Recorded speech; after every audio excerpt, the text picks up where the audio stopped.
Hello and welcome. I'm Leigh Ann Gerrans and you're watching W News, broadcasting live from the Al Arabiya studios.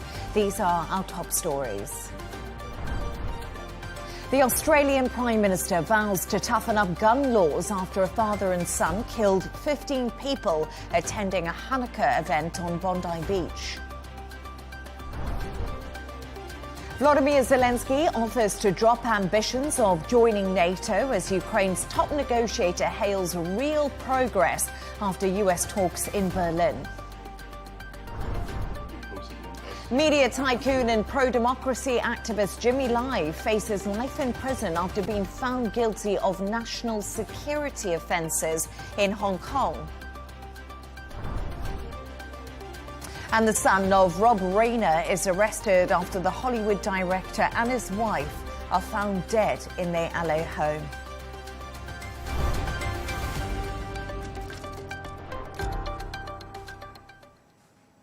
Australian Prime Minister Anthony Albanese has signalled plans for tougher gun laws after a mass shooting that killed 15 people. Investigations into the incident, which targeted a Jewish celebration on Sydney's popular Bondi Beach and left 40 hospitalised, are ongoing. Our correspondent Jan David has more. Flowers for those no longer here, and songs of remembrance. Today, members of the Jewish community gathered to pay tribute to those who lost their lives in the worst mass shooting Australia has faced in almost 30 years. I think today is a very sad day. It's the day that I think we were all dreading in the Jewish community. We feel absolutely shattered. We feel that we've been abandoned, that we've been struggling to get to a place where we feel comfortable and we feel safe here. We don't feel safe. It was on this beach that eyewitness video captured the moment shots rang out and police rushed to respond. Officials described the shooting as a targeted anti-Semitic attack. Investigators say they are working to understand the background of the two assailants, a 50-year-old father killed on the scene and his 24-year-old son.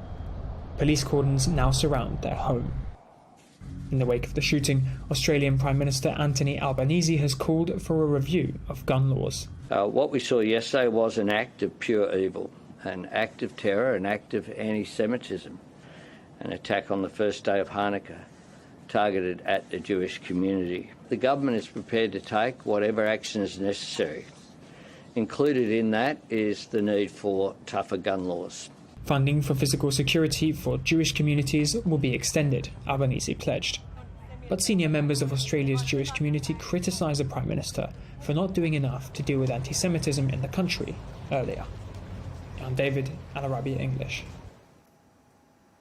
We can now speak to Rabbi Dr. Jonathan Romaine, head of the Rabbinic Court of Great Britain. Thank you so much for joining us this evening, Rabbi Dr. Romaine. It's a pleasure to have you on the show.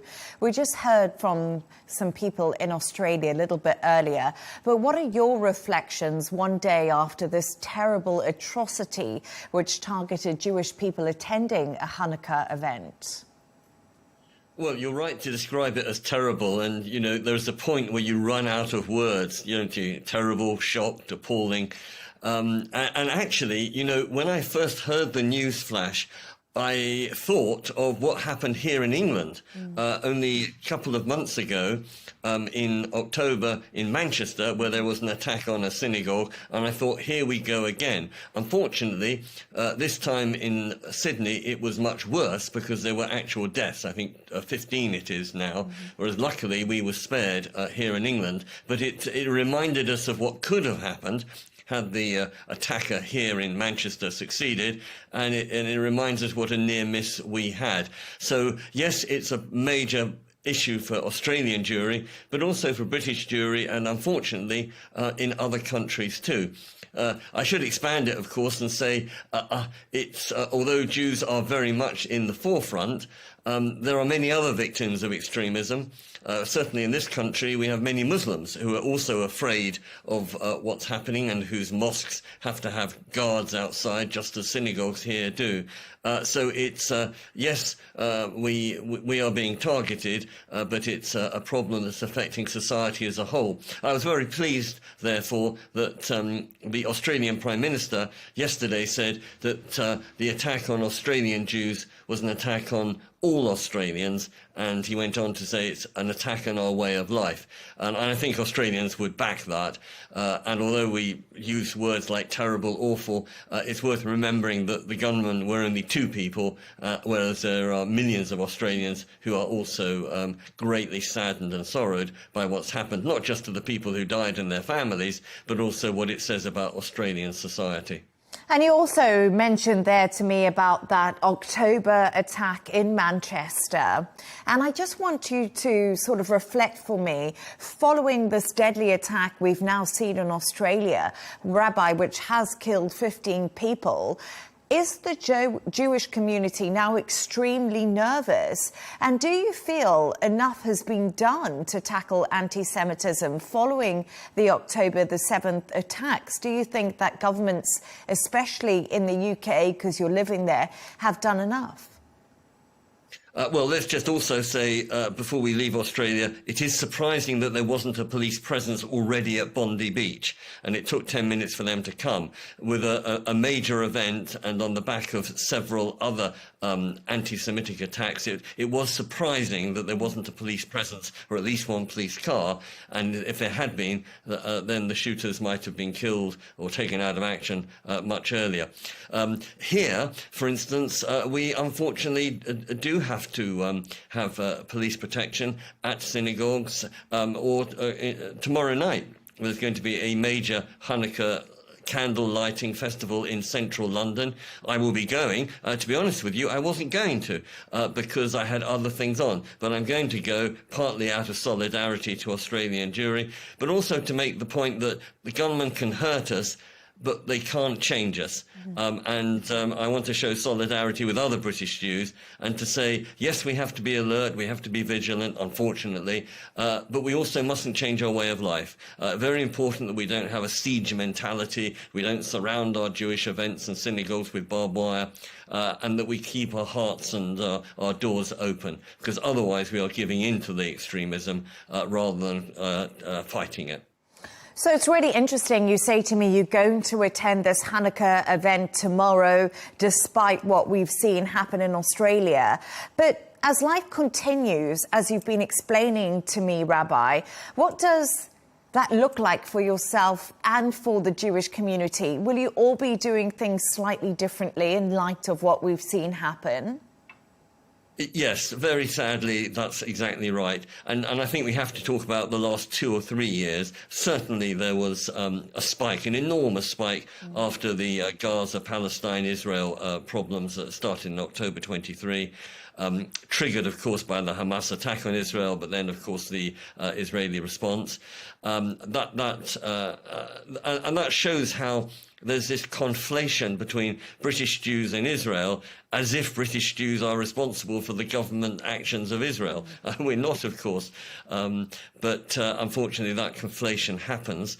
But it also means that, in a sense, because it was a trigger, it meant there was an underlying anti-Semitism already. And you may recall that there had been quite a lot of fears a few years back, maybe 5 years back, when Jeremy Corbyn was leading the Labour Party, and he allowed quite a lot of anti-Semitism to flourish, which, to his credit, Keir Starmer has pushed back. But it just means that there is this sort of underlying current that has been ignited.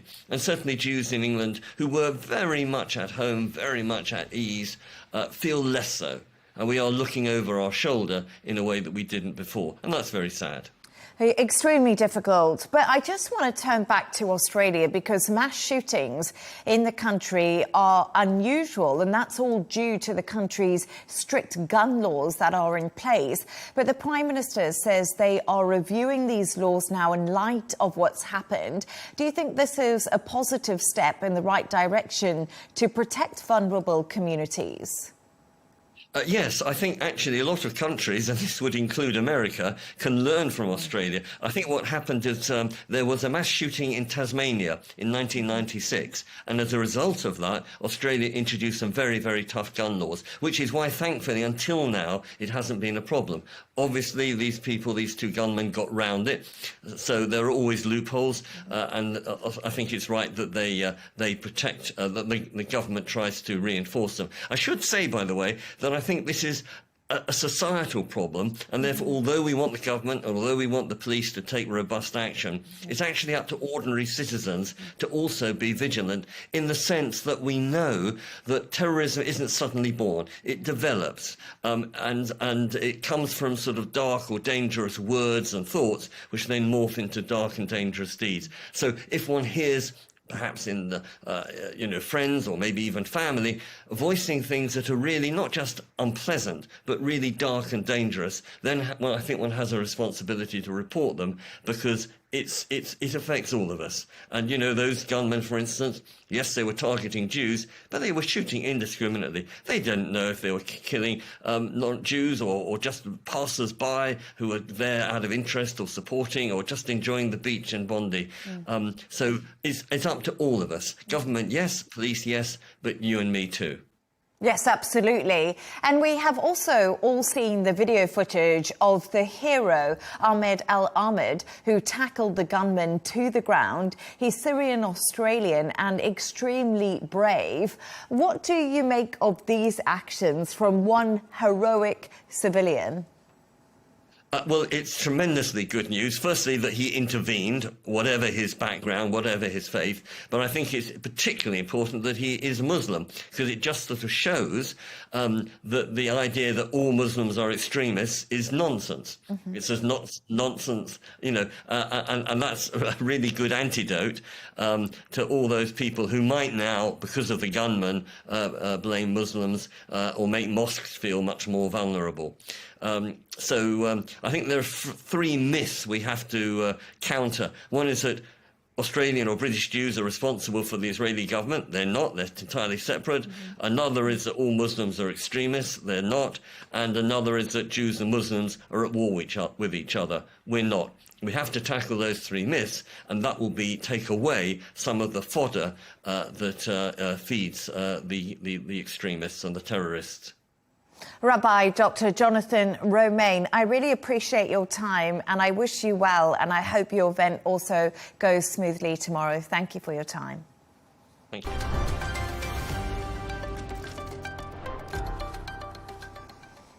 Let's take a look at some of the other stories making the headlines today. A person of interest detained after the deadly shooting at Brown University will be released after police said there isn't enough evidence to charge them. Authorities say the investigation is ongoing and they are now looking into a different direction. 2 people were killed and 9 others injured in the attack on the Rhode Island campus on Saturday.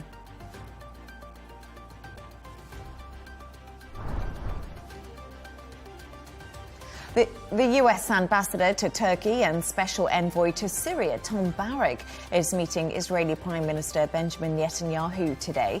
Burges, who also serves as envoy to Lebanon, arrives amid US warnings of a potential Israeli strike on Hezbollah in Beirut if Beirut doesn't disarm the group.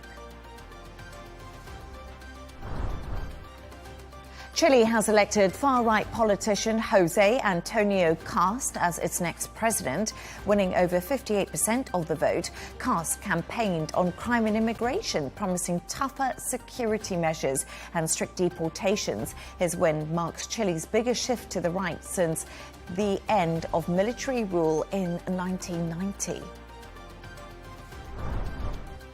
And US actor and wrestling star John Cena has officially retired from the ring after a 24-year career. The 48-year-old said his body was screaming for a break. He will remain with WWE as an ambassador under a new 5-year deal.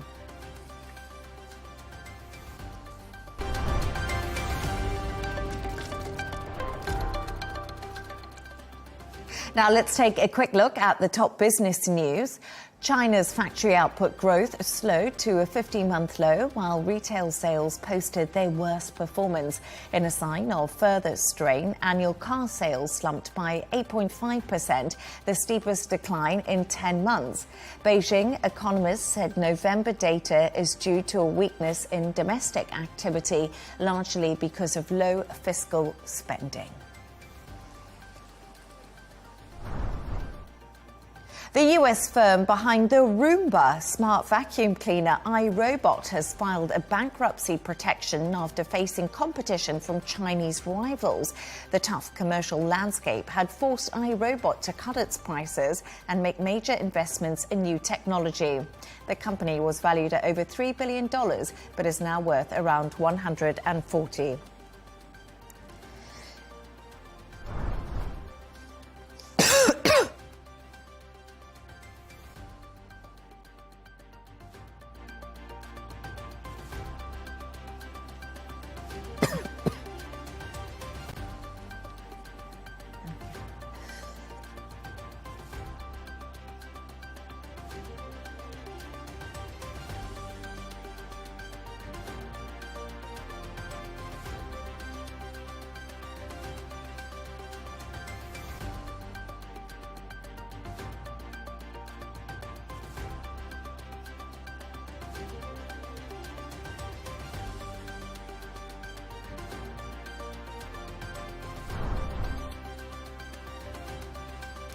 Turning to all the sports news now, Liverpool captain Virgil van Dijk says the club is united after Mohamed Salah returned to the squad for Saturday's win over Brighton. Salah came off the bench for his first Liverpool appearance since claiming the team had thrown him under the bus. Today, the forward joins the Egypt national team for the Africa Cup of Nations and could miss up to 8 Liverpool games if his country does go on to the final.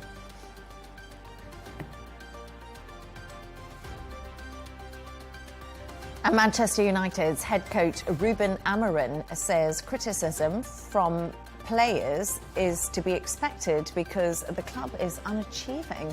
Amorim revealed he is the one who suffers the most from the club's defeats. United go into their Premier League game today. A win would keep the club in a top 6 for a second consecutive week.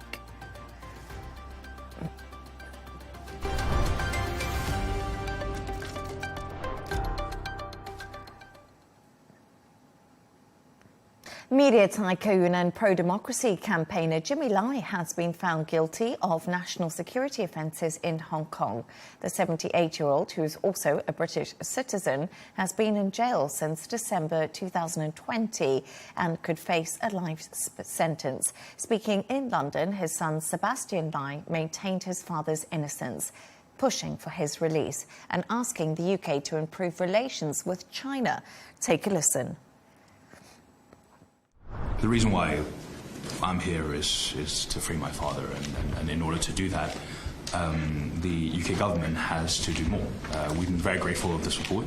You would have seen the statement from our Foreign Minister, Vet Cooper. But now it's time to put action behind words and make my father's release a precondition to closer relationships with China.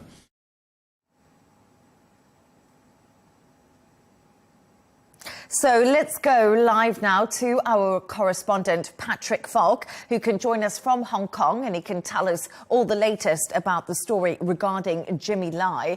Patrick, what did the court say in delivering this verdict today? Well, it was a damning verdict, and the court said that there was indisputable evidence that Lai had conspired with others to undermine China's national security. They also said that there was no doubt that his ultimate goal was to bring about the downfall of the Communist Party, despite it carrying the cost of sacrificing the interests of the people of Hong Kong. It was an 855-page court verdict, not surprising given the fact that this was a marathon trial, the most high-profile use of Beijing's national security law, and a case that has really raised questions about room for dissent in the city. And remember, Lai has been detained since 2020. This trial didn't begin until late 2023. There have been repeated delays, a lot of concerns about that. Importantly, he was found guilty on all three charges, 2 charges of conspiring with foreign forces and 1 count of sedition. He hasn't said whether he will appeal or not yet. That will have to wait until sentencing, which is expected in January. And Patrick, I remember working and covering the pro-democracy protests that happened 4 years ago in Hong Kong. And at the time, it was front page news. And what sort of reaction has there been to what we've heard about Jimmy Lai today? Yeah, well, this was certainly very much anticipated by global media, and there was really a media scrum outside the courts today. But Beijing has welcomed the verdict and said that this is a stern warning to anti-China forces. Hong Kong's police chief also said that justice was served. It's got to be said that his supporters weren't optimistic. This was very much the expected outcome. And critics have said that this was a sham conviction and said it's an example of political persecution. There's also been concern about his deteriorating health. We heard a little bit about that a moment ago. His children talked about it last week, talking about how he has lost weight dramatically and lost his fingernails, and he has rotting teeth as well. The government here, though, has denied any mistreatment and also said that he has received appropriate medical care. And Donald Trump has actually talked about securing Jimmy Lai's release. How likely is this? Yeah, well, this is one of the things that's made this case particularly difficult in terms of how the judiciary has handled it, because there have been accusations of interference on both sides. Critics are accusing, say that judges have been pressured by Beijing. They say that about the national security law being one of the biggest problems about it. But yes, there's also been criticism towards Western governments and to the US in particular for intervening, so to speak. We know that President Trump spoke to Chinese leader Xi Jinping about this case when they met earlier this year, and he has previously said that he will do his best to secure his release. People have said, though, that it's unlikely that something like this would happen, given that Jimmy Lai is one of China's most vocal critics. It is a key target for Beijing in its national security legislation. And so it seems very unlikely indeed that any sort of deal can be made in this instance. Patrick Falk in Hong Kong, as always, thank you so much for joining us.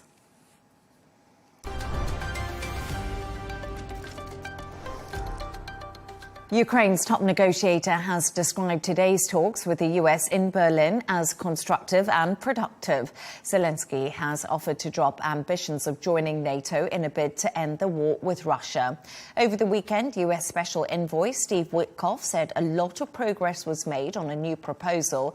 Meanwhile, EU Foreign Policy Chief Kaja Kallas says Europe faces a very important week as plans to use frozen Russian assets continue to stall. Take a listen.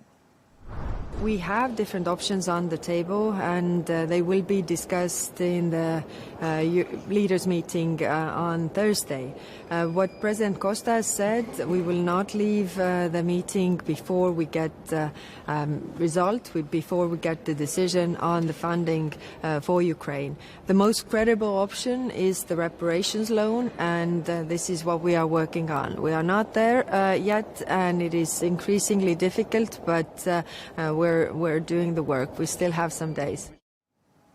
For more on this, I'm joined from Vienna by former Austrian MP, Dr. Harald Trusch. Thank you so much for joining me this evening. It's a pleasure to have you on the show, Doctor.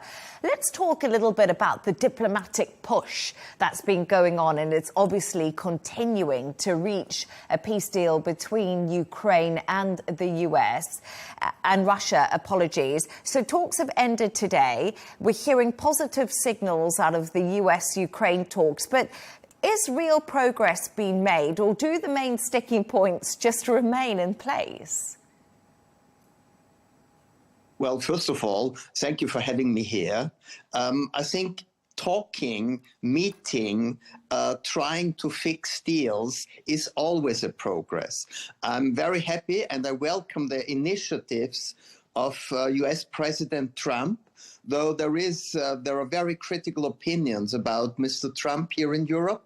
But his initiatives for peace are really a great contribution in global politics.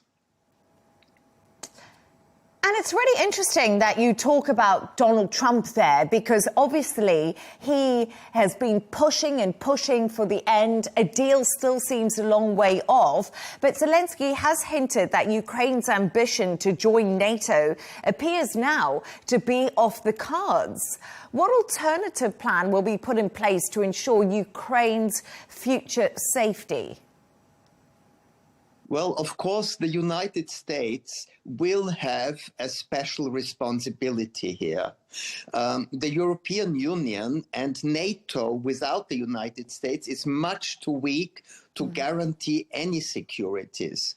This is just a realistic approach. And the EU is actually moving closer to using tens of billions of dollars of frozen Russian assets to finance a massive loan for Ukraine. Are we likely to see European countries agree to release this money?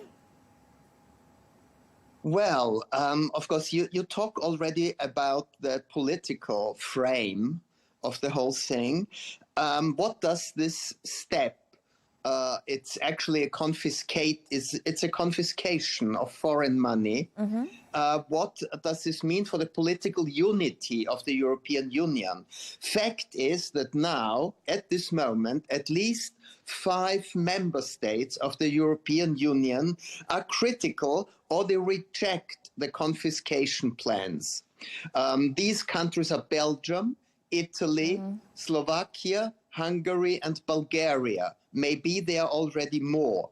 Now, the political unity of the European Union is quite at stake and in a critical situation.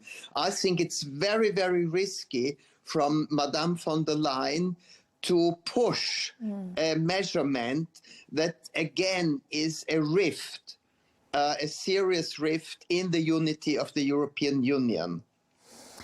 Harald, I want to ask you a question because, you know, Donald Trump came out last week and he criticised the European Union about not moving quick enough, about having talks about talks. And it was quite an interesting point of view that he did put across about the EU. And many people have said that the EU has acted very late. And I spoke to a Ukrainian MP last week who said to me that these frozen assets are absolutely crucial for Ukraine as they're running out of money and they keep on needing to defend themselves. And that money should be theirs to rebuild the country. What do you say to that argument where Ukraine right now is on the back foot and does need financial help? Yeah, but on the long run, only the United States are capable of satisfying the military and the financial needs of the Ukraine. The European Union is not capable of that. France itself is in a critical financial situation. The United Kingdom has reached its ceilings of financial giving. Only Germany still has financial reserves to do more. But as well, on the military level, equipment, ammunition, artillery, security of the space, the European cannot guarantee and cannot deliver actually more.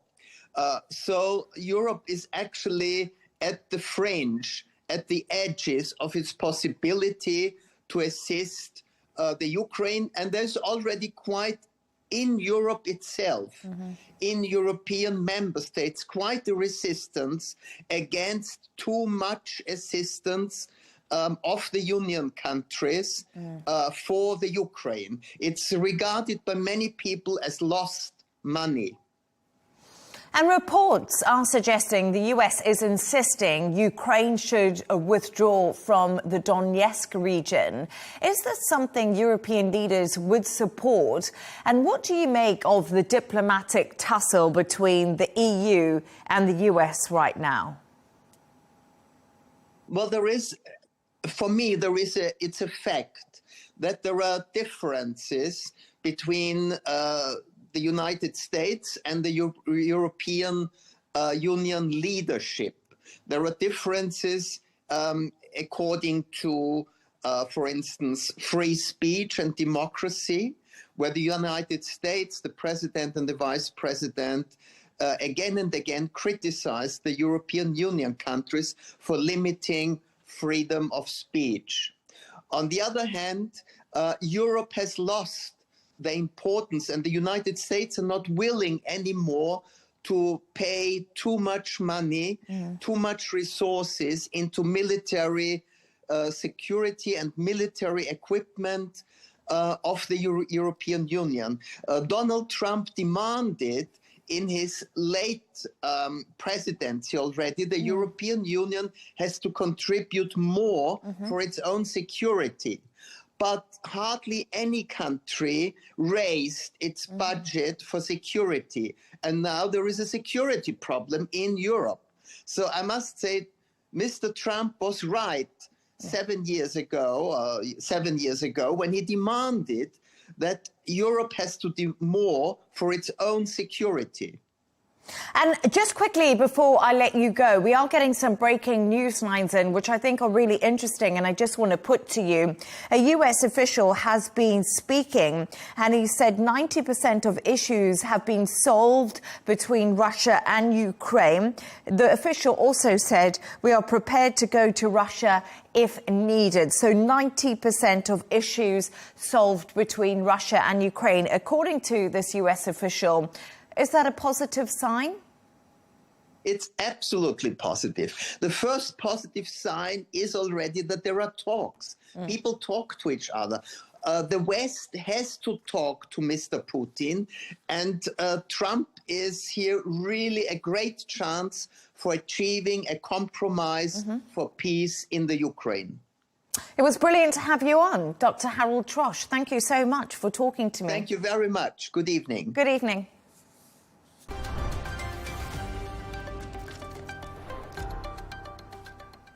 The son of Rob Reiner has been arrested after the Hollywood director was found dead in his home in LA alongside his wife, Michelle. 32-year-old Nick Reiner is being held on a $4 million bail whilst in police custody. Authorities were called to the couple's house on Sunday afternoon and have been treating the incident as a homicide. Rob Reiner is best known for directing movies like When Harry Met Sally and also A Few Good Men. For more on this, I'm joined by entertainment journalist Stephanie Tecci. Stephanie, it's great to have you on the show. So Rob Reiner's son Nick has been arrested after the deaths of the Hollywood director and his wife. What more do we know? Well, Leigh Ann, all day long there have been headlines swirling that there had been this family that was being questioned by the LAPD, but their identity hadn't been confirmed. But just this evening, it's been confirmed that Nick Reiner is currently on bail, a $4 million bail in connection to his parents' murder. You know, it's one of those things where publicly it's well known that he's had a strange relationship with his parents due to his drug addiction. He's had many periods of stints of homelessness as well. But, you know, many people in the media thought this was all water under the bridge, where him and Rob came together to produce a a film together called Being Charlie, which was loosely based off his experiences. But sources have said that over the past few days, Nick had moved back into the family home, and it appears that this crime he is alleged to have committed happened due to a heated argument. Absolutely tragic events that occurred. But Stephanie, we've also heard from President Donald Trump. He's been on Truth Social discussing the death of Rob Rayner. What has he had to say? Well, Leigh Ann, there was really no love lost between the pair, and sadly, even in death, it seems it's still the case. Well, on President Trump's side, because he put out a statement saying that Rob had died due to his syndrome called TDS, Trump Derangement Syndrome, and due to the anger he caused people around him due to his obsession with the Republican Party. Rob, of course, was a staunch Democrat. He was very much a part of the liberal movement in America. He has been one of Trump's staunchest critics, but I think for many people in the public, it is a low blow for Trump to be associating his murder with politics. I think there is a place for politics, and it's definitely not after someone's death, sadly. And Rob Rayner was a legendary Hollywood filmmaker and also an actor. He appeared in Wolf of Wall Street.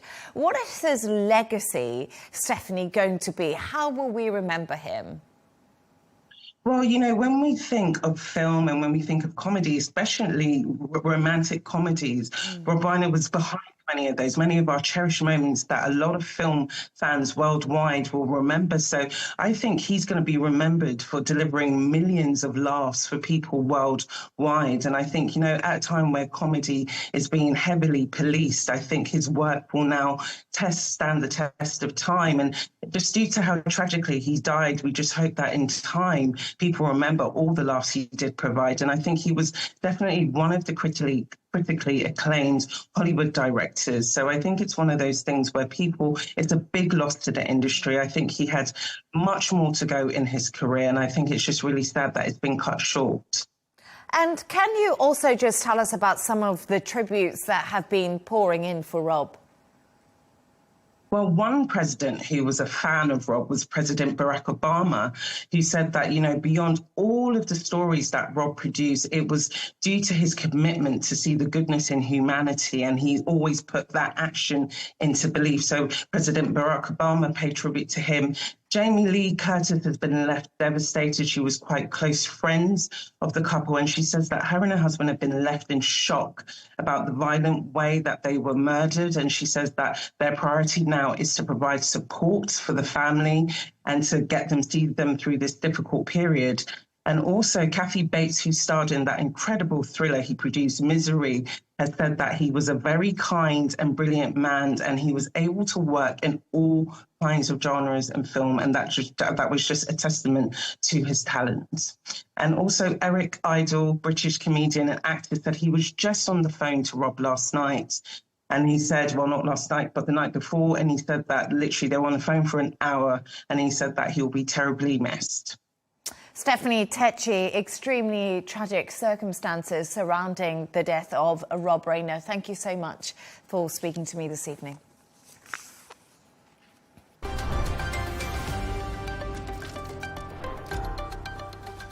A reminder of our top stories.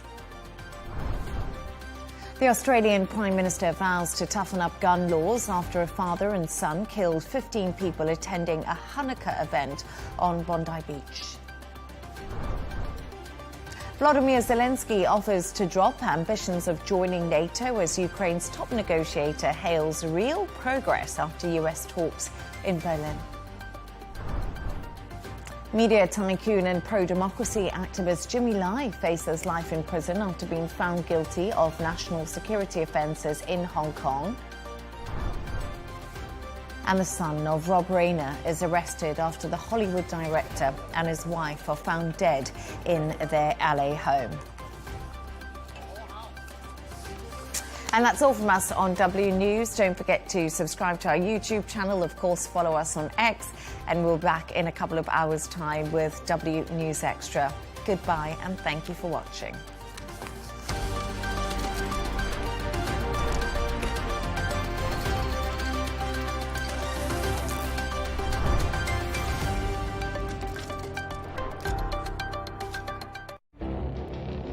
It feels like decades are passing by in a matter of weeks.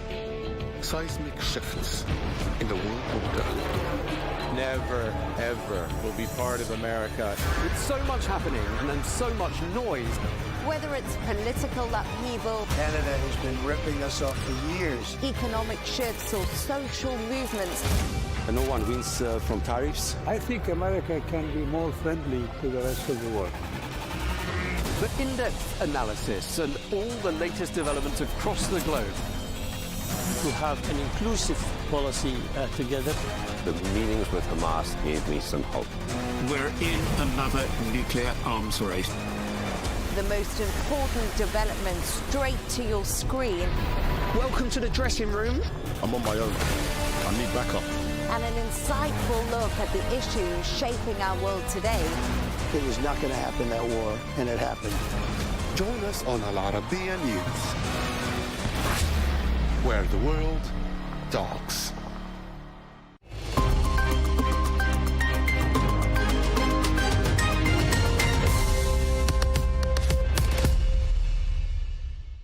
Hello and welcome to the Dailies.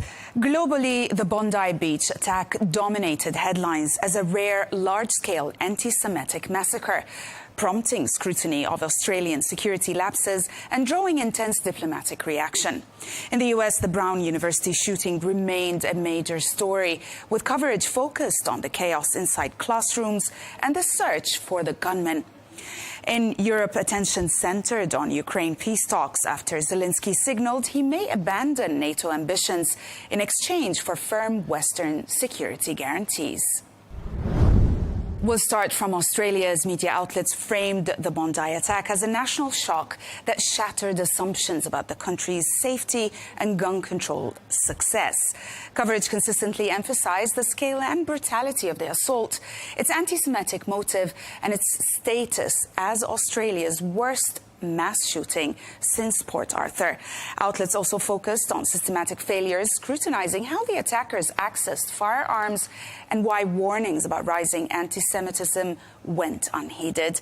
Commentary quickly shifted towards political accountability and calls for strengthened gun laws and community protection. The Sydney Morning Herald provides a detailed cinematic reconstruction of the Bondi attack, weaving eyewitness accounts with precise geography to trace the gunman's path from their parked hatchback to the footbridge and finally into Archer Park. The piece highlights vivid underreported moments. The petting zoo that turned into an emergency treatment zone, bystanders rescuing wounded children, and Ahmed al-Ahmad's split-second disarmament of Sajid Akram. It offers also a moment-by-moment view that reveals how the massacre unfolded in real time. Columnists also at the Herald examined the profound shock to Australia's self-image as a result of the attack, arguing that the massacre exposes long-ignored weaknesses in national gun regulation.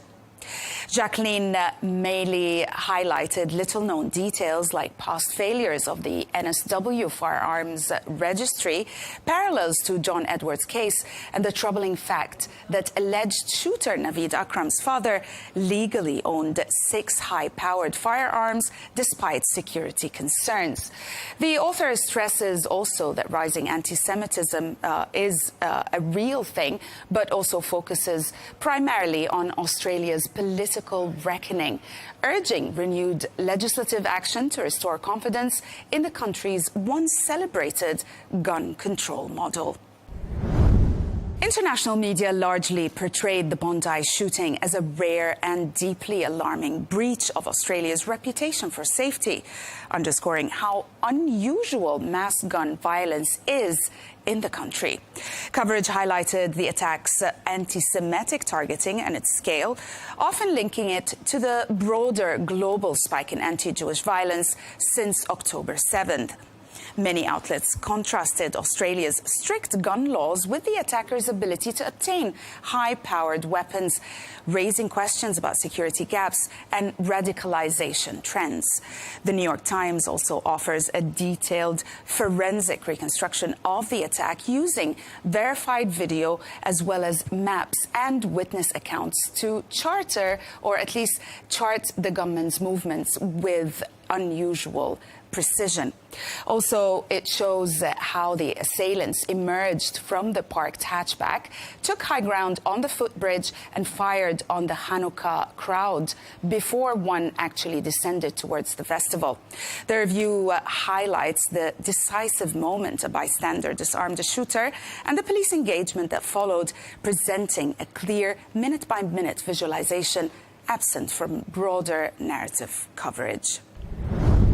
Newsweek profiled both one of the gunmen and the hero that disarmed him.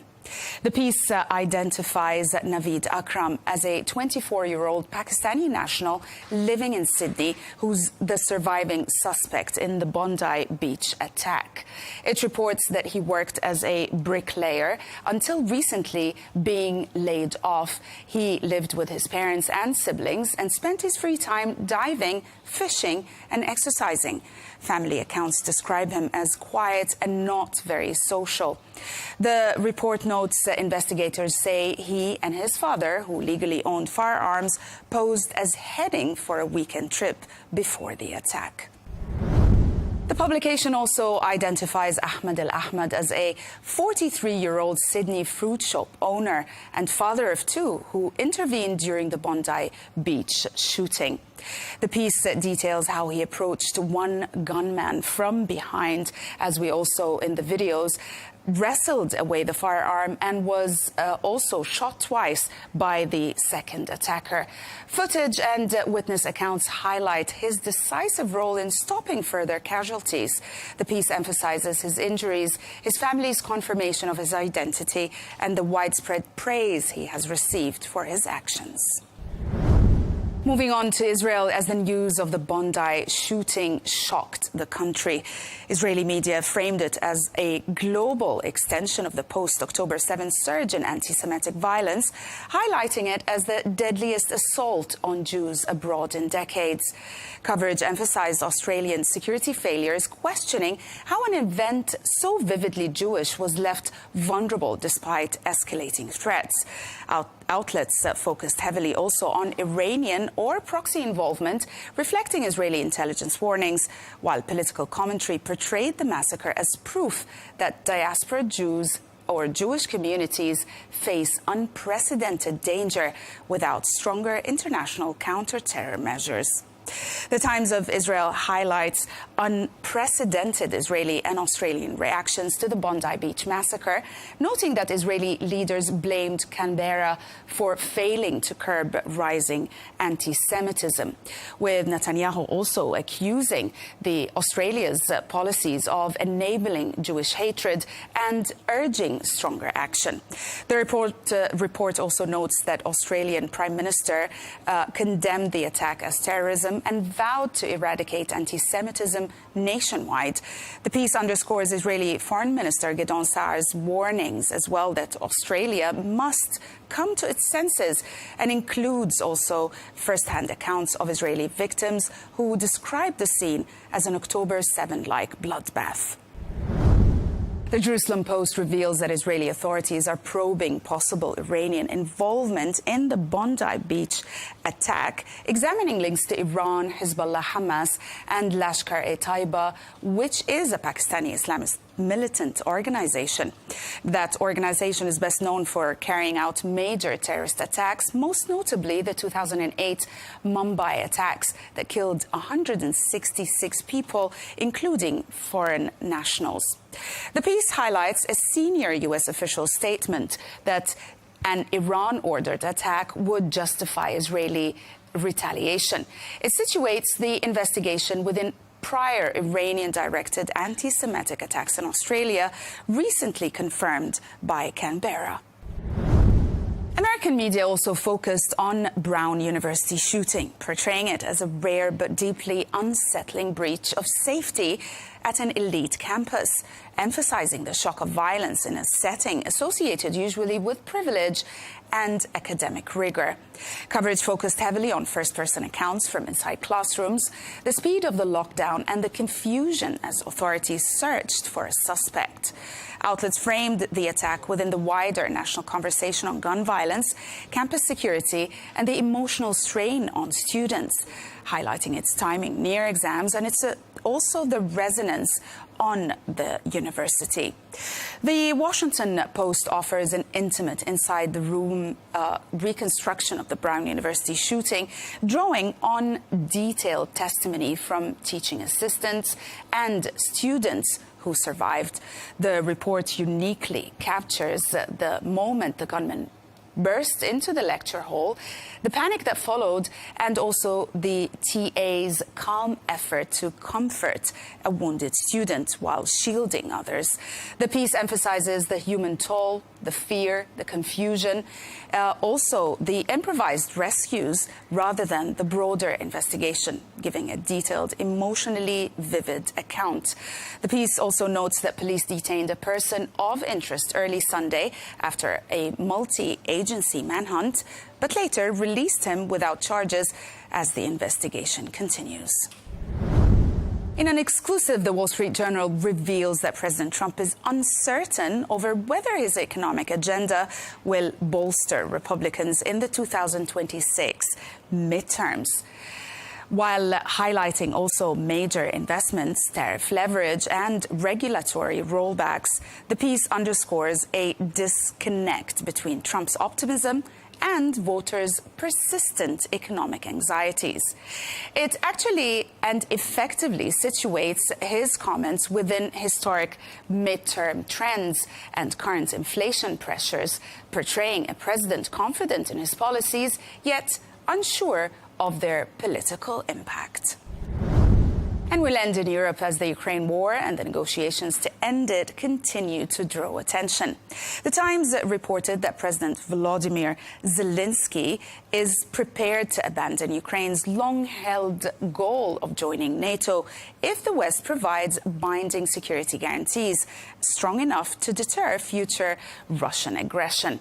The report recounts how, speaking ahead of high-level talks in Berlin, Zelensky framed this shift as a significant Ukrainian compromise amid U.S. pressure for territorial concessions in peace negotiations.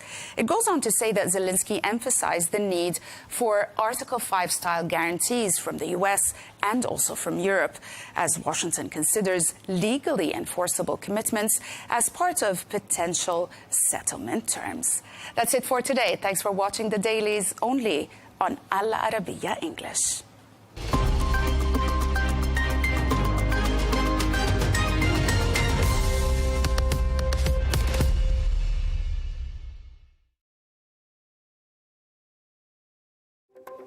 Beauty tips, life hacks and anti-Semitism? Is TikTok pumping out pro-Palestinian influence to young people? Former Secretary of State Hillary Clinton is the latest high-profile figure to argue it's algorithms and not Tel Aviv's actions that are fueling anti-Israel anger. Is she right? That Counterpoints debate coming up with me, Melinda Nucifora.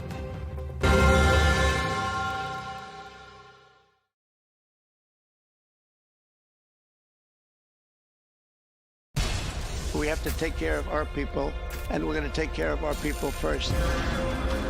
For in-depth analysis and all the latest developments across the globe, make sure you join us every weekday. President Trump is trying to negotiate a ceasefire. With so much happening, so much information, and so much noise, international law will have no part in his administration. It can be hard to keep track. Tariffs will just fuel inflation. We're going to fight these tariffs. But you can count on us to tell you what you need to know. We stand by your side.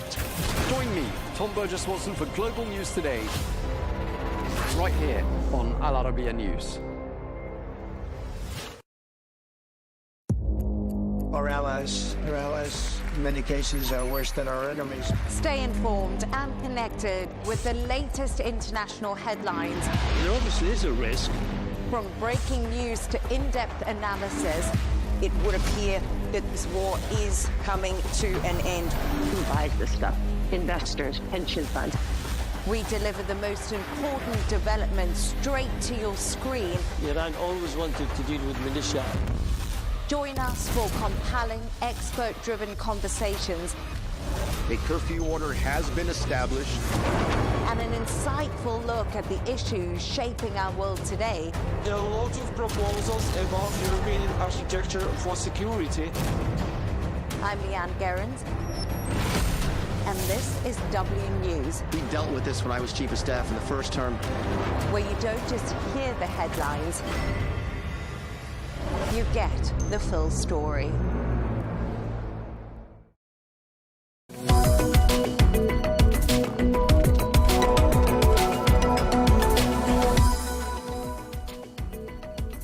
Hello and welcome to a special edition of The Real Deal Plus, coming to you from the Arabiya English studios. I'm Tom Burges Watson, coming up in today's programme. With gaming and esports a key part of Vision 2030, we're going to speak to the CEO of the Esports World Cup Foundation and ask him what gaming brings into the kingdom in terms of revenue and visitor numbers. We'll also be speaking to the Director General of the Riyadh-based Digital Cooperation Organisation, that is the world's first standalone international organisation focusing on the digital economy. Plus, we tell you about Saudi Arabia's leading role in global humanitarian work, with the kingdom now one of the world's top donor nations. Now, first up, the Esports World Cup Foundation is a non-profit organisation based in Riyadh, and it seeks to advance and professionalise the global esports industry. Well, competitive gaming is hugely popular in the kingdom, and events like the Esports World Cup and the Esports Nation Cup bring together top players from right across the globe. Well, we're joined now by the CEO of the Esports World Cup Foundation, Ralph Reichert. Thank you very much indeed for joining us, Ralph. A real pleasure to have you with us. Thank you for having me. Now, the Esports World Cup is held every year during the summer months. A pretty good time, I'd have thought, to escape the outdoor heat by being indoors. And we talked about that event on this programme, especially that $70 million prize pool. I just wonder if we could start by just asking you how that event went and what it brought to the kingdom in terms of revenue and visitor numbers. Sure. I mean, look, we had a show this summer, right, where we talked about the run of the competition itself. So the most important thing is obviously who's going to win the club championship. And this year it was again Falcon, the local Saudi team, but it was a very close call. The year one in 2024, they won by a land mile. So it was a little bit surprised. This year was very close to the last week, and they were, the runners-up were Team Liquid and Vitality. So it was a very good competition to start with. In terms of numbers in the economy, it was very successful as well. We had 750 million viewers in 2025 versus 500 million in 24. We had over 3 million visitors to the Boulevard City, growing from 2.6 million in 2024. So it was super successful on its own, while growing clearly year over year. Okay, so as you say, super successful. Now, gaming and esports strategy are a really big part of Vision 2030, and I just wondered what you think the reason for that is, and what's the role of your foundation in meeting that particular goal of Vision 2030? So if you look at the impact of gaming and esports, right, I think it's twofold. It's number one, a fast-growing, large global business. It's digital, so it's very scalable, and it's kind of built on the internet, so it's a 21st century business, and therefore very interesting from an economic perspective. But that's not all. It has a huge social part of it as well.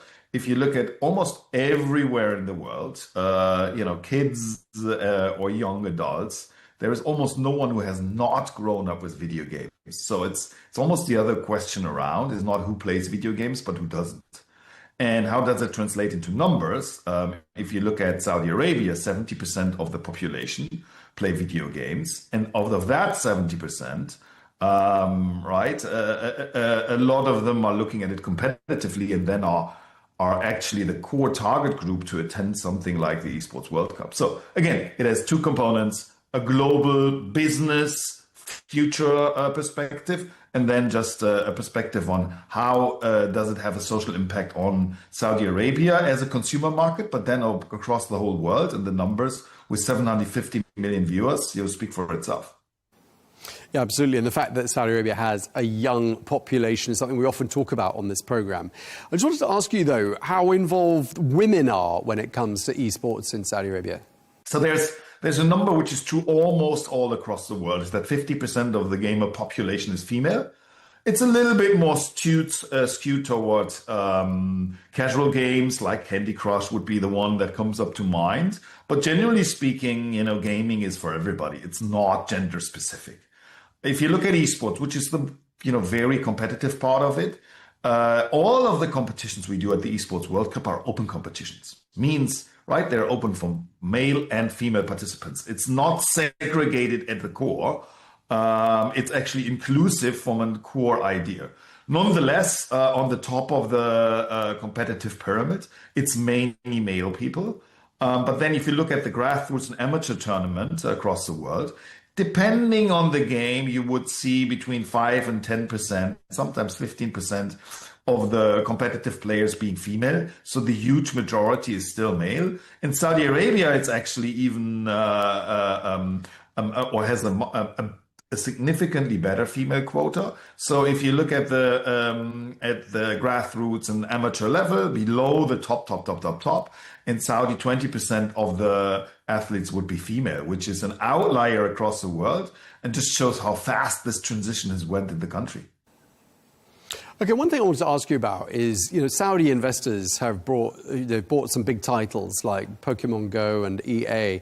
And I just wonder what's been the national impact of investment decisions like these? So I think it's very much on the theme that we spoke about earlier. I mean, number one, it's a fast-growing global industry. So the PIF, right, investing into these global gaming companies gives the kingdom a diversification of its economy, a piece in the future value creation across the world, right? Because video games have no borders. They're actually a hobby, an entertainment part all across the world, and a commercial model with this as well. But that is only one side of the story, right? With Saudi Arabia being, and Riyadh specifically being the hub for gaming, it positions itself globally as the place to be if you want to be relevant in video games. It gives a bigger access and a seat at the table at the global discussion about entertainment, which is an amazing feat, thinking about just a few years and how quickly that has changed.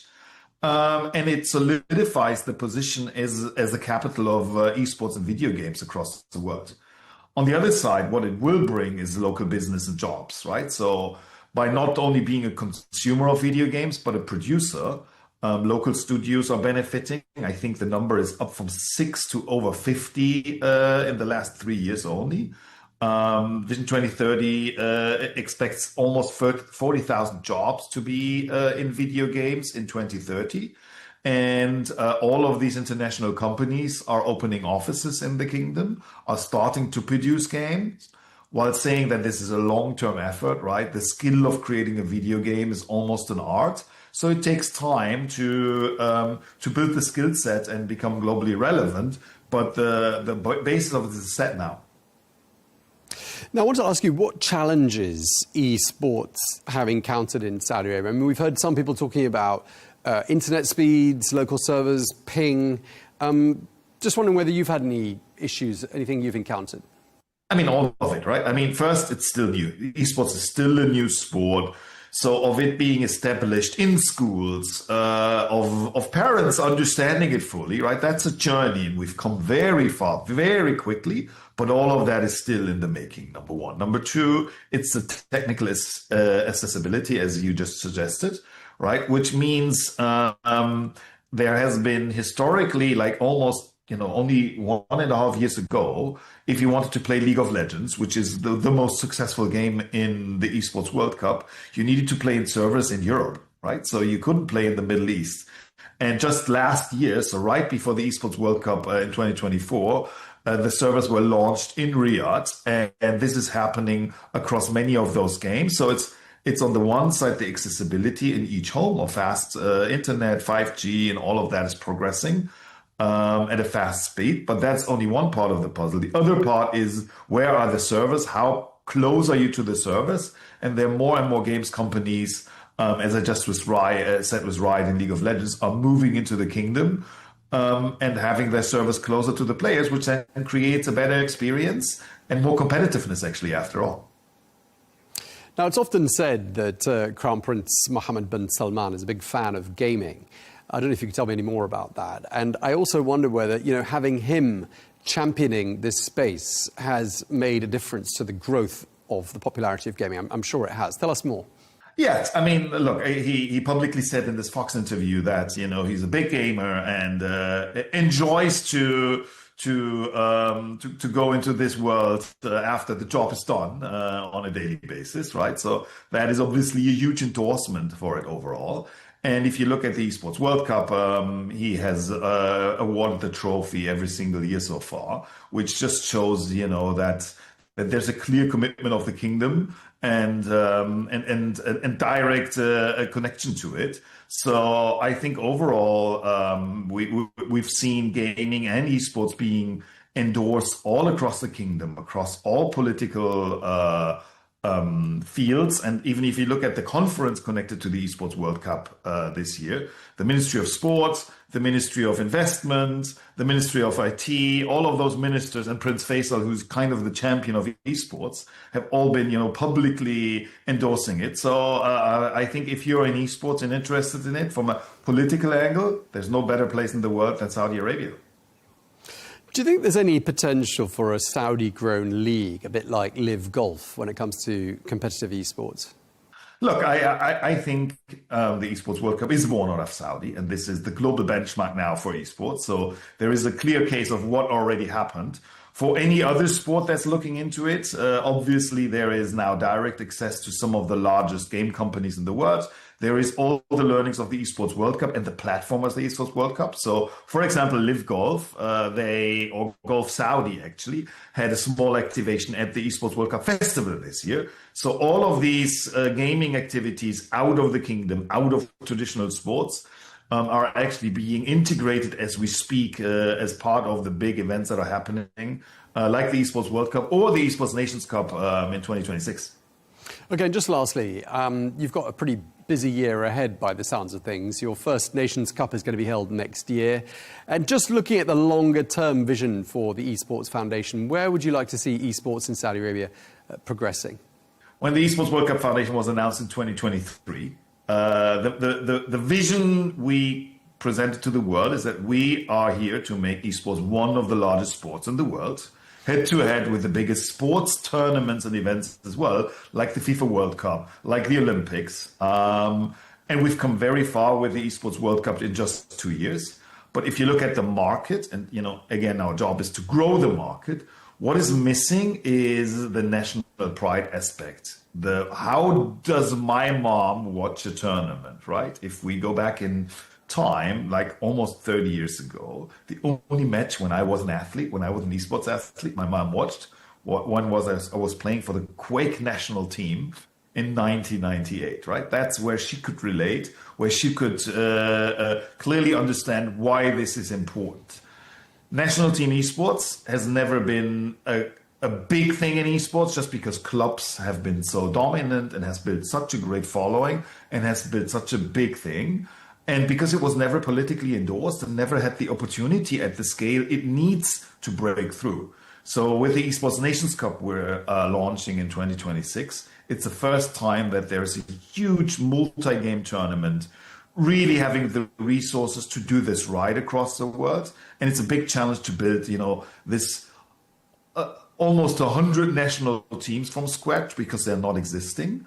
And, we've almost piloted the first 2 years how to make esports big. Now we're taking the next steps, are super excited for the Esports Nations Cup next year, which then will happen every 2 years. We'll travel around the world. Just the first iteration will start in Riyadh, and we'll make my mom and hopefully a lot of core esports fans, but other moms watch and become part and fans of esports, like it's happening in the biggest traditional sports, where the nation's part is the door opener to the absolute mainstream.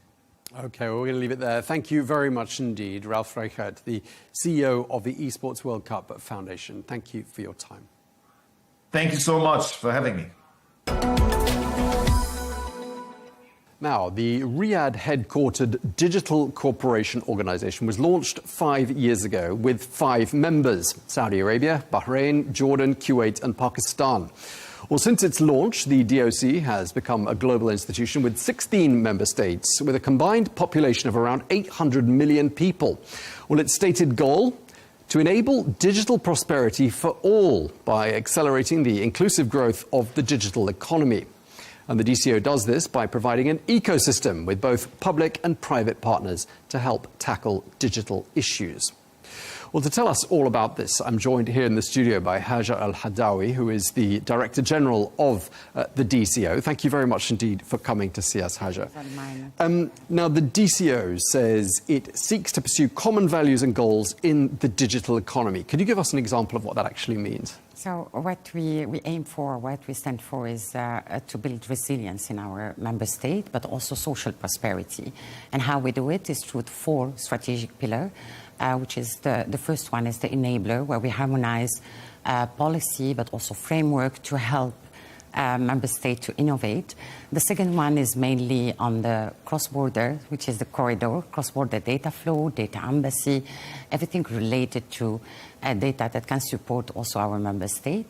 The third pillar, which is one of the relevance for economical growth, which is the business and innovation. We help entrepreneurs, SMEs, MSMEs that are today 90% of the economy, to support them through Stride Association that can help them to get investment, to get access to the market and to expand their footprint toward our member state. Last but not least is the social aspect and the social pillar, where we're supporting women, youth, and last but not least, sustainability. With that, we cannot do it only from a strategic pillar perspective. We do it through a data-driven roadmap to showcase how member states can navigate their priorities and innovation and digital transformation. We're going to come back to some of those issues, especially the empowerment of women, especially the empowerment of the youth, later on in this interview. But I just want to ask you a bit more about the roadmap. You have something called the DEN, which has just been relaunched. Yes. This really tells us how you support your member states. Just tell us a bit more about how that works. Absolutely. In the creation of DCO, it was during the G20. And the reason why was that we talk about digital transformation, but not about digital economy. And digital economy in its 10 dimensions. Therefore, it was important for us not to give an index, but to help and support our member state to navigate their priorities. So we have launched this important navigator where we see the gap between member states. We see where is the priorities for now and how we can close this gap through the initiative and the strategic pillar. For example, Kingdom of Saudi Arabia is very advanced in everything related to health, to government, to e-government, to policy also, but still a lot to do in different areas such innovation, gender equality, etc. So how we can focus on those areas, and this index shows where is the gap, and through DCO initiative we can close this gap together, not only by an isolated partnership, but by creating a coordinated coalition to support closing this gap. Okay, and obviously underserved communities represent a massive opportunity for investors as well. I mean, getting these countries on the digital map means unlocking significant social and economic potential, and it kind of works both ways, doesn't it? Absolutely. So when we are talking today, we see a huge advancement in African continent, for example, that will reach 742 billion by 2050. We see an amazing transformation in terms of advancement of VCs in the Middle East, entrepreneurs that are driving now the economy. So therefore, the advancement is now in what we call the emerging countries, but it's important to support those countries in terms of processing the capital, with the purpose, blending innovation with inclusion, but also shared action that we can work on through DCO member state, not only, but also with the private sector. We have 55 observers now from private sector. It can be multinational, and it can be also local champion, like from Ilm, Mantel, STC, and others. But we are not working only with the private sector and government. We have also our partners. We are observer to the UN, and also working with ITU, with UNDP, with UN Women. We don't want to compete in any area. We want to complete each other to strengthen a new multilateralism that can help to close the digital divide. I wanted to ask you about the impact of artificial intelligence on global inclusivity. How has that worked? Has it served as an accelerator to inclusivity, do you think? So when we talk about the AI as a technology, it's accelerate the economical growth, and we see the impact and also how much its impact on the economical growth is more than 90.9 billion by 2030. However, what needs to be done is really the skills. Some of the employers, and 39% of an average of the workers, will see their skills updated. So it's important to start now for tomorrow, or even yesterday, to build capacity in that area. The second thing is also to avoid a huge or more digital divide. Is, as we are sitting today and talking, the third of the globe still and remain offline. So it's important to ensure that connectivity is not just a national asset, but it's a global need to build the next future and to have an inclusive future with AI. AI is not a technology that happens today. It's a technology since 1918, but at that time it was analyzing data. Today, it's creating data, like from ChatGPT, it creates. But the near tomorrow is agentic AI that will act. So we need to be ready from skills perspective, capacity building. We need to be ready also from a technology perspective, but we need to be ready also from an ethical and policy, ethical AI and policy perspective, and not only from a cybersecurity and national sovereignty perspective. And therefore, under the umbrella of DCO, we are working together with our member state, with partners, observers, and it's important to include also the private sector because it's the core of the technology. And how is the DCO funded exactly? So it has been funded, as I mentioned, during the G20 by a huge necessity for the digital economy, but 5 funders, and now we account 16 member states, 55, as I mentioned, observers and partners. It's funded through our member state, but also other initiatives that have been rolled out from products, services, and solutions. And one of the really striking things about your 800 million people under your umbrella, the DCO, is that 80% of them are under the age of 35. And I did say we'd come back to the youth and to women as well, because combined with your goal of empowering women and empowering those 800 million who are many of them under the age of 35, I mean, these sound a lot like a lot of the goals of Vision 2030, which is, of course, Saudi Arabia's vision. Is that why you're headquartered in Riyadh, do you think? I think it's we are an intergovernmental organization, international one, and we see also many of the international organizations today moving, not only headquartered in New York or in Geneva. We see many moving to Qatar, to Lebanon, and Bonn, Nigeria. So it's not about the headquarters as much as it's about a common vision together with our member state, and it's more about also the need and the necessity of inclusion. Today is not, I mean, just a must, but it's really a need for inclusion. And the women today are half of the globe. And if we empower women, we empower GDP, we empower economy, and we empower job creation. So therefore, we are very much focused on that part. So how we can empower women, and also the targeted finance and investment will lead to more inclusion.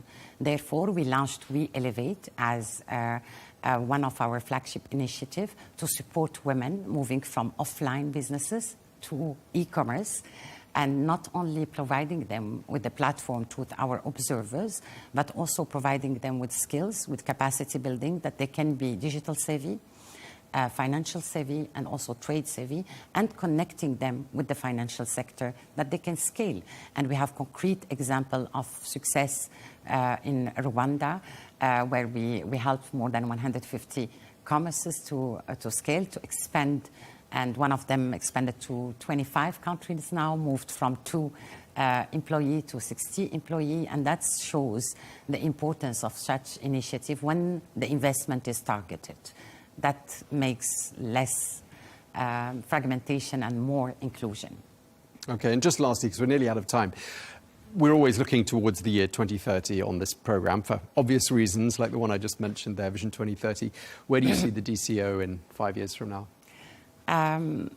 Impacting digital divide, impacting or closing the digital divide, that's one.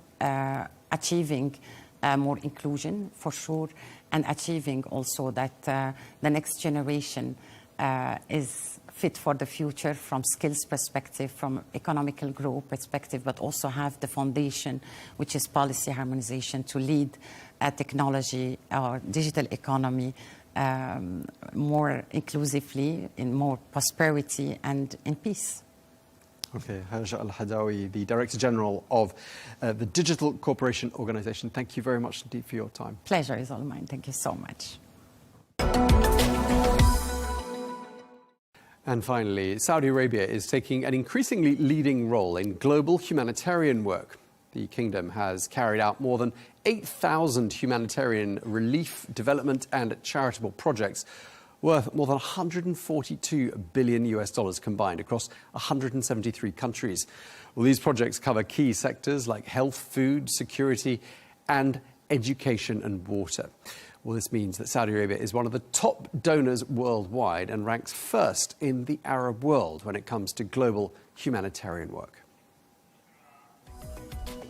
That's all we have time for this special edition of The Real Deal Plus here on Al Arabiya English. Thank you very much indeed for watching.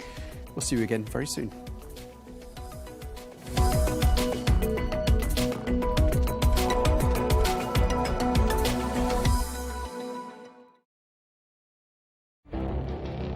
It feels like decades are passing by in a matter of weeks. Seismic shifts in the world order. Never, ever will be part of America. With so much happening and so much noise. Whether it's political upheaval, Canada has been ripping us off for years. economic shifts, or social movements, And no one wins from tariffs. I think America can be more friendly to the rest of the world. For in-depth analysis and all the latest developments across the globe. To have an inclusive policy together. The meetings with Hamas gave me some hope. We're in another nuclear arms race. the most important developments straight to your screen. Welcome to the dressing room. I'm on my own. I need backup. And an insightful look at the issues shaping our world today. It was not going to happen, that war, and it happened. Join us on Al Arabiya News, where the world talks.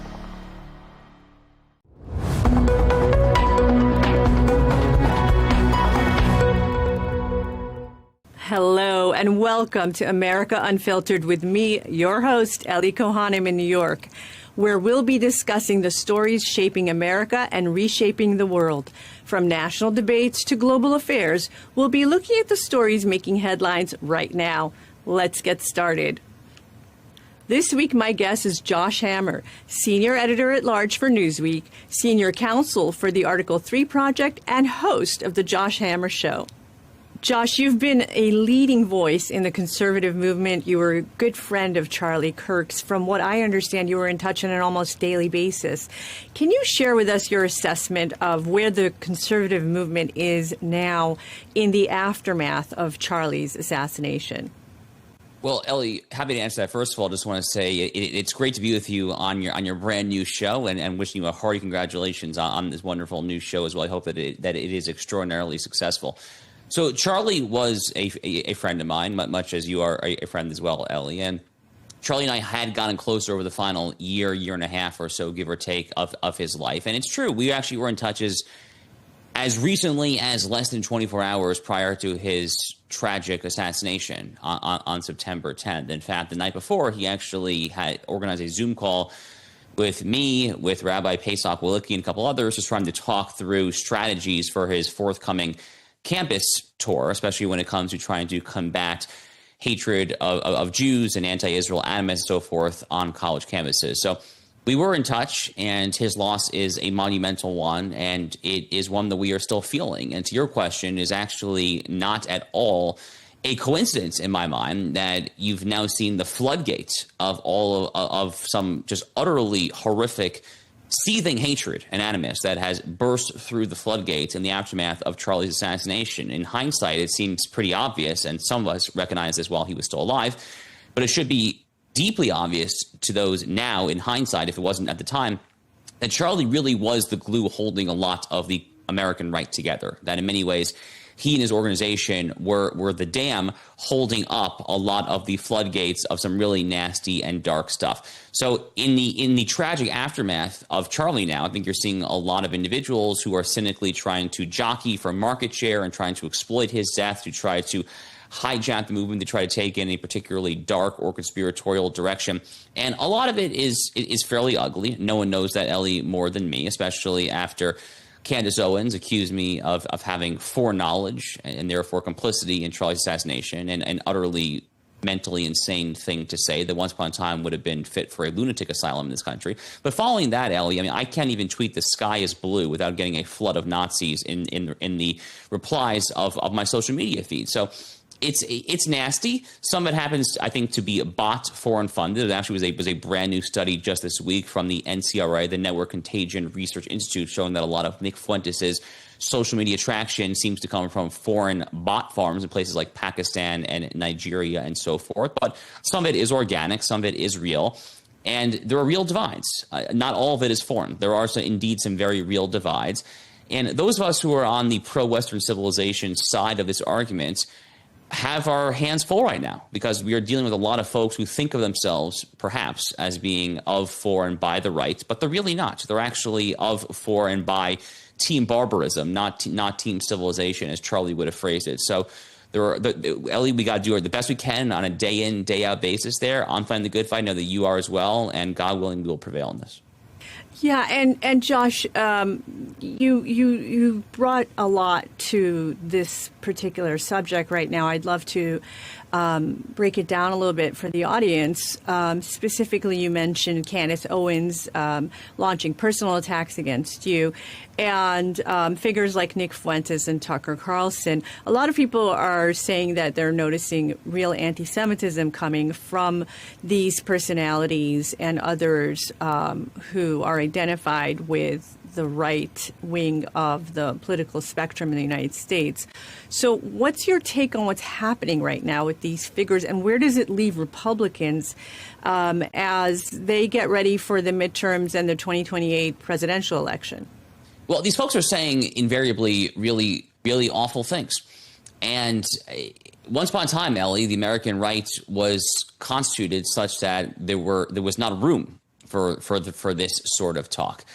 And I think what I can identify, Ellie, if I'm being most charitable, if I'm trying to be most charitable here, some folks actually seem to have animus, whether it's Jew hatred or just racism or misogyny, in their bones. I have no doubt that at this point Tucker Carlson actually really hates Jewish people. I have no doubt that Candace Owens hates Jewish people. But when it comes to some of the apologists for quote-unquote platforming these individuals there, the most charitable way that I can possibly put it is that you have some folks who are looking at the big tech censorship fights from 2017, 2018, 2019, including 2020 and the very controversial election that we had here in the U.S.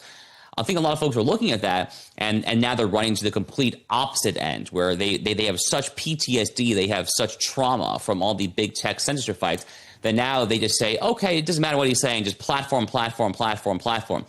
But there's a difference between saying that someone has a First Amendment legal right to voice opinions, or perhaps even that you have a moral right to access a certain venue, such as Rumble, which bills itself as an all-out free speech website, maybe even YouTube. It's very different to say that you have either a legal right or a personal, civil, or moral right to access a certain platform and to spew your bile. That's different than saying that person and his or her opinions are welcome as part of the coalition, are welcome as part of the fold. Those are not the same thing.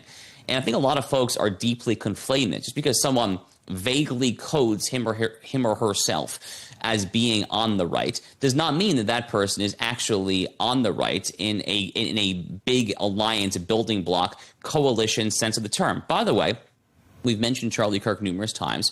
Literally no one understood this greater than Charlie Kirk. There is no one that Charlie Kirk opposed more vociferously over the entire course of his career, over his tragically truncated career. There is not a single person who he more vehemently opposed than Nick Fuentes. He opposed Nick Fuentes louder and clearer and with a more fiery passion in his belly than any single figure on the left over the years. And because there's numerous reasons for that, but he saw in Nick Fuentes, who was a Holocaust-denying, deeply racist, an epic fool, just an epically foolish and horrible human being.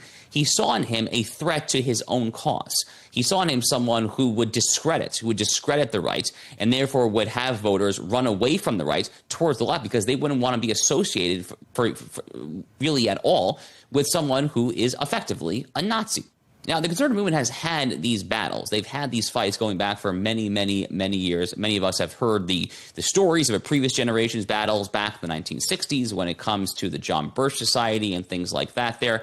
I don't think that we need to rehash this, but it's worth stipulating that if you are in the art of conserving something, Ellie, if you are involved in conserving something, which is literally what it means to be a conservative, you are attempting to conserve and preserve this civilizational cultural inheritance from one generation to the next in what Edmund Burke famously described as an intergenerational compact between the dead, the living, and the yet unborn. If that is what it means to be conservative, and that's what I think it means to be conservative, if that's what it means, then by definition, boundaries must be drawn. Because if you are paradoxically trying to conserve everything at the same time, aka platform everyone, ironically, you're actually conserving nothing at all.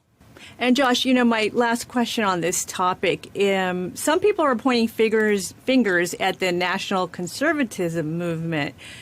Do you see any fault in that movement in where we are right now? Ellie, look, I have been a part of the national conservatism movement since the start. I thought that it was an attempt to orient the American right in an intellectually healthy direction away from the liberal abstractions of yesteryear and trying to become a more tangible, practical vehicle to really help the men and women of this country. That is the reason that I was attracted to it. I also personally am a nationalist. I vehemently oppose universalism and globalism. I believe in the nation state. So there's been a lot to love about the National Conservatism Conference. I am concerned that the leaders of the movement have done an insufficient job in trying to patrol the boundaries of this particular coalition and trying to define what it is that the movement stands for and what it is that the movement does not stand for. Now, in fairness, going back to the very first conference we had back in Washington, D.C., back in 2019, I was there. At the time, I was covering it as a journalist. I wasn't even a speaker. I remember my friend David Bragg, one of the co-founders of the NatCon movement, saying very clearly in his speech that if you are a racist or white supremacist, there's the door, go see yourself out, you're not welcome here, period, full stop, end of story. So they've opposed racism, anti-Semitism, etc. since day one. But as the situation on the right has deteriorated, I think that the leaders of the movement have failed to police and patrol the boundaries and to orient this in a healthier direction there. So I was very personally disappointed in some of the speeches from the movement's leaders that I heard at the September 2025 conference, the one a few months ago that I personally spoke at there. And I would expect, Ellie, that I will be less involved with the movement going forward because I'm very disappointed with how the leaders have handled it. But that's not to say that there are not some good ideas there. There are. But it has failed to keep up with the current times, and the leaders have failed to keep it heading in a healthy and viable direction. Well, so you're perhaps sharing some breaking news with us, and I hope that the leaders of the movement do take perhaps what you're sharing is a bit of a wake-up call to them.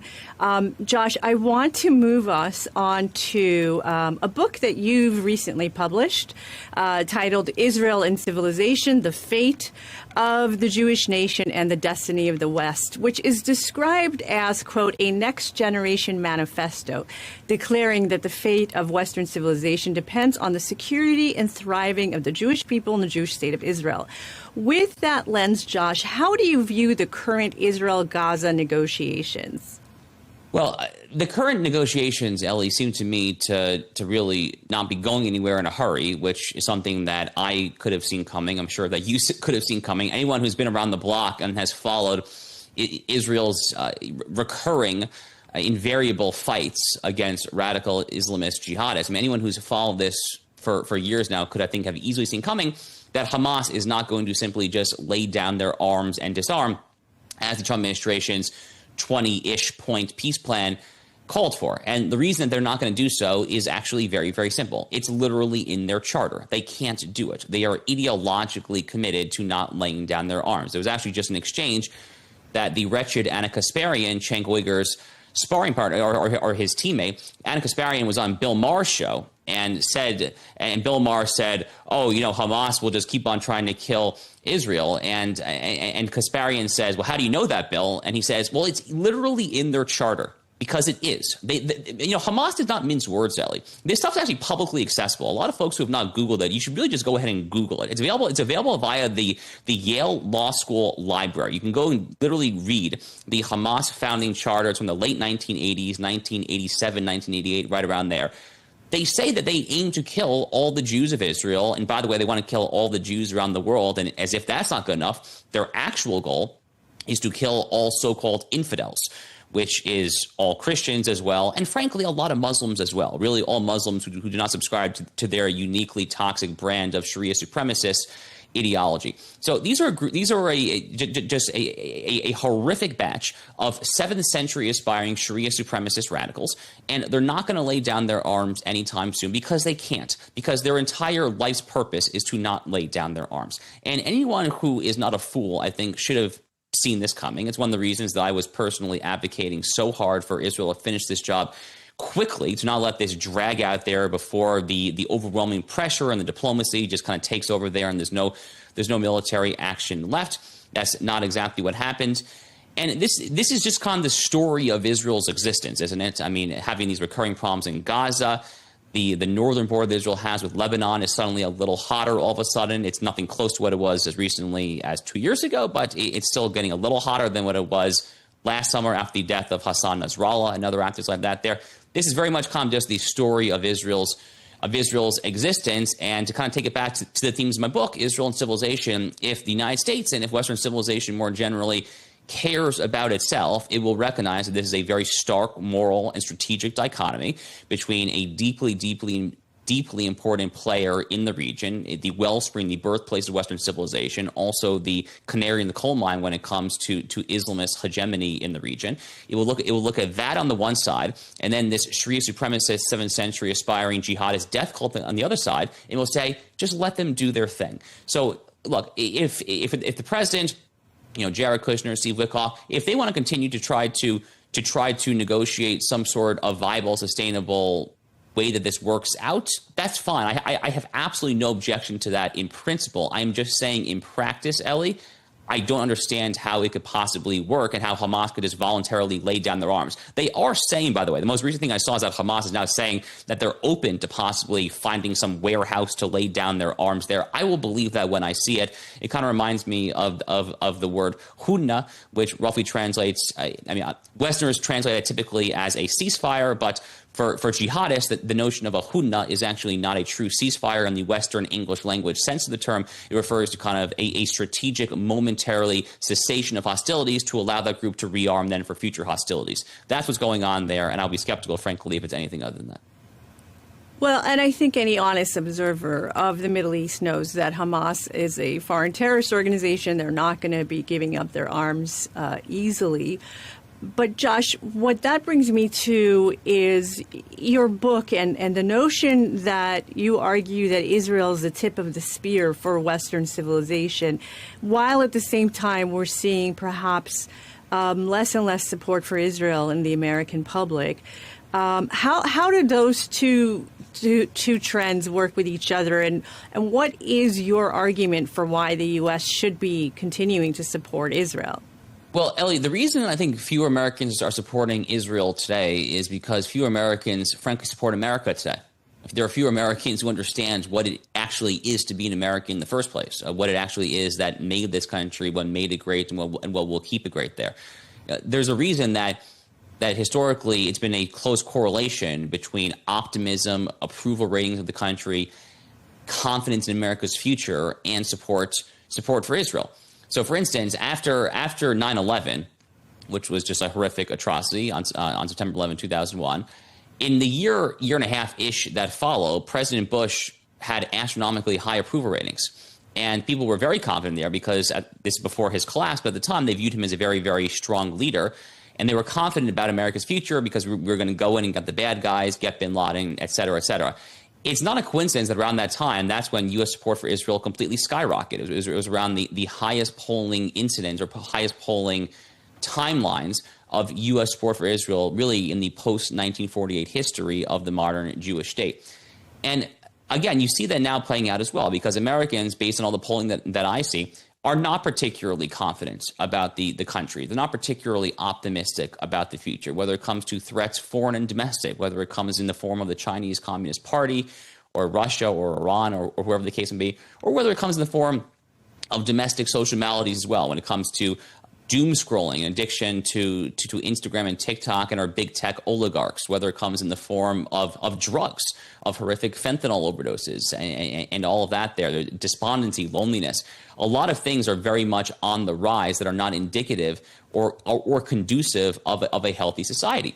We've also seen in recent decades precipitously declining rates of Americans who attend religious houses of worship, especially Christians who are simply not attending church or not describing themselves as Bible-believing Christians at a rate anywhere close to what was the norm in America for a very, very long time. So to me, it seems almost self-evident that support for Israel would decline amidst all of these particular trends. But Ellie, I've said for my entire adult lifetime, my entire political commentary career, that there's not a panacea, but if there's one thing that's as close to a panacea as possible, that's as close to a one-size-fits-all solution, if I could just snap my fingers and here's what I would do to solve the vast majority of America's social, economic, et cetera, all of our maladies there, it really would be to have a new religious awakening in this country. And that would solve so many of our worries. It would have people start dating again, get married again, start having children again there. They would find meaning and purpose there. They would shy away from drugs and various other vices there. And they also would make common cause with the American founders, who were a biblically literate, intimately biblically literate group of men. And they saw as deep inspiration for their project, for the founding of America, they saw as deep inspiration the ancient story of Israel and the Hebrew Bible more generally. It's not an accident that this group of pious, devout Christian men, at times they wanted to make the national seal of the United States Moses parting the Red Sea with the Israelites trailing behind. That was Benjamin Franklin's proposal. It's not an accident that you had men like John Adams, our second president, describe the Hebrews as the greatest civilization that ever lived because they introduced monotheism to the world. These two things are related. When you have more God and Scripture in your life, you're going to have a more, I think, intimately familiar relationship with the roots of all of that, which really kind of takes you back to support for Israel. So that is kind of one of the things that I most fervently hope for. I don't think that's necessary, by the way. I don't think it's necessary to support U.S.'s relations. You can absolutely support U.S.'s relations if you are an agnostic atheist. I don't think it particularly matters there. But just kind of looking at a broader whole, I think that would be the easiest way, frankly, not just to boost U.S.-Israel relations, but really just to boost America in general would be to have some sort of religious awakening in this country. Josh, that's really interesting what you're saying about religiosity, and it kind of ties back to our conversation about Charlie Kirk. His book that just came out that he was writing is about the Jewish Sabbath, and it's interesting to note that his mostly Christian audience is resonating so much with this idea of taking a day of rest that comes out of Judaism and the Jewish tradition. So I do hope that more people will read that book and also heed your call for that. But I'd love to now turn to another area of your expertise, which is the American legal tradition. Depending on who you ask regarding President Trump's immigration policies, it's either some of his most popular or most controversial. Meanwhile, just last week, the Supreme Court agreed to hear the case on birthright citizenship. Josh, can you walk us through the significance of that? Sure. So this is one of Donald Trump's first executive orders that he issued on January 20th, 2025, where he is seeking to end birthright citizenship for the children, at least of illegal aliens, possibly for the children of certain types of legal aliens as well, but a minimum for children of illegal aliens. So, Ellie, the context before we dive in here is that America is one of only 30-ish countries in the world that has this policy, that has automatic citizenship for anyone who was born on our soil. Essentially, period, full stop, end of story. There are some exceptions if you are the son or daughter of a diplomat, of an ambassador, a consul general, etc. Does not apply. But for the most part, America, Canada, we're two of the only 30 countries in the world. So we're already very much an outlier. Now, if you listen to how the media reports this, Ellie, they will often say, oh, the Supreme Court has long held that the 14th Amendment requires birthright citizenship for the children of legal aliens.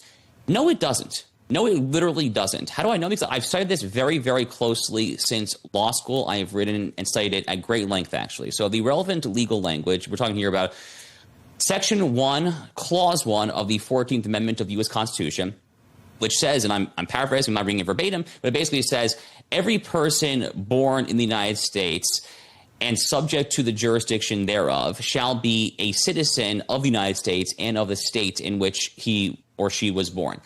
And the purpose of this clause, Ellie, taking us back to 1868 when this amendment was ratified, the purpose was to overturn a case called Dred Scott, which came out about a decade earlier, Dred Scott versus Stanford, the single most egregious case in the history of the United States Supreme Court, where they infamously held that it's appallingly racist, appallingly terrible legal logic.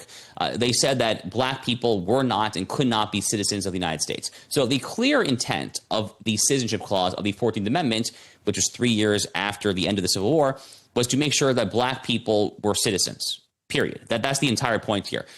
It had nothing to do with the children of illegal aliens, with the drug cartels, the traffickers. Now, the legal debate hinges upon how one interprets that qualifying phrase, subject to the jurisdiction thereof.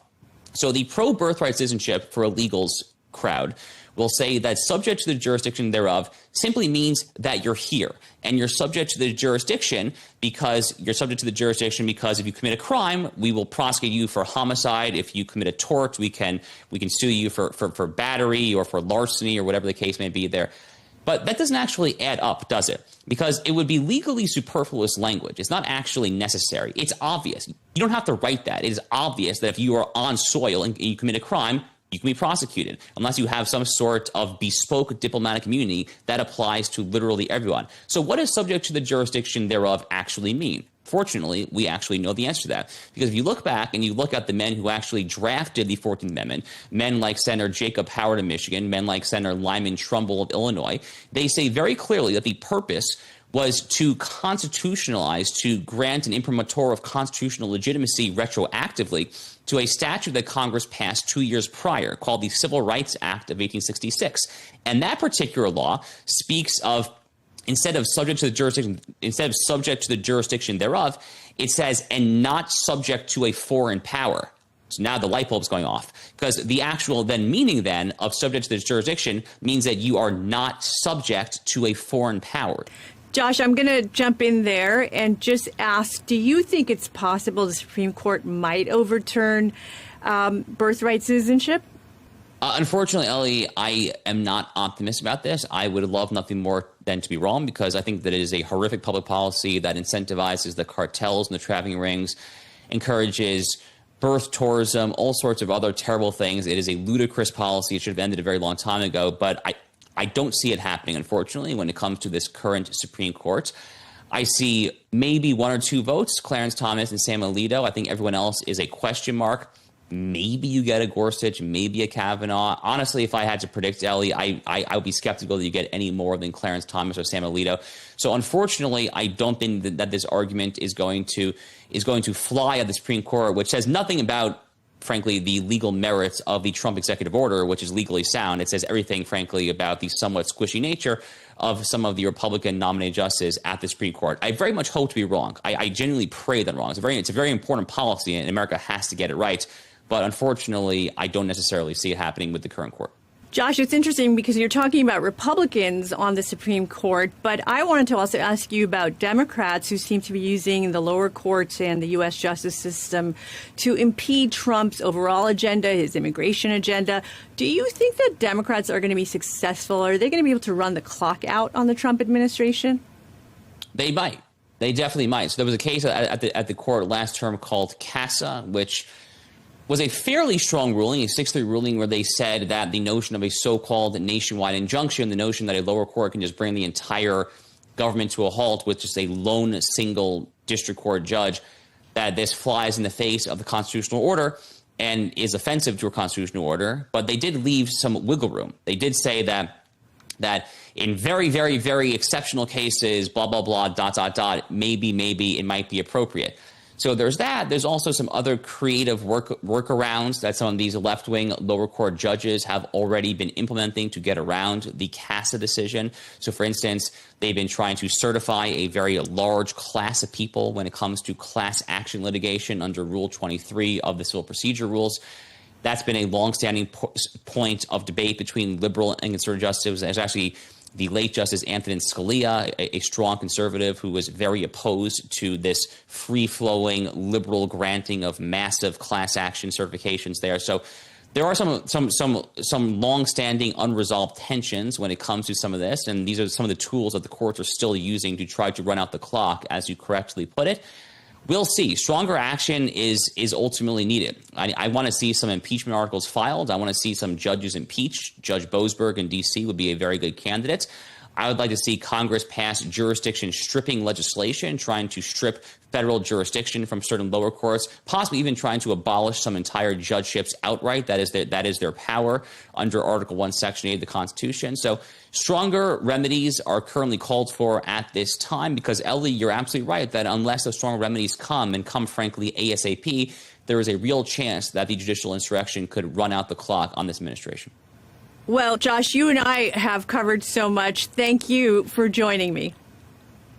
Ellie, it's been an absolute pleasure. Congratulations again on the new show, and God bless you, my friend. I hope to see you very soon. That's all we've got time for. Josh, thanks so much for joining me and sharing your insights. You've been watching America Unfiltered with Ellie Kohanim from New York. Until next time, goodbye.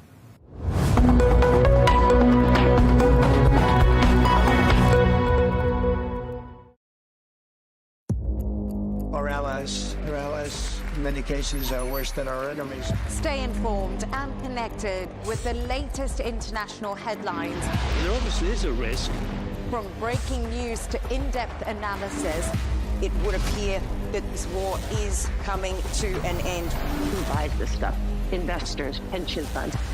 we deliver the most important developments straight to your screen. Iran always wanted to deal with militia. Join us for compelling, expert-driven conversations. A curfew order has been established. And an insightful look at the issues shaping our world today. There are a lot of proposals about European architecture for security. I'm Leigh Ann Gerrans, and this is W News. We dealt with this when I was Chief of Staff in the first term. Where you don't just hear the headlines,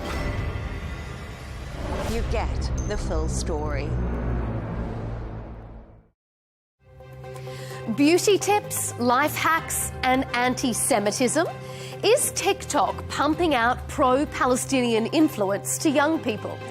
Former Secretary of State Hillary Clinton is the latest high-profile figure to argue it's algorithms and not Tel Aviv's actions that are fueling anti-Israel anger.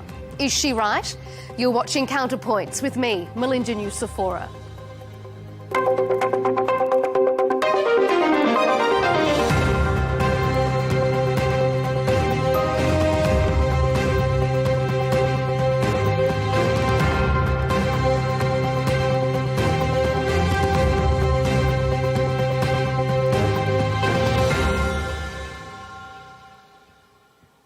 On the ground, the Israel-Hamas war remains, to an extent, in a fragile pause. Online, though, the war of influence still rages. In the US, conservative politicians, activists and commentators are again arguing social media has a pro-Palestinian bias. Former Secretary of State Hillary Clinton told an Israeli media forum that young people are being misled online. We're getting their information from social media, particularly TikTok. That is where they were learning about what happened on October 7th, what happened in the days, weeks, and months to follow. That's a serious problem. It's a serious problem for democracy, whether it's Israel or the United States, and it's a serious problem for our young people.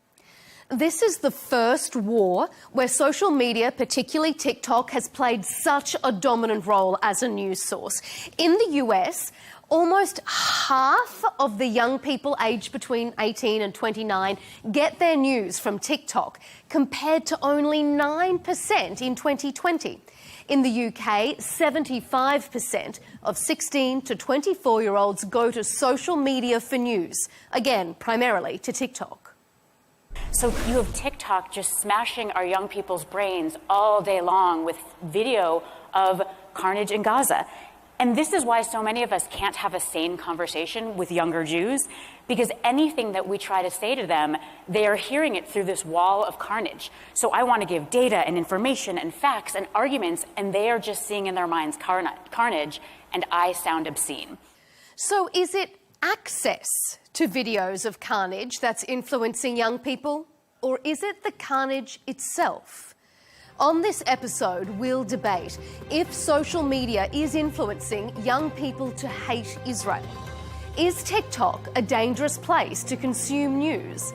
And why are people losing trust in traditional news outlets? Joining us for this discussion is Hen Mazig, Senior Fellow at the Tel Aviv Institute and author of The Wrong Kind of Jew. And Amani Al-Khattatba is back with us, author, activist and founder of MuslimGirl.com. To both of you, welcome to Counterpoints and thanks for being here. Immediately after the October 7 attacks, you had some groups, such as Human Rights Watch, for example, arguing that pro-Palestinian voices on social media were being silenced. Now, you have public figures, Hillary Clinton being one of them most recently, arguing the opposite, that anti-Israel sentiment is being amplified on the technology. There's no denying that social media is now a major player when it comes to news content, but is it unfairly skewing the narrative?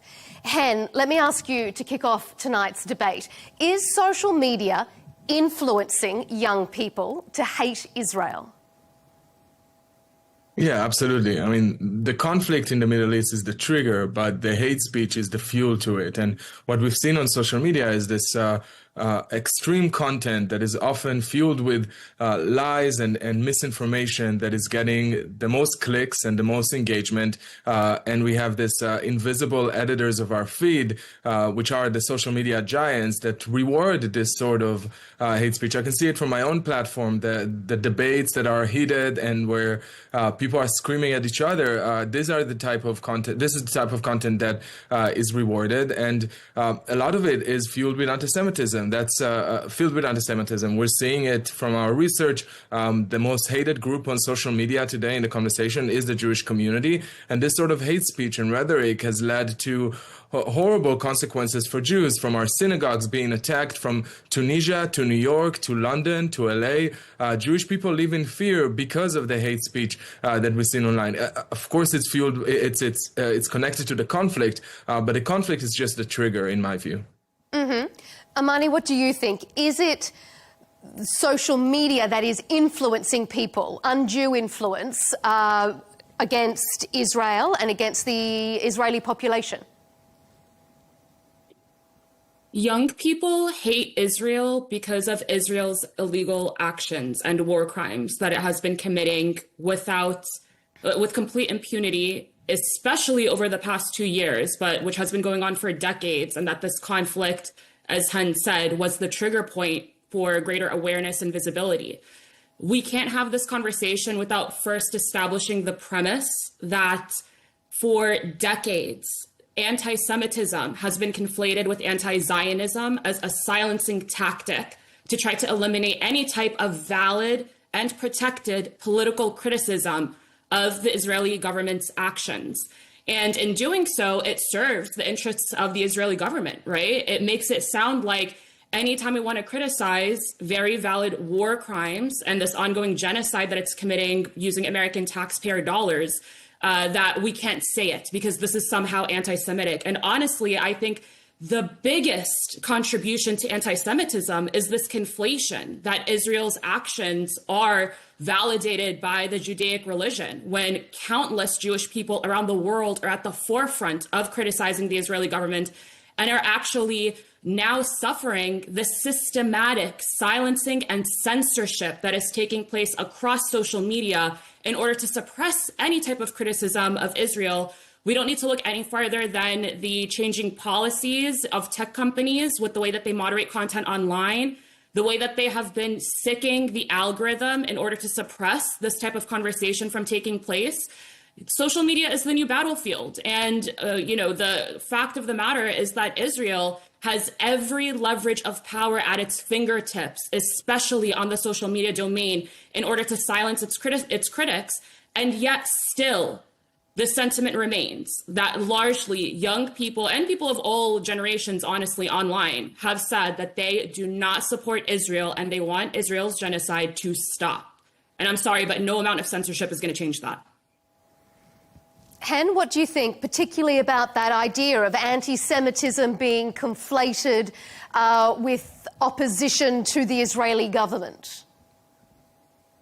I mean, I'm very critical of the Israeli government, but I believe that anti-Zionism is inherently connected to anti-Semitism. Just to give you some example of how lethal anti-Zionism is, an 82-year-old Karen Diamond was burned to death in Boulder, Colorado for marching in support of the release of the hostages. The attacker said that he did it because of the war in Gaza. 30-year-old Liron Lishensky and 26-year-old Sarah Milgren were shot to death by an activist that shouted "Free Palestine" as he shot those two young Jews. A 28-year-old dentist, Benjamin Haroni, was shot and killed in San Diego for being Jewish because of Palestine. The attacker was citing that. 69-year-old Paul Kessner was beaten to death in Los Angeles for holding an Israeli flag. 39-year-old Orthodox Jewish man was shot in Chicago, and the shooter was chanting "Free Palestine." Two prayers in Manchester in the United Kingdom were killed just a few months ago by an attacker that voiced his anti-Zionist control. So anti-Zionist opinion. So to pretend as if anti-Zionism has completely nothing to do with anti-Semitism is beyond disingenuous, in my view. I mean, Jews are being killed around the world in the name of anti-Zionism. Majority of Jews around the world are Zionists, according to Gallup and Pew Research from the last year. The vast majority of Jews are pro-Israel and are Zionist. Yes, there is a fringe minority, but there are the tokens, like every community has tokens that are being pushed forward. But the to be clear, the vast majority of Jews are Zionists. Half of the world Jewish population lives in Israel. So this connection is not something that we can ignore. And yes, of course, I know this war is horrible, but I think many of us are wondering, why is this war causing so much hatred and violence against Jews when far worse conflicts around the world have not triggered anything like that? I mean, even after October 7th, we haven't seen on the days after October 7th any support or any outrage on the opposite side. So it's I think it's just a bit disingenuous, and it really makes me think of how we're not able to identify the disease, and that's why it continues. As long as we're going to pretend that it's about a conflict or about a war, it's not about that. Anti-Semitism existed far before the war, and it will continue to exist, and it's deadly for us. Amani, do you want to respond? Do you want to jump in there? Is it disingenuous? I mean, Hen makes a pretty strong point, though those actions that he sort of outlined there have all been linked. And is it because this hatred is being propagated online, that hate speech now has a platform? Here's the thing. Hate crimes in all their forms deserve to be denounced. And that goes for anti-Semitic hate crimes, Islamophobic hate crimes, any type of bigotry and hate that is targeting any community from whatever religious background they come from. However, that's not what we're talking about here, okay? The biggest service to anti-Semitic sentiment, which yes, exists online for sure, the biggest service that has been amplifying it has been the fact that Hen has an apartheid genocidal government that is committing unspeakable atrocities in the name of Judaism. And because of that conflation, it's giving the general public the idea that the Jewish faith is now connected to us witnessing children being mutilated, to a government creating the largest child amputee population in history, to people being buried alive by the tens of thousands in an indiscriminate bombing. And the problem is that Zionist Jewish people like Hen are telling people that, yes, this is the equation of my religion. We support this. And if you don't support us in our actions, then you stand against our religion and you are an anti-Semite. So this conflation can only be directly addressed by getting at the root of the evil, which Hen said, which is to disavow the Zionist racist ideology from the Jewish religion, from the Jewish faith. And this shouldn't be something, astronomical. I don't understand why it's being spoken about like it's so crazy, For example, anytime any type of terrorist action is committed in the name of Islam by a fringe individual, right, and it's being blamed on our religion, you have millions of Muslims around the world be the first, before even asked, be the first to stand up and say, we denounce this. This does not represent our religion. We do not agree with this. We disavow this. But yet we have pro-Israel Jewish people like Hen who actually do not represent the majority of Jewish people. I have plenty of incredible allies, friends, people that I consider. But that's false. You can't say that. According to the polling, according to Gallup and Pew Research, majority, over 90% of Jews are Zionists. Why is it so difficult for you to come out and denounce the actions of the Israeli government? Okay, all right. I have denounced the actions of the Israeli government. No, you don't. I have denounced the actions of the Israeli government, but I'm not going to sit here and let you tell me that I know my community. I know what anti-Semitism is. Okay, Amani, let Hen respond to your comments there. Let Hen respond to your comments, Amani. Accountable for creating consent for genocide. Okay, Hen, respond to what Amani's saying there. Yeah, it's so bizarre that you're telling me what is and isn't anti-Semitism. Imagine me explaining to you what Islamophobia is. I would never do it. I just condemn Islamophobia, and I have condemned it in the past. I have criticized the Israeli government, much like most Jews. And the truth is, and it's, you can't twist it around. There's numbers. The Gallup found that over 90% of Jews in America are Zionists and pro-Israel. Half of the world Jewish population, 7 million Jews, live in Israel. To say that millions of Jews around the world oppose Israel is completely bizarre. And I mean, I'm just reading today that at least 60,000 people let Hen finish that point, Amani, and then I'll come back to you.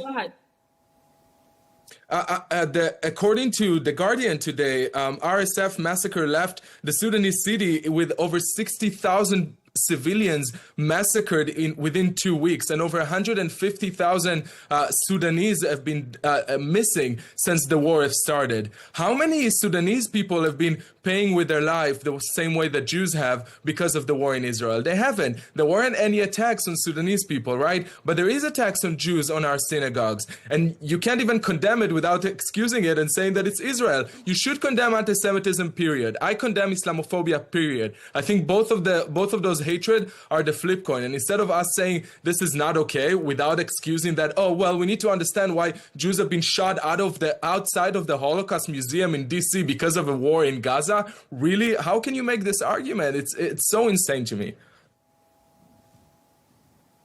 Amani? See, this, I think, is what's become very boring for a lot of people, and why so much of the public has stopped taking the real issue of anti-Semitism seriously, is because of talking points like this. Because the only defense that people like Hen have are, well, genocide's being committed by other countries. Why can't we commit genocide too? We have a right to kill people just like other No, it's not what I said. Like us. And then when he's talking to a non-Muslim or a non-Arab, then his defense becomes, why do you care that we're killing Arabs and Muslims? You're not even one of them. Why should you care? Because people have human decency. And you literally exposed yourself of the issue. If you're telling me that half of the Jewish population lives in Israel and that the majority of this Gallup poll said that most Jews support Zionism, Israel has a real indoctrination problem where it's creating a society that the majority of that society supports genocide, where the majority of that society supports the systemic rape of Palestinian hostages and has gone to the streets to protest their What are you right talking about? When did a hostage was raped? When did Palestinian prisoners been raped? This is a real This is so insane to make this. You're throwing accusations and lies, and there's no factual basis to any of your statements. And that's the problem with this sort of rhetoric. Okay. That's the rhetoric. Just a moment of money. We're gonna. And you can't reasonably push back against this. Here, okay. That's an accusation that is unfounded, we need to say, in the sense of legal balance here. No. But Hen, I want to put a question to you. Video evidence, and it has been actually confirmed by a number of global organizations verifying that the Israeli army has a systematic policy of rape against the Israeli Defense Force has denied those claims, and in the sense of balance, I just need to say that for the sense of balance. But Amani, just a moment, I need to put a question to Hen, and then I'm going to come back to you.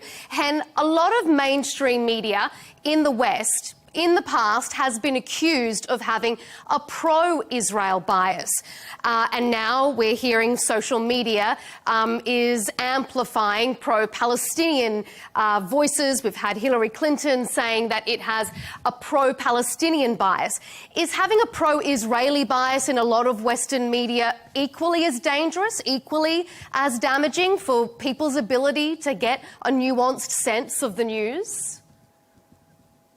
I mean, in my opinion, the vast majority of media that I'm following in the West is really pro-Palestine. I mean, I'm thinking about the New York Times, CNN, BBC. BBC was found to be over 1,800 times pro-Palestine and actually skewing the facts. Over 1,800 times they found in the last 2 years that the BBC has lied about Israel to be more sympathetic. In fact, they actually paid Hamas to create a documentary. The son of Hamas in Gaza created a documentary from the BBC. The head of the BBC had to resign when this information came out. So, I mean, factually speaking, again, not what I feel, but factually speaking, the media is much more leaning towards the Palestinian side of this conflict than the Israeli side. And that's, again, we can argue what we feel, but the fact speaks for themselves. Okay, and I do need to point out that the BBC didn't directly pay Hamas. They paid the son of a Hamas member, but maybe that's semantics, but just to articulate that point. Amani, do you agree that there is perhaps an unfair pro-Palestinian bias coming across in a lot of mainstream media? It's so crazy to me and a lot of people that even with all of the power that pro-Israel forces have within the American media. People like Hen still play the victim card by saying that there's a bias in the other direction and that there's a pro-Palestine bias. So even with you've been victimizing yourself since we started. Of coverage that the vast, innumerable war crimes committed against Palestinians, when they're just a fraction even acknowledged within mainstream media, suddenly this is even that is too much. Even the mention of it's literally on the cover of the New York Times for Hen and his ilk. Here's the bottom line. But do you think it's unfair, though, Amani? Shouldn't the media just be reporting the facts, though? If the media is unfairly promoting a pro-Palestinian bias, doesn't that go against what we expect from our traditional media? Our media, especially in the United States of America, is Zionist. And I think that that is very blatantly bragged about by every Israeli organization imaginable, including the Israeli government itself. Here's the bottom line. What? And I want to say this clearly. I want to say this clearly and without interruption. Israel's war stopped being on Hamas a long time ago. Israel's war is on the American First Amendment. Israel's biggest threat to its existence is free speech and people being exposed to the factual evidence of the war crimes that Israel is committing in real time. And that is why every time information is being freely shared about Israel's war crimes, the first immediate action that pro-Israel forces do in America is try to take ownership of that media. We see that happen with CBS. Just a week ago, Ben Shapiro was at a conference where he was openly bragging and thanking the capture of CBS by a pro-Zionist owner. Right now, as we speak, TikTok is in an ongoing deal to be owned by some of the most Zionist pro-Israel voices that the country has. And even your own leader, Netanyahu, was talking to a room of influencers, calling TikTok the new weapon of war, and that he is so excited and can't wait for TikTok to transfer ownership to American owners so that they can censor people even more. The only chance that Israel has in this PR war is to try to completely curtail and annihilate the American First Amendment and American free speech. We are even gutting free speech on college campuses and destroying the American education system in order to silence criticism of Israel. There's an absolute rupture and there's our destruction of American society, all at the expense of protecting Israel's genocide. Mm-hmm. Okay. This is all factual and confirmed, and it's out in the open, and your own leaders brag about this. So not only is Israel reliant on American taxpayer dollars, it is completely arrogant about it. It bites the hand that feeds it, and it wants to oppress not only Palestinians, but the American people themselves. Okay. Hen, I'm going to give you a right of reply on that, but because Amani brought it up, I just want to play for our audience as well a bit of that clip. It's from, I think, September 27, when Prime Minister Benjamin Netanyahu was speaking to a group of influencers when he was visiting the United States. Let's take a listen to this short clip. But we have to fight with the weapons that apply to the battlefields in which we're engaged. And the most important ones are the social media.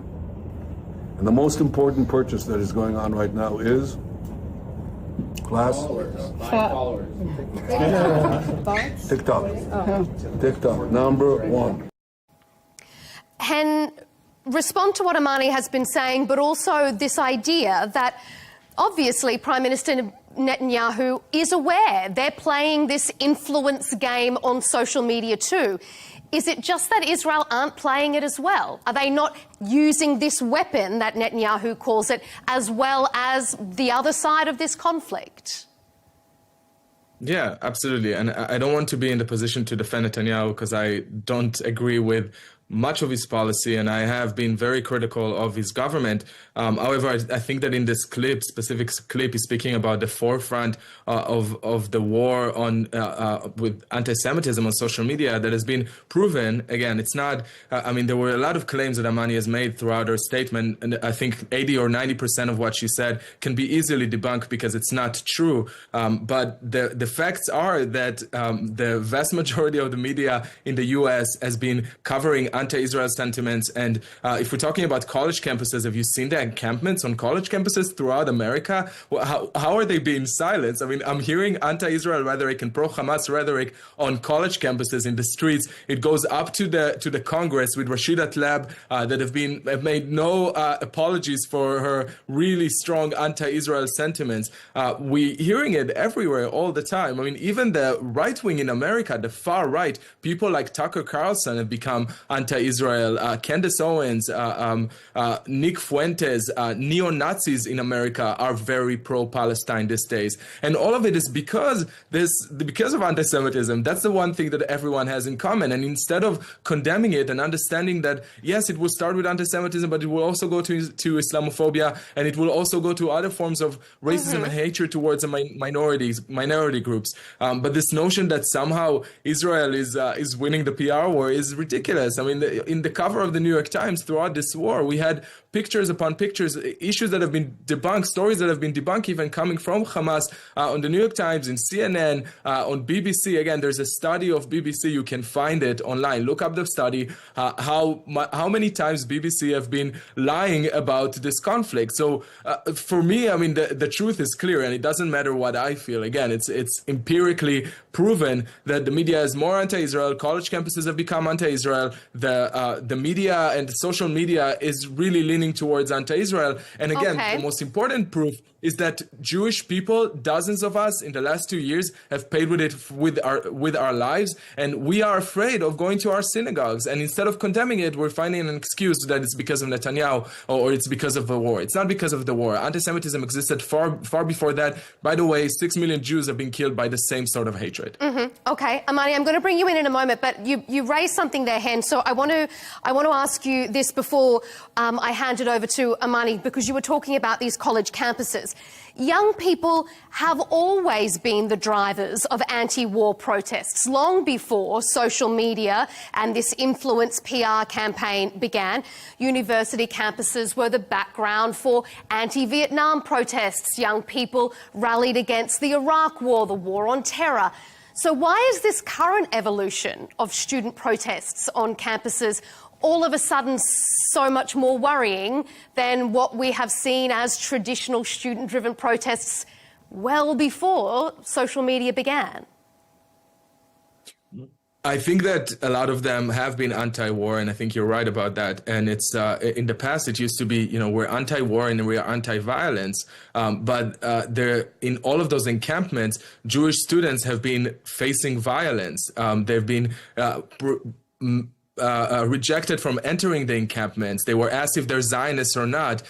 They were attacked physically. Jewish students were attacked across America on college campuses in the last 2 years because of their identity. It was never anti-war that also included violence. It was never anti-war that justified violence against minorities. And in my point of view, I mean, the way I see it, if you're an anti-Zionist today and you want to convince us that anti-Zionism has nothing to do with anti-Semitism, you should be at the forefront of fighting anti-Semitism, on calling it out, and not saying that it's because of the Jewish lobby, which is an anti-Semitic trope, or it's because the Jews control the media, again, anti-Semitic trope. All of those anti-Semitic tropes are leading to real-world violence against us. And unless you're going to work twice as hard to fight anti-Semitism, don't tell me that anti-Zionism has nothing to do with anti-Semitism. It completely has everything to do with it, and it's inherently connected. And again, Jews are being shot outside of our synagogues because of this anti-Zionist rhetoric. Factually, outside of the DC museum, the shooter that shot 2 Jewish people was shouting "Free Palestine." An 82-year-old Karen Diamond was burned to death in Boulder, Colorado this year because of an attacker that cited Palestine. I mean, that's the facts. You can nod your head, but these are the facts. Amani, what do you say to that? That previously student protests were anti-war, they were pro-peace, but have these protests, this social media-driven student protests, gone too far? First of all, I was there for the Columbia University encampment. I actually spent a significant amount of time on that campus when that encampment was happening. I was there as one of the only media observers the night that Hind's Hall was taken. I spent a lot of time directly with the organizers and the student activists and the protesters at this encampment. And it might be mind-boggling to your fake straw man arguments, Hen, that the majority of the leaders of that encampment, as were many encampments across the country, were Jewish students. And I interviewed many of them for So it makes the anti-Semitism totally okay. And no, that's to disprove that this is anti-Semitic. The only thing that I mean, you can be part of a minority group and engage in bigotry and hatred. You know that. This isn't an elementary school classroom. I'm not here to teach you the definitive difference between anti-Zionism and anti-Semitism. I said that within my first. You're not going to teach me because you're not Jewish. I would be the one to decide that as a minority community. The same way that I'm not going to teach you what is and isn't Islamophobic. Don't preach to me about my community. Okay, if we can return to the question at hand, Amani. If I can return to that question, okay? Here's the thing that I'm going to affirm one thing that Hen said during his entire spiel, and that is that polls have revealed that for the first time in history, the majority of the American public is anti-Israel now. And guess what? That also includes American Jewish people. Many Jewish people are against Israel because they are basic human beings with human dignity, and they understand a war crime when they see one. They understand the dehumanization of a people when they see one. And you are the biggest tool of anti-Semitism for you to continue making that conflation between Israel's inexcusable actions with your Jewish faith. And frankly, you should be ashamed of yourself. And you owe an apology to your own Jewish brothers and sisters for this disgusting language and conflation that you're doing in their name and on their behalf. It's what really conflation? I told you that Jews are being shot in our synagogues because of anti-Zionism. Is that okay? But Amani, will question: are Jews not being shot outside of our synagogue because of Palestine? Answer the question. You can't, because you know that we are. Anti-Zionism kills Jews, and you are excusing it and telling me that I should be ashamed of myself? How dare you? Amani, that's a good point. I mean, Hen shouldn't be ashamed of himself. It's actually a very were Jews not shot in the name of Palestine? Were Jews not shot in America in the name of Palestine? Yes or no? Here, let me answer your question for you, okay? About Israel losing the PR war. Nobody has claimed that Israel is winning the PR war. Not a single sane person can ever say that Israel was trying to win it.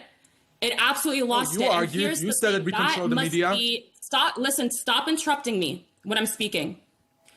So stop lying. It must be absolutely humiliating that with all of the power and influence that Israel has in the United States of America, one of the strongest Israel lobbies so we control the media, but we're losing the PR war. We control America, but we're losing Americans. You understand how you will not interrupt me when I'm speaking. Hen, you will not interrupt me when I'm that's the debate.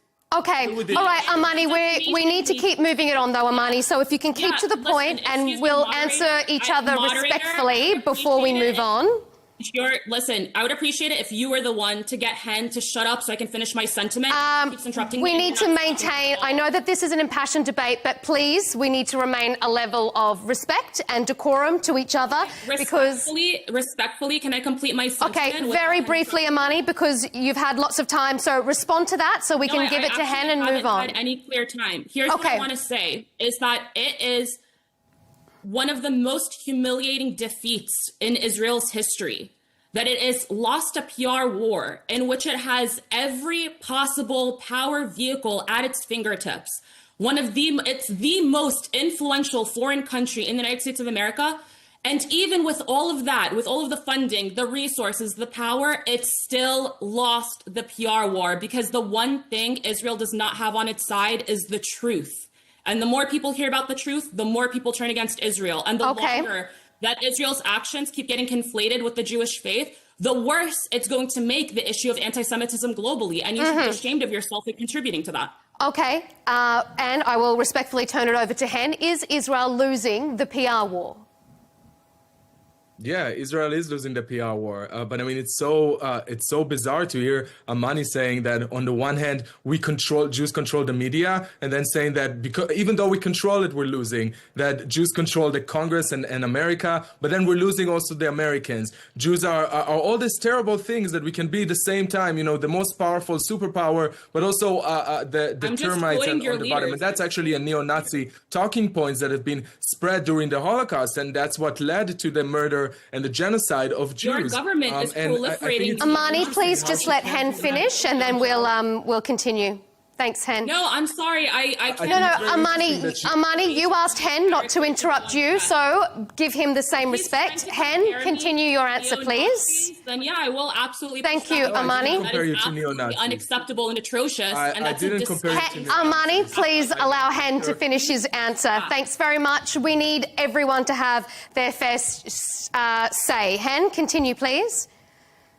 Yeah, I mean, and to say that that Israel controls America or has the most funding, I mean, Qatar just gave, it was over $1 trillion deal with America. They gave President Trump a plane. I mean, what are you even talking about? Israel has no influence in this regard. $1 trillion compared to $3 billion that Israel has to buy weapons from America. That's all Israel is getting from America. And I think the most glaring part for me in the statements that we hear from Amani is this inability to condemn the fact that Jews have been killed in the name of Palestine, that Jews have been killed outside of a Jewish museum in D.C. when the shooter said, free Palestine. The same thing that has been heard in the encampment in Columbia University got 2 young Jews killed. The same chants that we've heard got Jews in Boulder, Colorado killed, got Jews in Manchester killed. So to pretend that your movement is somehow pure and has nothing to do with anti-Semitism is embedded in this movement. And instead of educating yourself and listening to Jews, you spend most of your time telling us why it's actually our fault. It's actually our fault that we are being killed.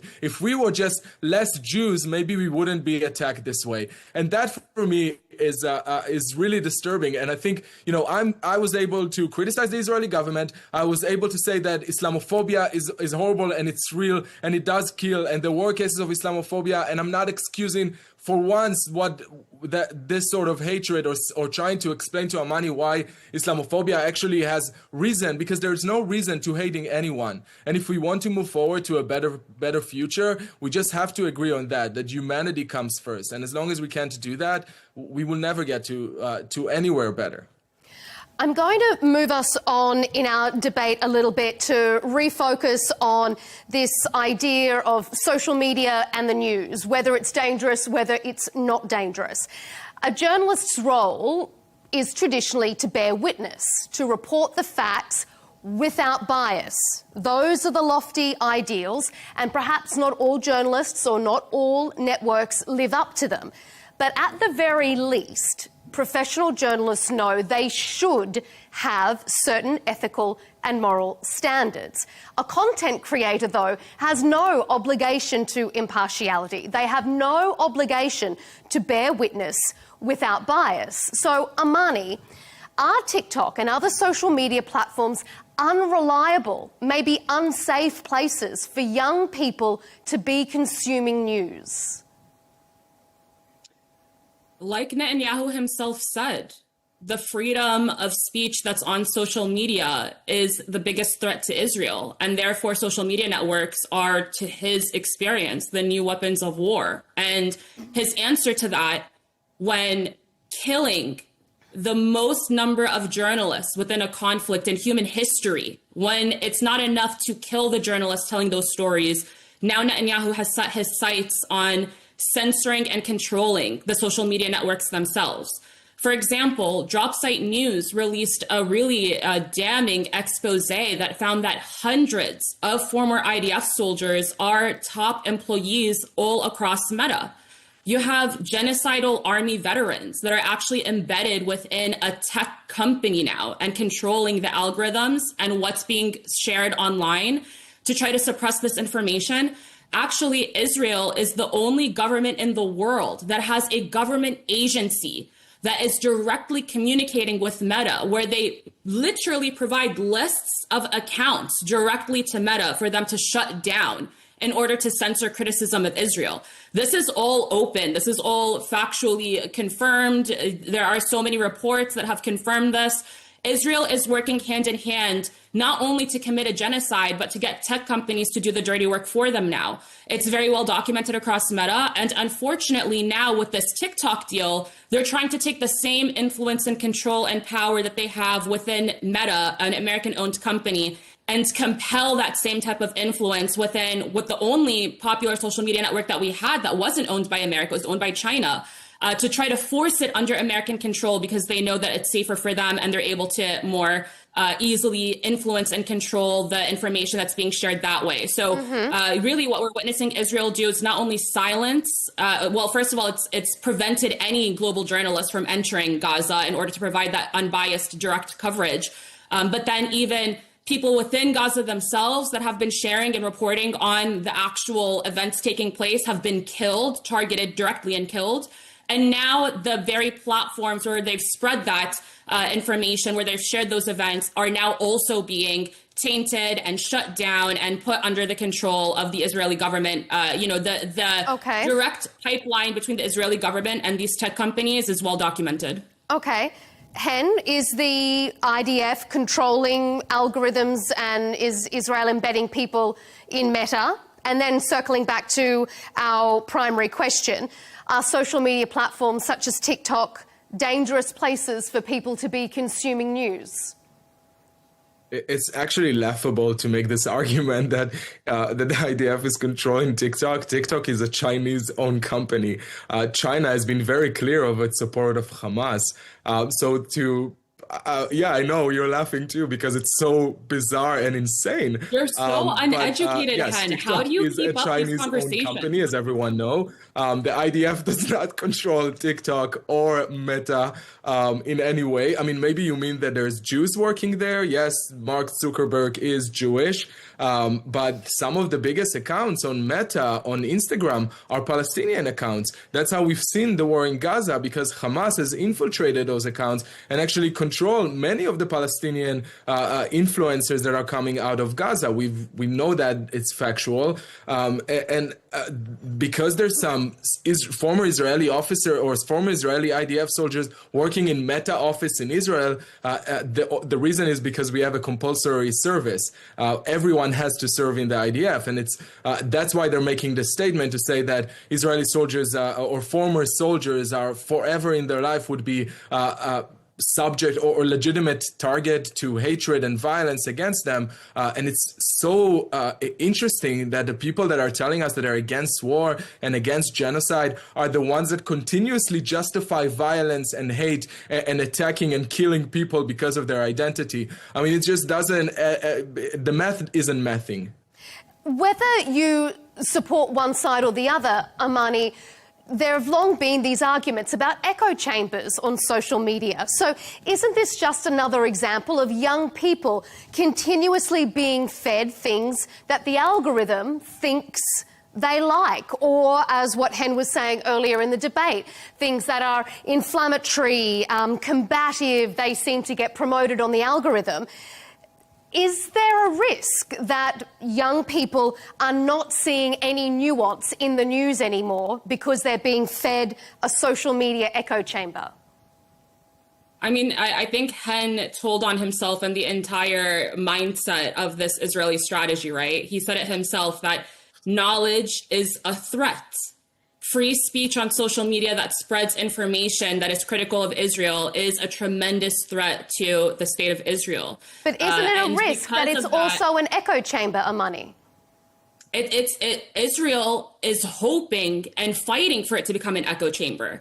The thing is that social media, especially from the young generations, it has been celebrated as a democratizing force where people that are marginalized and oppressed beneath the establishment have a chance to have their voices be heard and to gain a platform. And this is horrific to the Israeli government, that people that they are trying to squeeze beneath their thumb have a chance of being heard. And because of that, Netanyahu and the Israeli government is eager to make it an echo chamber of only pro-Israel sentiment and to pretty much annihilate any type of criticism of Israel entirely. So while Hen was hee-hawing about what I just said, and the lack of education there is really embarrassing for you, but here's the actual report itself, which confirmed that the #1 country in the world that originates takedown requests globally of Meta accounts, the #1 country is Israel. And this report has revealed that Meta has complied with 94% of those takedown requests. So essentially, Israel has just a completely unchecked power pipeline to our social media platforms, where it just tells them, these are the accounts that we don't like, please take these down. And guess what? That's a violation of human rights. Tech companies are actually not allowed to do that. Picking up on what Hen asked there, according to who? Where is that information coming from? You can find the expose on dropsitenews.com. It's been confirmed by several other outlets as well. And they also have cited every single source, including sources from the Israeli government themselves. And again, you don't have to look past Israeli leaders that have been speaking very openly in Hebrew. I mean, look at X, just X alone. The translate tweet feature was removed from Hebrew X posts because they were so genocidal and filled with hate speech that Elon Musk is even protecting the genocidal nature of Israelis on his platform by removing translate tweet, because every time we translate tweet on a Hebrew post, it's absolutely embarrassing, mind-blowing. And the biggest issue that Israeli society has is that once they emerge from this genocidal bubble that they're in, this indoctrination within Israeli society that they're trying to push on the American public and American free speech, they, just like Hen, are so surprised that the rest of the world doesn't agree with them that killing children is okay. Okay. The rest of the world doesn't agree. They are against war crimes. And outside of the Israeli bubble, they just cannot believe that the rest of the world can't agree with this. And so they're trying to increase their influence and power in every way possible on our social media networks. If Israel was really on the side of truth, then open dialogue and open algorithms, open free speech would be its best friend. But no, that's what Hen is saying is the biggest threat. The worst thing about social media is that people can speak freely on there and share information on there. And he, has a problem with that because it exposes Israel and the Israeli society. So okay, all right, Hen, I'll give you a right of reply on that. We're almost out of time, but I also just want to quickly ask you as well. Prominent Jerusalem-based journalist Matty Friedman, he was with the AP bureau there for a long time. He now writes columns for other outlets. He says that mainstream media has abandoned the journalistic goal of reporting what's going on in favour of who does this serve. Is he right? Yeah, I think Matty Friedman is absolutely right. And Matty has actually, a history of working with the New York Times, writing for the New York Times, being involved in all of those newsrooms.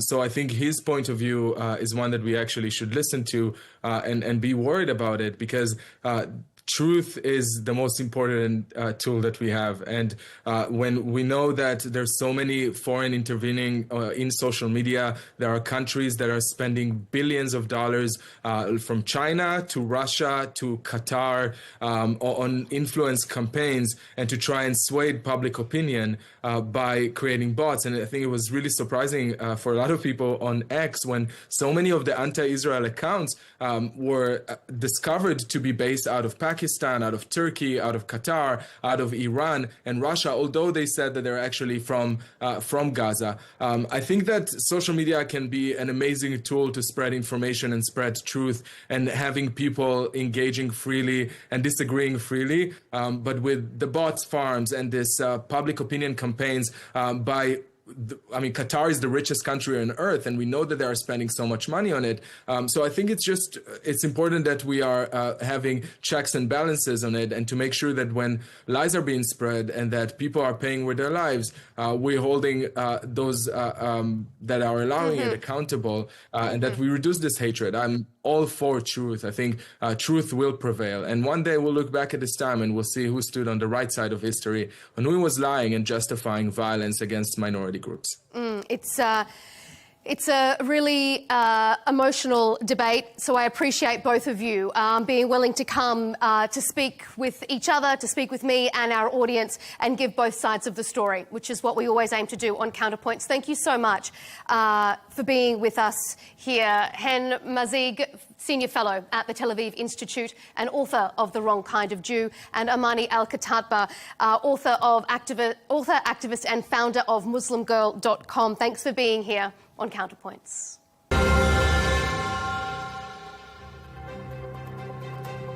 And thank you for tuning in to this episode. Keep up to date with our latest debates and interviews on YouTube with the Al Arabiya English page. And don't forget to follow us on TikTok and on X. We'll see you next time.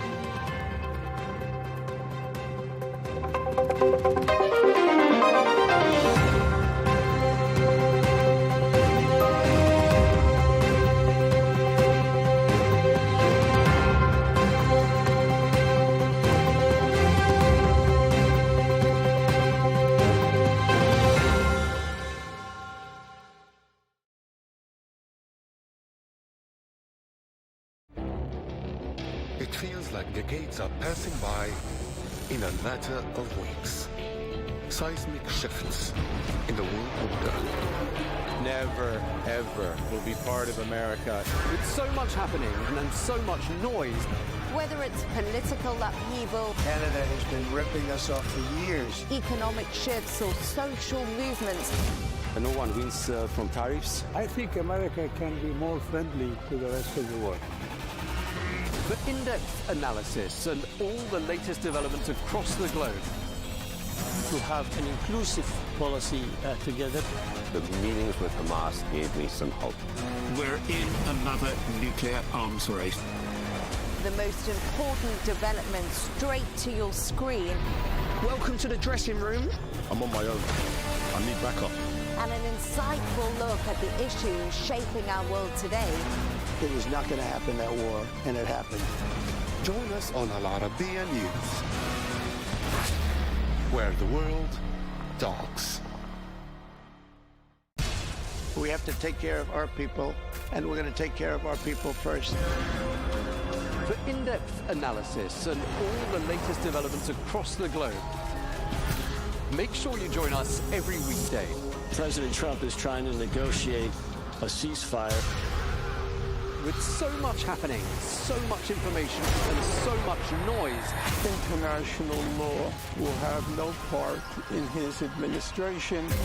it can be hard to keep track. Tariffs will just fuel inflation. We're going to fight these tariffs.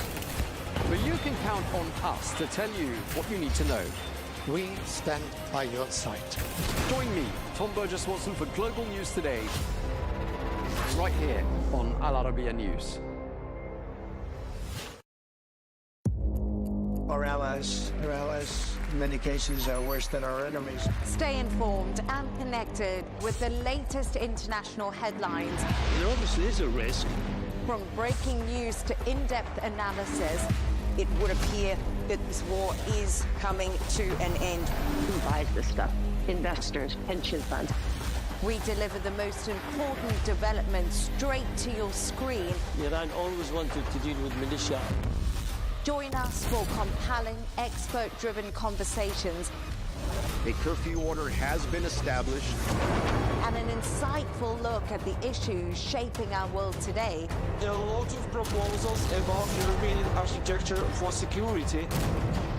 I'm Leigh Ann Gerrans, and this is W News. We dealt with this when I was chief of staff in the first term. Where you don't just hear the headlines, you get the full story.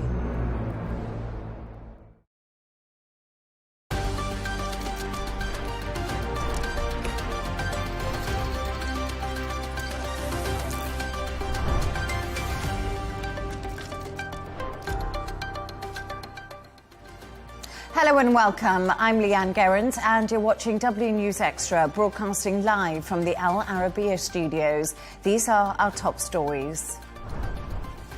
The Australian Prime Minister vows to toughen up gun laws after a father and son killed 15 people attending a Hanukkah event on Bondi Beach.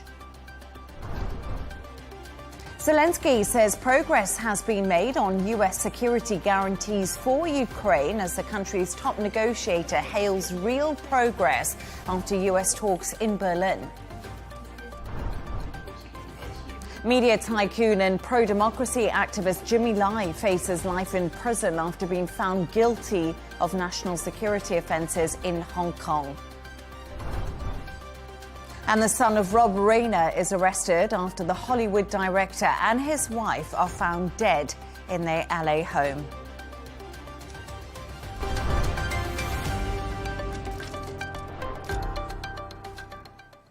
Now, the Australian Prime Minister, Anthony Albanese, has signalled plans for tougher gun laws after a mass shooting that killed 15 people. Investigations into the incident, which targeted a Jewish celebration on Sydney's popular Bondi beach and left 40 hospitalised, are ongoing. Our correspondent, Jan David, has more. Flowers for those no longer here, and songs of remembrance. Today, members of the Jewish community gathered to pay tribute to those who lost their lives in the worst mass shooting Australia has faced in almost 30 years. I think today is a very sad day. It's the day that I think we were all dreading in the Jewish community. We feel absolutely shattered. We feel that we've been abandoned, that we've been struggling to get to a place where we feel comfortable and we feel safe here. We don't feel safe. It was on this beach that eyewitness video captured the moment shots rang out and police rushed to respond. Officials described the shooting as a targeted anti-Semitic attack. Investigators say they are working to understand the background of the two assailants, a 50-year-old father killed on the scene and his 24-year-old son. Police cordons now surround their home. In the wake of the shooting, Australian Prime Minister Anthony Albanese has called for a review of gun laws. What we saw yesterday was an act of pure evil, an act of terror, an act of anti-Semitism, an attack on the first day of Hanukkah targeted at the Jewish community. The government is prepared to take whatever action is necessary. Included in that is the need for tougher gun laws. Funding for physical security for Jewish communities will be extended, Albanese pledged. But senior members of Australia's Jewish community criticise the Prime Minister for not doing enough to deal with anti-Semitism in the country earlier. I'm David at Arabiya English. To discuss this and all of today's stories, I'm joined by Al Arabiya senior presenter Rawia Alami and Dubai 92 presenter Jono Hayes. Jono and Rawia, thank you for being with me this evening.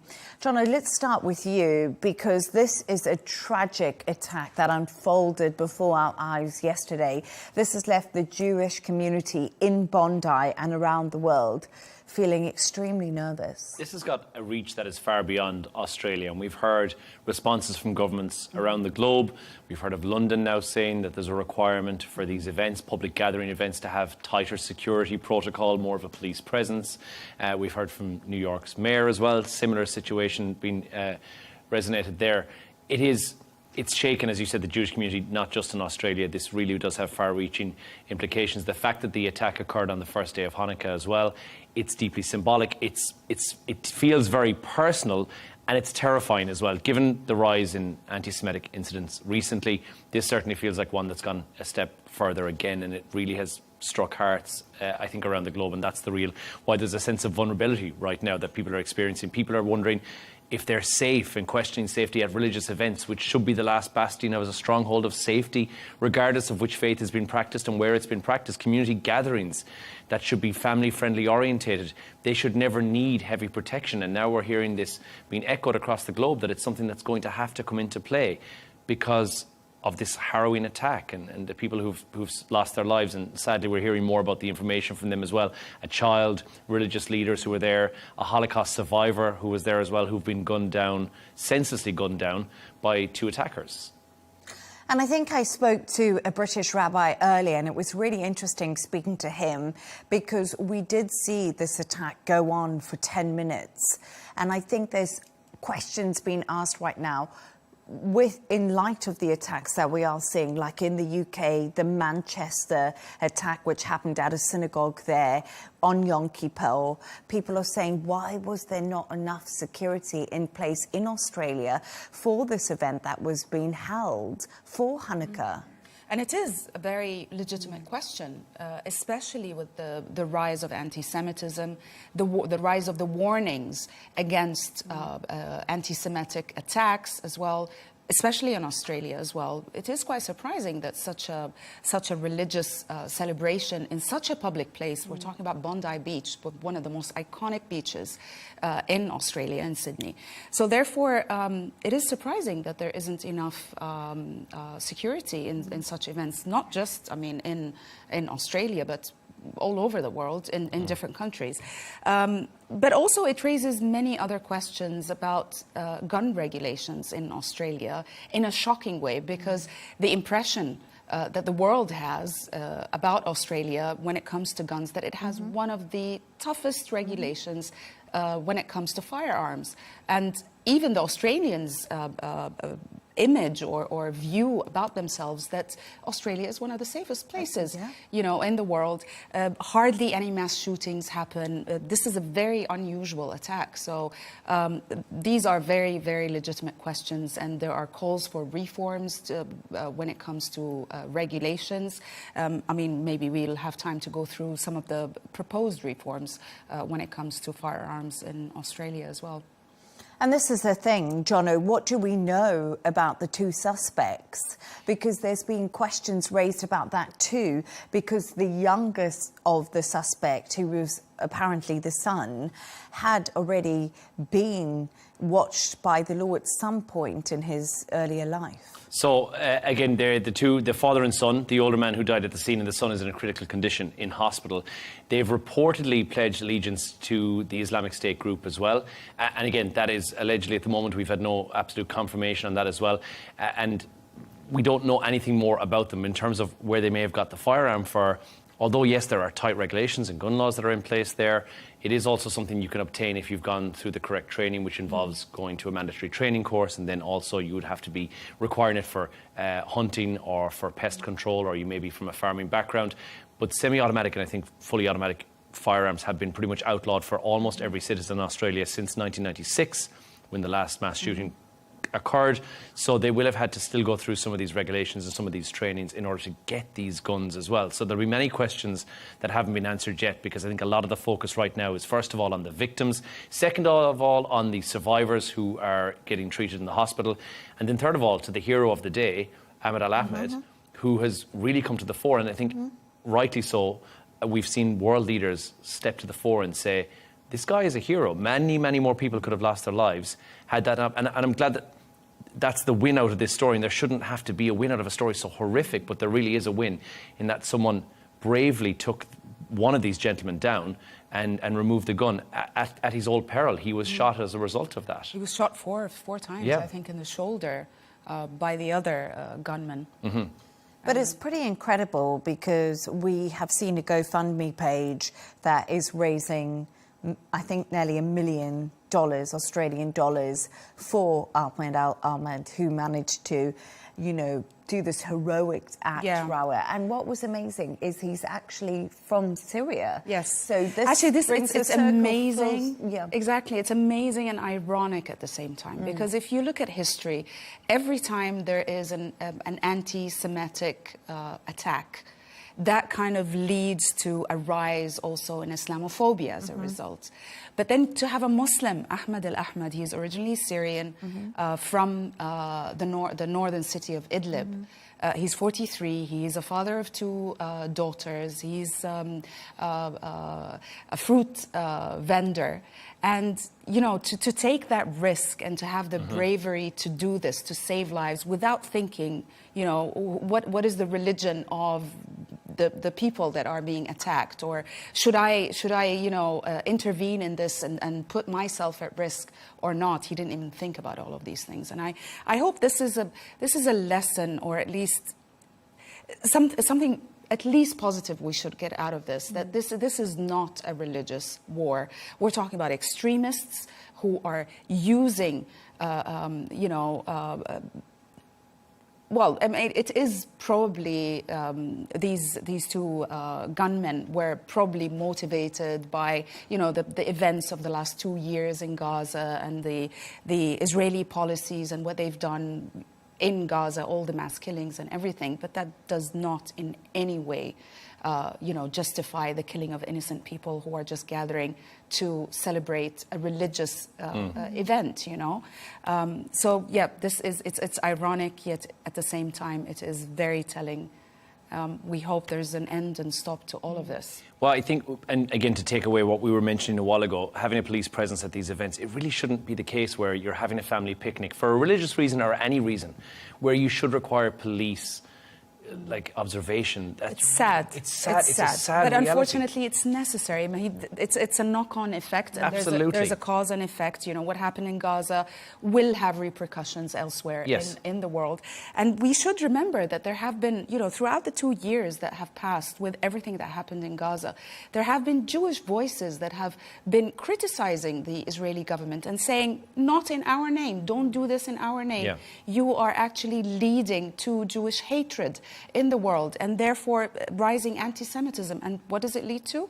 Incidents. And we've heard this. Tragic incidents. We've heard this. There's the Jewish community across the globe have said, the sentiment and the modus operandi of Israel as a state is not what is reflected by the majority of Australian Jews, British Jews, Irish Jews, wherever they may be from in the world, and to paint them all with the same brush and say, just because people who are representing your nationality, I would certainly hate it to be the case from mine as an Irish person, for anyone who is British to say, well, based upon your previous experience as a nation, something that you have done in the past or currently or whatever you may be currently doing is the reason why we don't like you. And unfortunately, it's what we see around the globe all the time. Unfortunately. Everyone gets painted with the same brush. You're all tarred with the same brush.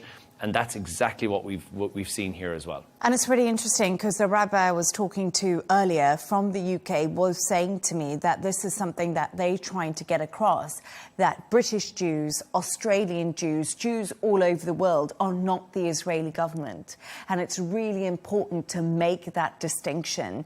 They're very different people, they have very different views, and they're just there to look after their community and to cherish their own religion and to feel safe in that practice. Which is everyone's right, wherever they live. Absolutely.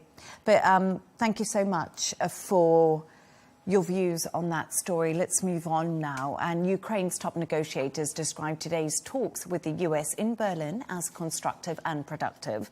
And Zelensky has said progress has been made on US security guarantees for Ukraine over the weekend.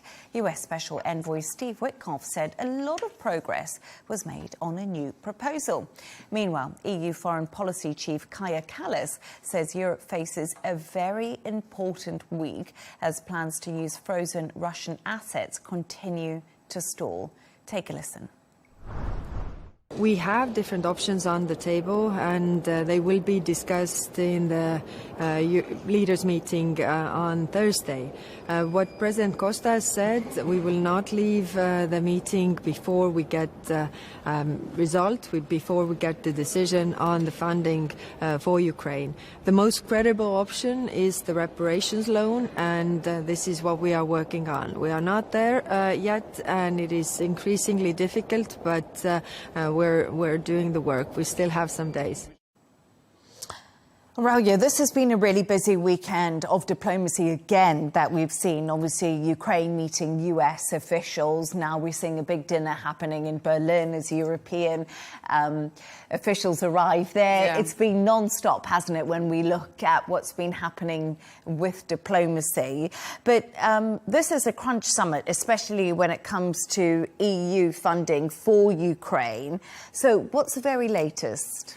Okay, so we're talking about, or what's going on in Berlin is high-level talks as European leaders, Ukrainian President Volodymyr Zelensky, US envoy, and NATO officials and EU representatives. They all meet to discuss ending the war in Ukraine. These talks, they come after extensive talks also between the Ukrainians and the Americans with Steve Witkoff and Jared Kushner. Apparently, these talks they went on for 5 hours. We didn't hear much about what resulted from these meetings, but what we heard that they were definitely positive.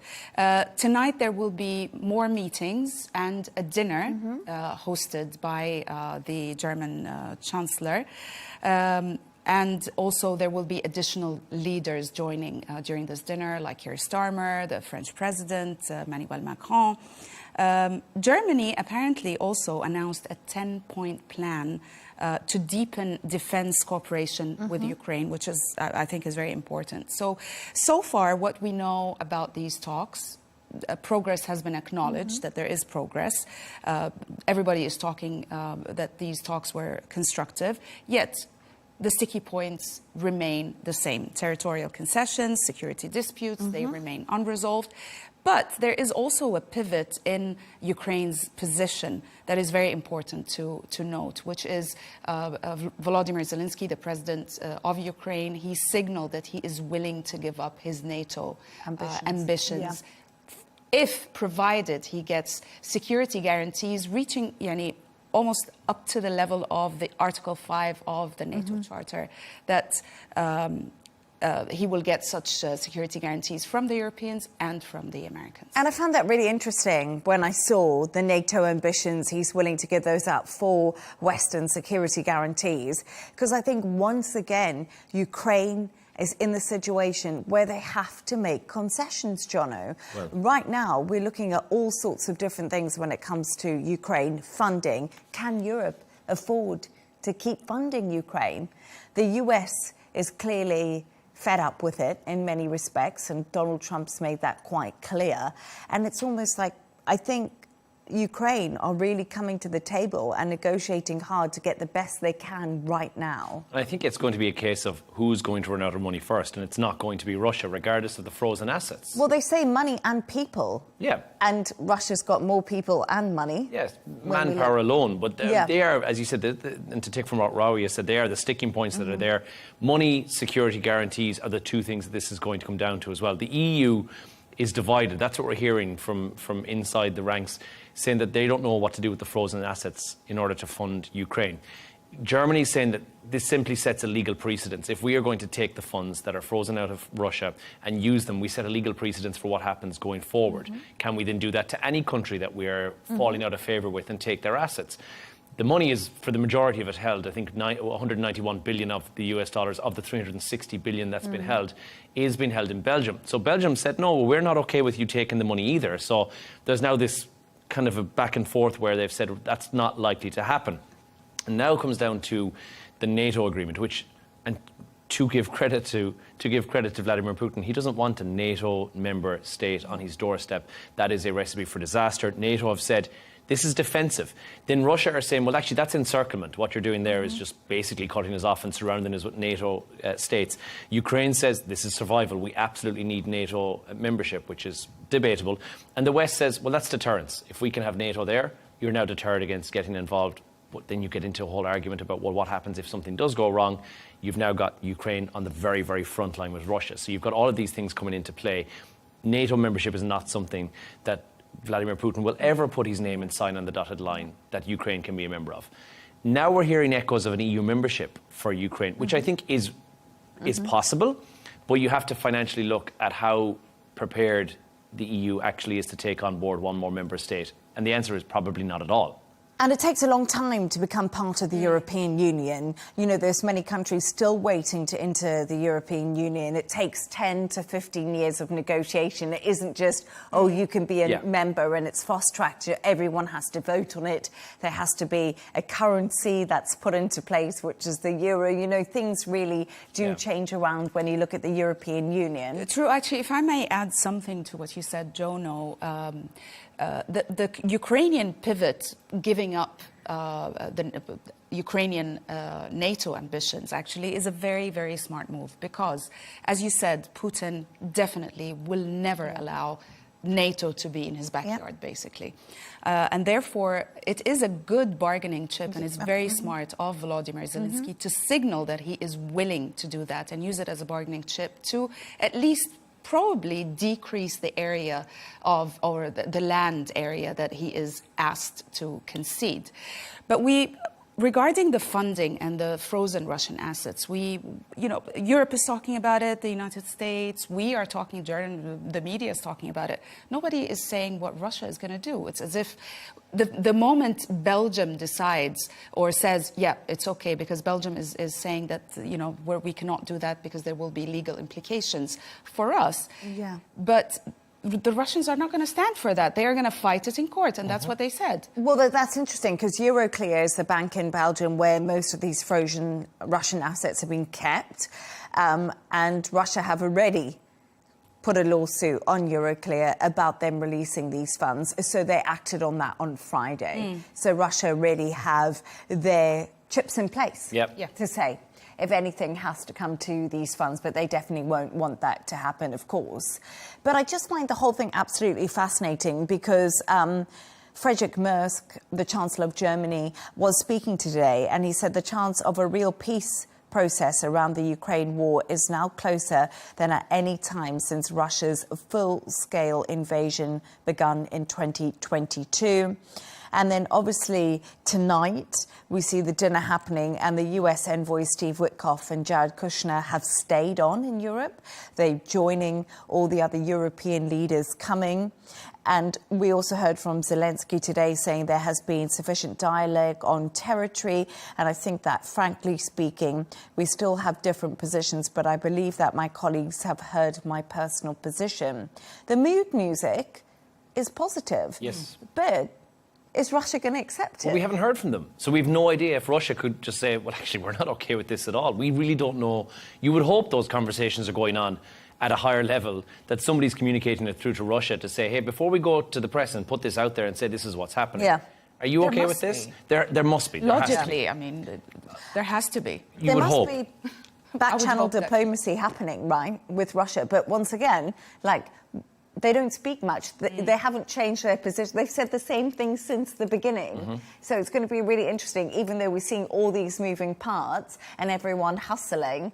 We've got to see if Russia will come to the table. But thank you so much for your thoughts on that. Let's move on to another story now. And media tycoon and pro-democracy campaigner Jimmy Lai has been found guilty of national security offences in Hong Kong. The 78-year-old, who is also a British citizen, has been in jail since December 2020 and could face a life sentence. Speaking in London, his son, Sebastian Lai, maintained his father's innocence, pushing for his release and asking the UK to improve relations with China. Take a listen. The reason why I'm here is to free my father, and in order to do that, the UK government has to do more. We've been very grateful of this report. You would have seen the statement from our Foreign Minister, Vet Cooper. But now it's time to put action behind words and make my father's release a precondition to closer relationships with China. There we are. So, Jono, we just heard from Sebastian Lai there. What did the court say when delivering the verdict about Jimmy Lai himself? So, damning words to the accusations. They said he actively colluded with foreign governments to undermine China and Hong Kong. They've accused him of using his publication, which is Apple Daily, to invite international pressure and then to force sanctions upon both China and Hong Kong. And the judge said that he harboured hostility towards Beijing and said his actions are actually political interference. It's not journalism, it's crossed the line. And the verdict says that this basically, it criminalised what he'd done and said that he's a dissident from the entire Chinese party. The reason that it is now different from what it would have been a couple of years ago is that Hong Kong, since 2020, has fallen under the national security law, which was imposed then. And there was various reasons for that at the time, but the Special Administration region of China now controls Hong Kong as well. Anything which is said which is negative towards the government will therefore be taken with a really dimly lit view, which is what we're seeing happen right now. Because publicly he did call on foreign governments and said, listen, US, UK, we need you to put sanctions on China and on Hong Kong as well. And that is why he's wound up in hot water. I remember covering this story story extensively, the pro-democracy protests that happened in Hong Kong, Jimmy Lai being at the forefront of them. It actually started in universities in Hong Kong, and there was that standoff with the police, and we saw all the military trucks, and it was absolutely a week long of these pro-democracy protests that just literally engulfed Hong Kong. And that's where that national security law from China was imposed on Hong Kong after the city was literally brought to a standstill about these pro-democracy protests. And I think it's been such an interesting marker, this case. It's been more a case about Hong Kong now almost becoming more Chinese than it was previously. It's completely changed, and I think this case really signifies, since the 1997 handover of when the British handed Hong Kong back to China, just how things have changed so much. Once a democracy, now heavily different. It's kind of symbolic of China's control over Hong Kong through the national security law and other laws that they've introduced. But I mean, at the end of the day, I mean, in this case, there were so many statements by world leaders. Trump is one of them, President Trump, who were saying that we were going to ensure his release, make sure we will do everything in our power. That's what President Trump said, and he said, "I would do everything in my power to ensure his release, make sure that he is released." He even said on Fox News that he's going to bring it up during his meeting with the Chinese president in October 2025. Apparently, it was mentioned, only for 5 minutes. So, yeah, I mean, the intentions to secure his release are there, but are they going to work? It is very unlikely for many reasons. One of them is the fact that under the national security law, Hong Kong's judiciary now adheres closely to the Chinese Communist Party. And obviously we know China's stand on this, that they refuse any pressure. They regard it as, trying to interfere with their legal system. So they refuse that totally. And also, another reason is that, when President Trump brought it up with the Chinese president at the time in October, apparently it was mentioned briefly for 5 minutes. It brought the case to attention, yet it was not, President Trump did not link it with any bargaining chips, like negotiating on tariffs, on trade, getting the rare earth minerals deal through. He did not link it to any of those. And without such bargaining power with the Chinese leadership, it is very, very unlikely. And I don't know what the benefit is. Why would Trump want to be involved in this? He's not a US citizen. He's a British citizen. He's a British citizen with an overseas passport, and therefore the British government that makes could more sense. Interject and say, well, we'd like our citizens back. But he was born in Guangzhou, so from the point of view, from a Chinese point of view, they are looking at him as a Chinese citizen who was born in Guangzhou. Yes, he may hold a British overseas passport, but that's irrelevant. They're trying him through their judicial system, and I think another country getting involved in any country's judiciary policies is really tricky territory, especially somewhere like a one-state authoritarian state like China. You're getting into hot water. They've decided that he is colluding with foreign forces, and they're the allegations that have been put forward, which have been vehemently denied by both him and we heard from his son as well. The court has found otherwise, and if he's been found guilty of that by court, he's serving the judicial sentence as a result of that. You're not having a conversation about freedom of press here. You're having a conversation about somebody who was given the opportunity to leave Hong Kong if he so chose to do. In 1997, He could have left Hong Kong. He could have left again in 2020 when this new law came into place. He chose not to do that. He chose to stay and run But Apple in a way Daily. that gives him more credibility internally in Hong Kong. 100% it does. But if he wanted to do, if this cause was so great to him, I think it's one that needed to be done in exile. Very interesting, because, in the UK today, there's been huge outcry by this verdict that was passed. Many people are saying he's a British citizen. We've got to get him home. There's got to be pressure from the UK Prime Minister Keir Starmer on the leader of China, Xi Jinping. We can't leave a UK citizen in prison. But we haven't heard guilty. from Starmer. No, we haven't. But I'm sure we will at some point. I think he's in Berlin this evening. Yeah, he's busy today. He's busy today. But thank you so much for your thoughts on that. Stay right there as we move on to another story. And the son of Rob Reiner has been arrested after the Hollywood director was found dead in his home in LA alongside his wife, Michelle. 32-year-old Nick Reiner is being held on a $4 million bail whilst in police custody. Authorities were called to the couple's house on Sunday afternoon and have been treating the incident as a homicide. Rob Reiner is best known for directing movies like When Harry Met Sally and A Few Good Men. Oh, Rawiya, this is a really, truly terrifying story that unfolded Especially, today. yes. What more do we know about the ins and outs of things? Well, apparently the Reiner and his wife were stabbed to death. The body, there was no sign of forced entry into the house. The bodies were discovered by one of their children, obviously a family member. The police also got a search warrant to thoroughly search the residence, which they did. And then at some point we heard that no suspects were arrested and no people of interest that, you know, the police were looking to arrest. But then later on we heard that their youngest son, he was arrested and his bail is $4 million. Now that is quite telling because usually, you know, if the bail is that large, usually that there's a risk of the person running away, and usually it is because they have evidence or quite concrete evidence to convict that suspect.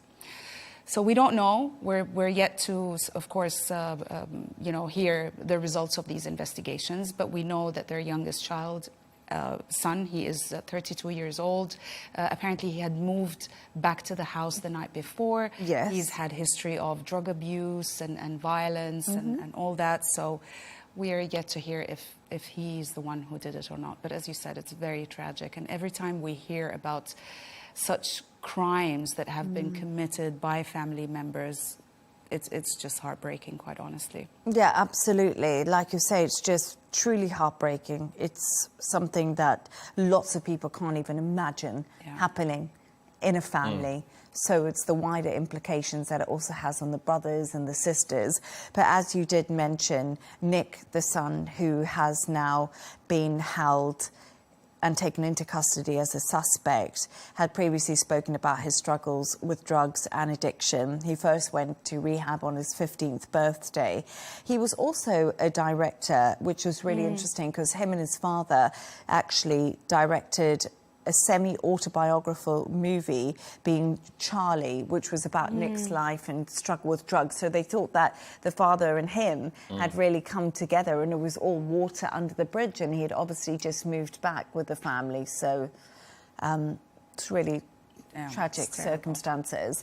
But, Jono, what will Rob's legacy be? Well, look, taking away from the fact that this is a truly, as you said, it's a harrowing story, and even if it wasn't out of Hollywood, this is something that is the stuff of nightmares, and it's a Netflix show that is waiting to be made, and unfortunately that's the way that this will go. And yeah, we'll see how time plays out with regards to the allegations against Nick, but he is huge, and there's no taking away from the fact that he's one of the rare movie makers who's split across genres, things like comedy, romance, courtroom thrillers. He's kind of done everything. This is Spinal Tap right through to The Princess Bride. I mean, they're both opposite ends of the spectrum in terms of the movies world. So Harry Met Sally, again, totally different. He's kind of shaped pop culture, and he's been a pop culture icon. He's been a director, but also he's been in a lot of these movies. He'd cameos in quite a lot of these movies, so he was a known face. Like Luc Besson does that quite often as well, but a lot of directors stay behind the camera. He was not one of those. He was a familiar face in Hollywood as well. And he was passionate. He's been described by friends and by family members as a decent human being. And I think that's why this reaction has been so emotional. The outpouring of grief from the public has been so incredible from everyone except from Donald Trump, who's made it into a Donald Trump story. But, I mean, and this is what the administration does, and he's posted on Truth Social. You know, and I will get the quote on this, but he did say along the lines that he was, you know, that he was deranged in terms of his dislike for the Trump administration. And I don't want to directly quote it and get it potentially wrong, but Donald Trump has somehow managed to make this into a Donald Trump-orientated story, say that he had Trump derangement syndrome, sometimes referred to as TDS. He was known to have driven people crazy by his raging obsession of President Donald J. Trump, and he obviously had paranoia.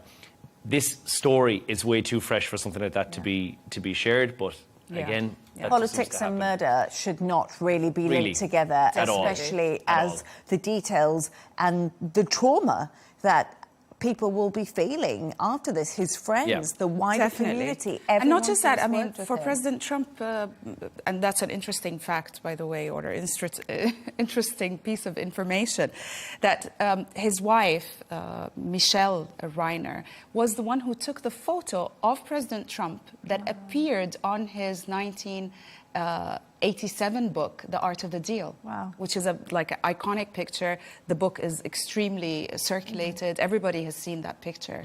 And it was Michelle, the lady who was also stabbed with her husband. It's sad. Initially, when I heard, I thought he's 78. You know, he's still young by today's standards, but I thought he's sadly passed away.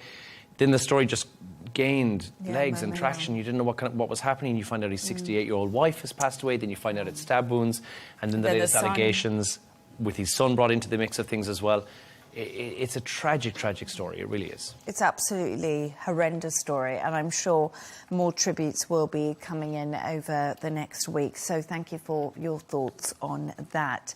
Now it's that time of the show where Rabia and Jono have chosen two of their quirkiest stories of the day.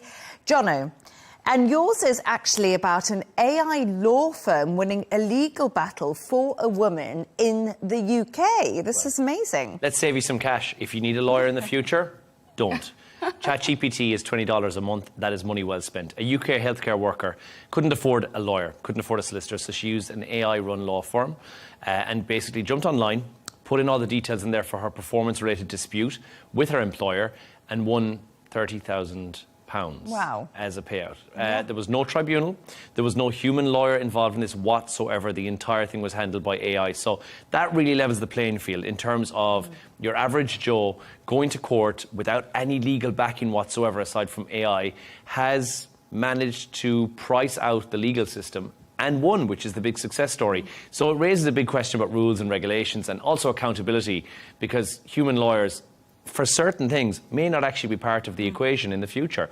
And if you can manage to do it without spending any money whatsoever and still win against your employer, I think that in itself is something that's commendable for AI, not just for reading your blood results, but now it does this as well. as you use it. As you use it. I'm going to be honest, I'm so late to the AI game, I just do not use it.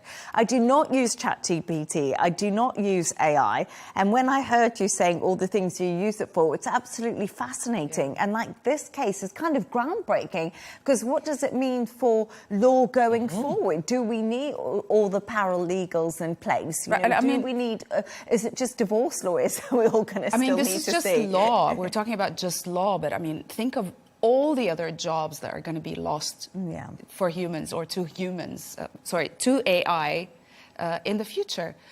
You know, accounting, not just law, so many different fields are basically on the way out. They'll be redundant, but in saying that, I think it's a case of upskilling for whatever you're good at right now to make yourself better and future-proof yourself. So whatever you're practicing now, you'll have to make sure that that is something that is future-proofed, which I think is the generation of, of our children, of kids that are coming up now will be learning careers that don't even exist yet. They are. My children get in their school, some training, or they get lectures about, what fields they should look at, what are the fields that are upcoming, the fields that are going to be replaced by AI. So it is important. But I can tell you one thing that AI is not really that good at. Anything to do with art. You ask it to do, I asked it to do I got into cross-stitch recently, and I wanted a specific design, and I asked it, and it's just driving me crazy. It cannot be, it's not an artist. If you're watching AI, or Elon Musk, who's got Grok. Yeah, please work on that part. Please work on the cross-stitch for Rabia, because that needs to be it's just artistic designs, and I just wanted to translate some, drawings into cross-stitch designs. Oh, yeah, that's it didn't work. Funky. It's too funky for AI. But let's talk about yours, because yours is about a poll that looks into what Christmas characters political views might be. Yeah. This is so interesting. It's I really love this funny. story. Well, it's a YouGov poll, apparently done in the UK. They asked, you know, the people that they did the poll on, what do you think Father Christmas or Santa Claus's political affiliation or direction would be? And the funny thing is that every single party or people that sort of had a specific political direction thought that he is one of them. So you have, for example, about 55% of Greens polled said they believe Santa would support their left-wing policies and a potential alliance with Jeremy Corbyn. 48% of Reform voters said that the guy, well, that Santa, basically would back Nigel Farage and his desire to stop the small boats. And similarly, the Tories, 27%, and Labour, 24%, Liberal Democrats, 22%, they all thought that Santa is going to be on their team. But what's quite interesting is the voters thought Santa would be green. I don't know. I think he'd be centre-left. I mean, what's the story with the elves, like workers' rights and stuff? I know, that crossed my mind, actually, because, you know, and also the reindeer, they fly so long. I know they get carrots and milk at people's houses, but it's quite a lot. Well, Rudolph himself, I think, is probably a swing voter in the fact that, you know, normally he's ignored until it becomes important, and then all of a sudden he's the one you want to have on board. So he's a swing voter. And then I think the Grinch is very far right, obviously. Yeah. You could tell that from, for sure. So they say that 30% of those polled believe Ebenezer Scrooge. Scrooge, yes. You know, Scrooge, he would vote for reform. So that's quite interesting. Yeah. So Ebenezer Scrooge would vote for reform. But I think that would kind of impress Nigel Farage of reform. I think he'd be happy with that. Yeah? I think he would be happy, yeah. Why not? Yeah. At least it's getting him on the map. But, I mean, it kind of plays into mind bias, doesn't it? Because, you know, I mean, whatever you believe in or whatever you believe in, you end up seeing and noticing surrounding you. So therefore, you know, everybody thinks that they have a stake in Father Christmas. They have a personal relationship with them. So therefore, they would expect that, definitely, if I'm a Tory, Santa is a Surely Tory. not the Greens, though. Like, I'm trying to... Greenhouse gas emissions are a big concern for cows. I don't know if reindeer emit greenhouse gas emissions, but if they do, they're racking up a lot. But aren't there only 6 reindeer? 9. 9? Rudolph. I don't think people thought that deeply, probably. No. They're clearly not. There's too much time on my hands and conditions About that are undiagnosed. And the sleigh, I think, is a green sleigh because it's just by reindeer. Exactly. You know, we're not having jet propellers on the back. Or you're not burning coal, basically, to have them fly. It's not a fossil fuel sleigh. You're still going down chimneys, though, and that's not very green, is it, to have a chimney in your house burning fossil fuels in the first place. That's true. No coal. But it's tradition. It's tradition. It's tradition. Anyway, I think if Santa was into politics, I have no idea. I don't know who we would go for. I haven't thought about it enough, but that was a great conversation. Why would Santa get into politics? Because he's bored. He'd just spend all year out there in the North Pole, Lapland. Preparing for the high season. Yeah, that's true. Anyway, thanks to our guests today, Al Arabiya senior presenter Rawia Alami and Dubai 92 presenter Jono Hayes. And that's all from us on W News Extra. Don't forget to subscribe to our YouTube channel. Of course, follow us on X. G&T will be coming up next with Tom Burges Watson. Goodbye and thank you.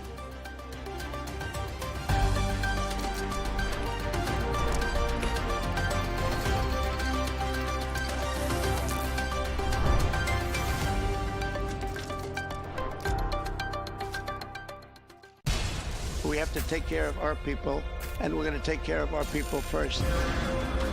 For in-depth analysis and all the latest developments across the globe, make sure you join us every weekday. President Trump is trying to negotiate a ceasefire. With so much happening, so much information and so much noise, international law will have no part in his administration. It can be hard to keep track. Tariffs will just fuel inflation. We're going to fight these tariffs. But you can count on us to tell you what you need to know. We stand by your side. Join me, Tom Burges Watson, for Global News Today, right here on Al Arabiya News.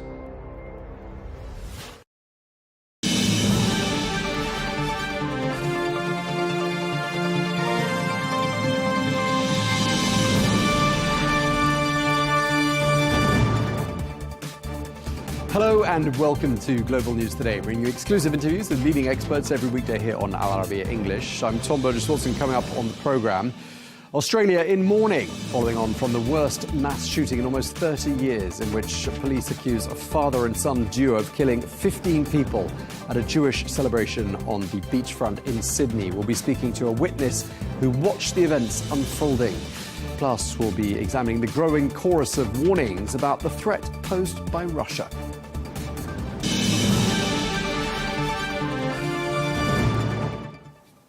Hello and welcome to the programme.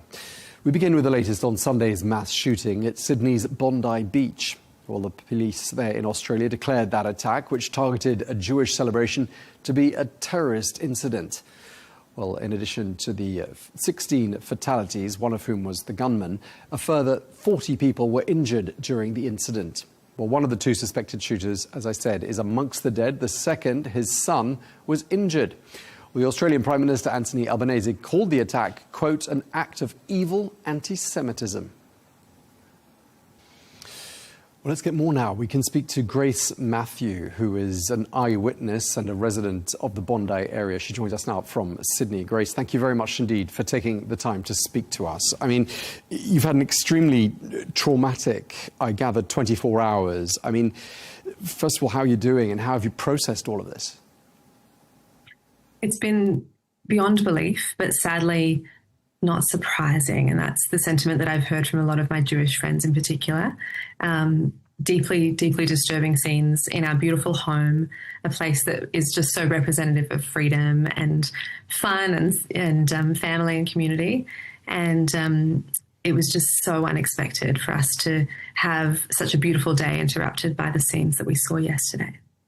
Yeah, one of the witnesses that I heard interviewed said she thought she heard fireworks, and in fact it turned out to be gunfire, as we now know. At what point did you become aware of exactly what was happening there on Bondi Beach? It was a little too light for it to be fireworks. I think that there was, obviously Australia being such a peaceful nation, it's far more likely for a noise like that to be the sound of festivities than it is for it to be gunfire. But I was just about to walk down to where the Hanukkah festival was happening down at Bondi Beach. And as I was about to walk down, less than a block away from it, I was probably 100 metres away, I noticed a group of people running up the hill. And I initially just thought they were a group of merrymakers running with their dog. And then another group ran past and they shouted, there's a shooting, there's a mass shooting, they're killing people.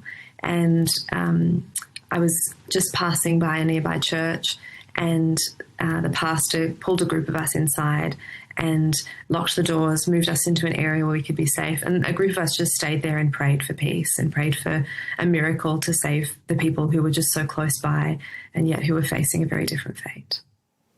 Yeah, I mean, a horrific situation by the sounds of things. And I'm just wondering, because you know the area well, I mean, did there tend to be lots of police around there and did they intervene quite quickly?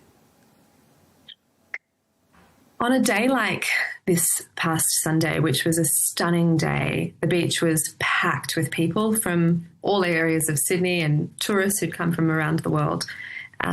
Typically there would be a light police presence, but very light.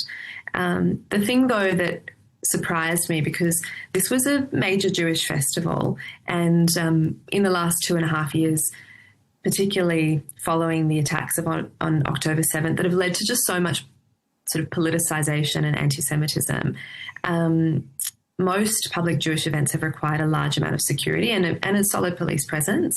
And so I could not understand why there was seemingly no police support that was present during the attacks. And it took them many more minutes than I think it should have to respond. I can understand, though, Australia being such a peaceful place, I don't think many first responders would be used to this kind of a crisis, and I think no one knows how they'll respond in a moment like this. But it certainly shows that we need greater training of and preparedness of any first responder, whether it be police people or beyond. Minutes later, once it had all kind of happened and the two shooters had been neutralised, there were more sirens than I've ever heard in my life. There was, the place was lit up like a Christmas display with ambulances, sirens. There were police cars, army members, even helicopters coming through. So, just very sad that there was not that quick response that would have saved even more lives.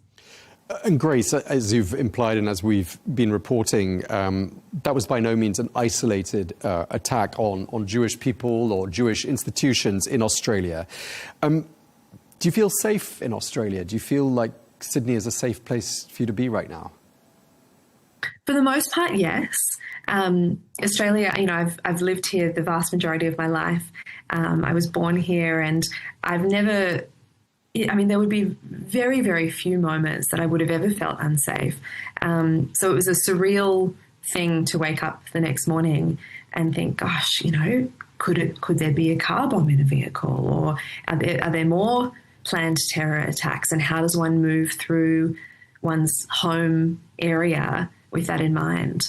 But I think that the way that the community has responded, and certainly the way that I've responded, is that no, we will not give in to fear. Like if terrorism is aimed at producing terror, then that is certainly not how we will be living, and we're not going to adjust our way of life to suit, the threat that a group would like to impose on Australia. This is a land that is, our national anthem says, Australians all let us rejoice for we are young and free, and we're not going to be letting go of that ideal, and that will be how we continue to live. And I think that what will come from this is, a tightening of the laws around gun control, around immigration, around, all the various inputs that are required for us to continue to live free and boldly, embrace a life without fear. There are a lot of people, a lot of profiles who've been, on the front pages and in the top stories these last 24 hours. There is, of course, the father-son duo. The father was killed at the scene. His 24-year-old son is in hospital.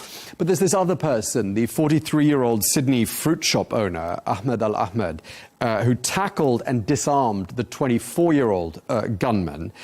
Do you think it's fair to say that a lot more people would have been killed were it not for the bravery of Ahmed Al-Ahmed?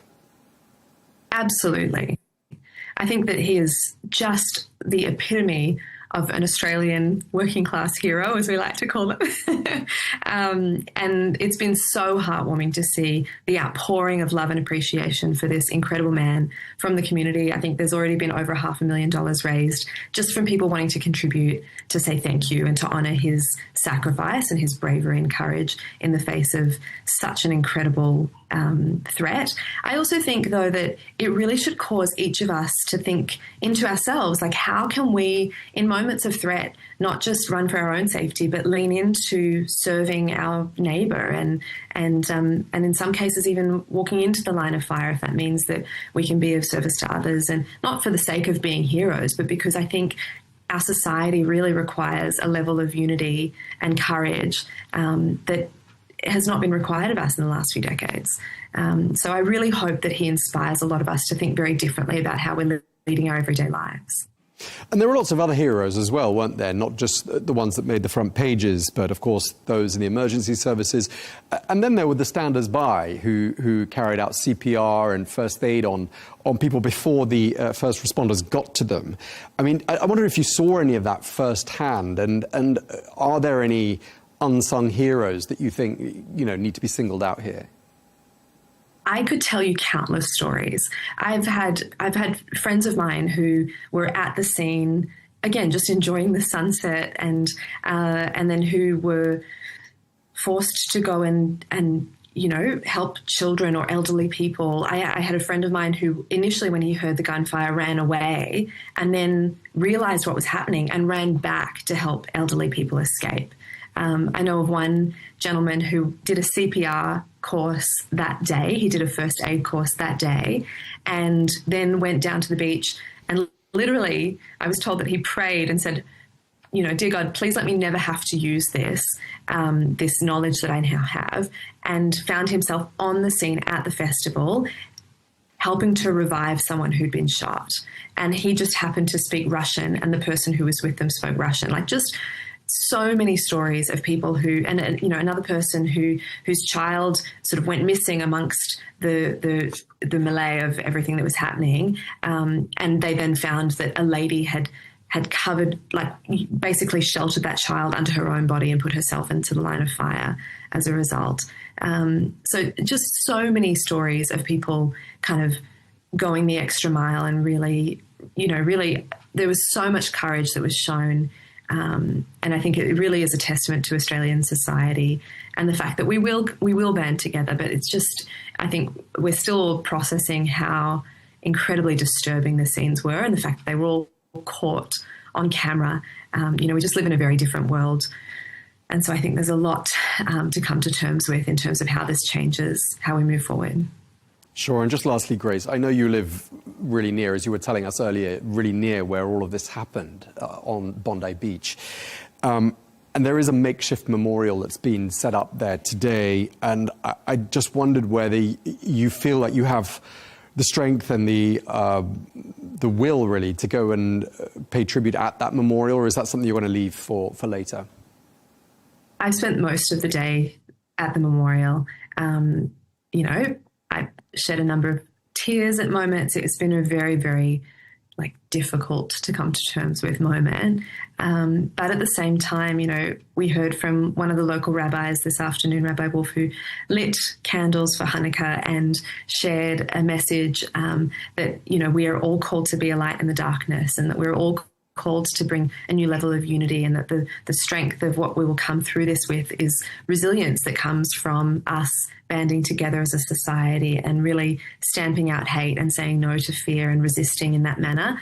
And so it's just been really incredible to see the mix of people who've come down in solidarity with the Jewish community, the Christians, even members of other various religious groups and other ethnic groups that have come down in solidarity and brought their heartfelt and wholehearted support. Politicians, celebrities, like a whole mix of society. And I think it's been really healing for us to come together and just see that in moments of crisis, we do unify, and we will continue to do so. Okay, well, thank you very much indeed for taking the time to speak to us. Grace Matthew, eyewitness and resident of the Bondi area of Sydney. Thank you very much for your time. Thank you.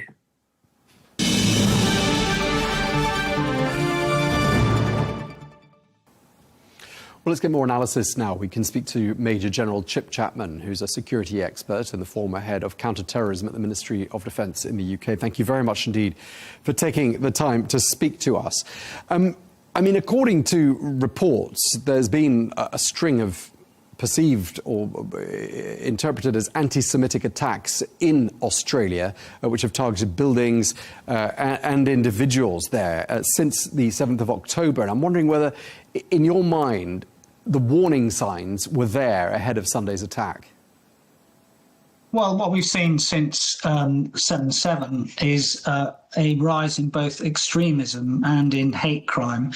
And what you've just described really is a manifestation of hate crime. That is not the same as terrorism, which must have a ideological, political, religious or racial component, and to have a significant human element in terms of death or destruction.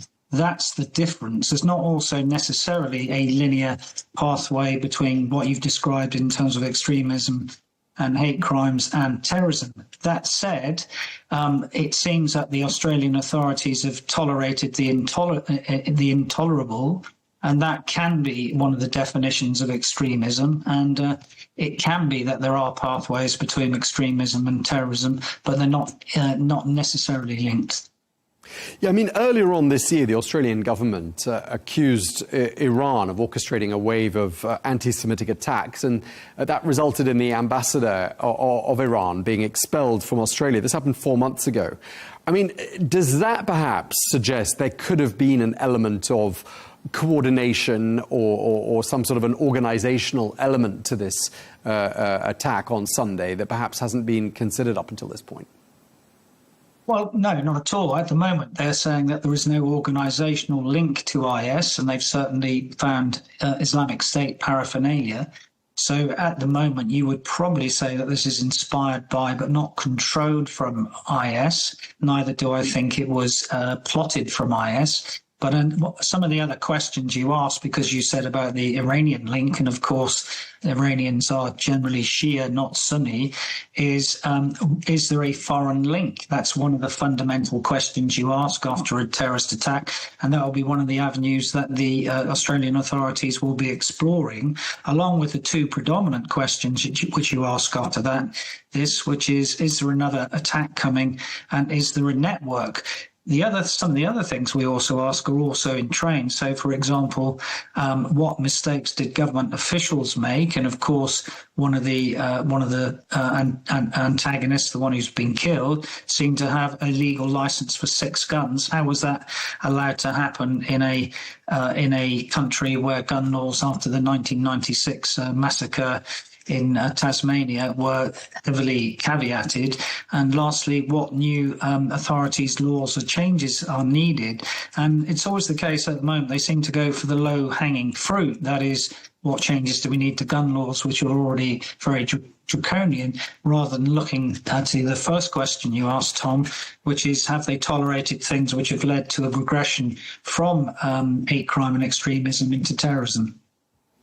Right. I mean, it's according to a report that was published by Tel Aviv University, Australia and Italy are the 2 countries that have seen the most significant rise in anti-Semitic attacks in the course of 2024. And I'm just wondering why you think those 2 countries would stand out.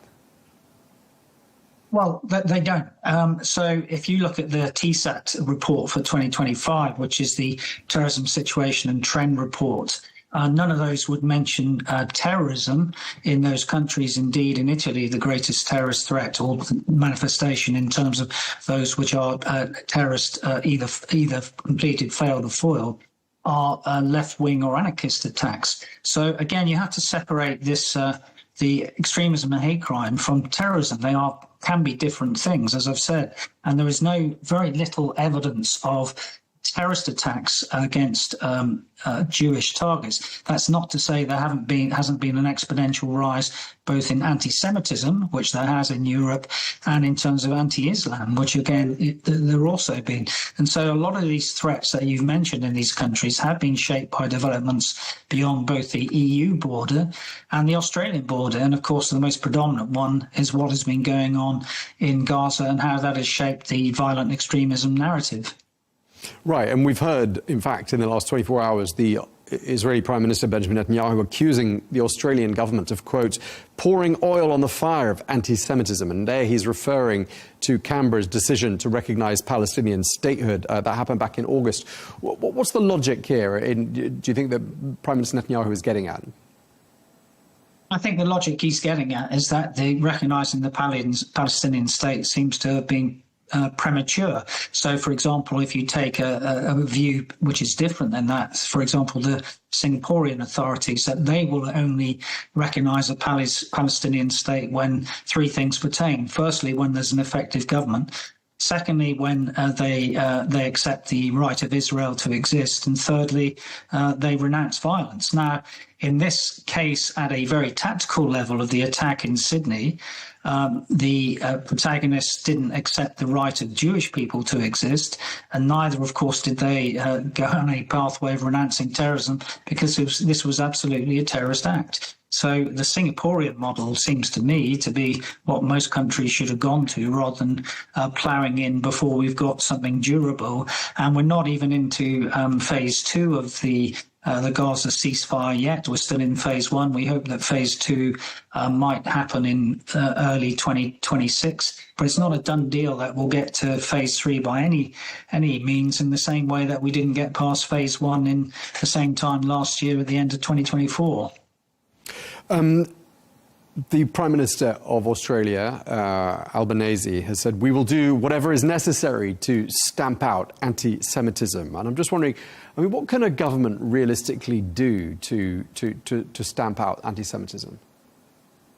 Well, you have to look at what their definition of extremism is and how they would manifest in potentially changing that. Now, from a UK perspective, extremism has always been defined by both intolerance and by an ideology based on violence, hatred, or intolerance that aims to negate or destroy the fundamental rights of other people.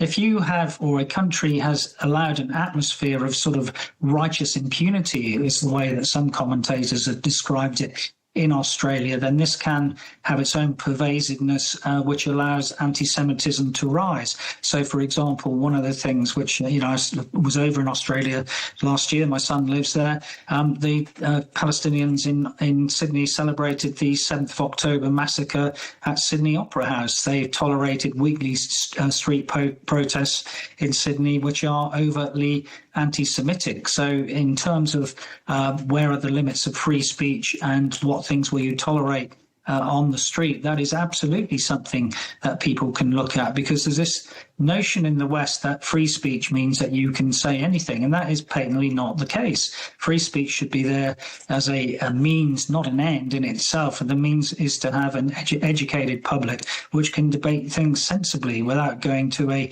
real right of arc sort of scenario where you get involved in violent extremism or Salafist jihadism, as we saw in this case. Do you think other cities need to step up security for Jewish communities in light of what's happened there in Sydney? Well, I think they probably do. I mean, one of the weaknesses, and I think the authorities in Sydney may be culpable here, is that if there has been this pervasive hate crime and extremism over the last 2 years, then the security of any crowded places events, because that's what we really talk about in counter-terrorist methodology, need to be looked at. So where there are events where there's a potentially heightened security profile, either because of the scale or who is involved in terms of the grouping, and here it's of course a Jewish celebration, then those things need to be secured in the same way. In this month, you would expect the Christmas markets to be secured in the same way that they have been over the last few years because of the attacks which happened on Christmas markets in Germany and other places in the last 7 or 8 years. OK, well, thank you very much indeed for taking the time to speak to us. Really appreciate it. Major General Chip Chapman, security expert and former head of counter-terrorism at the Ministry of Defence in the UK. Thank you very much indeed. Thank you, Tom.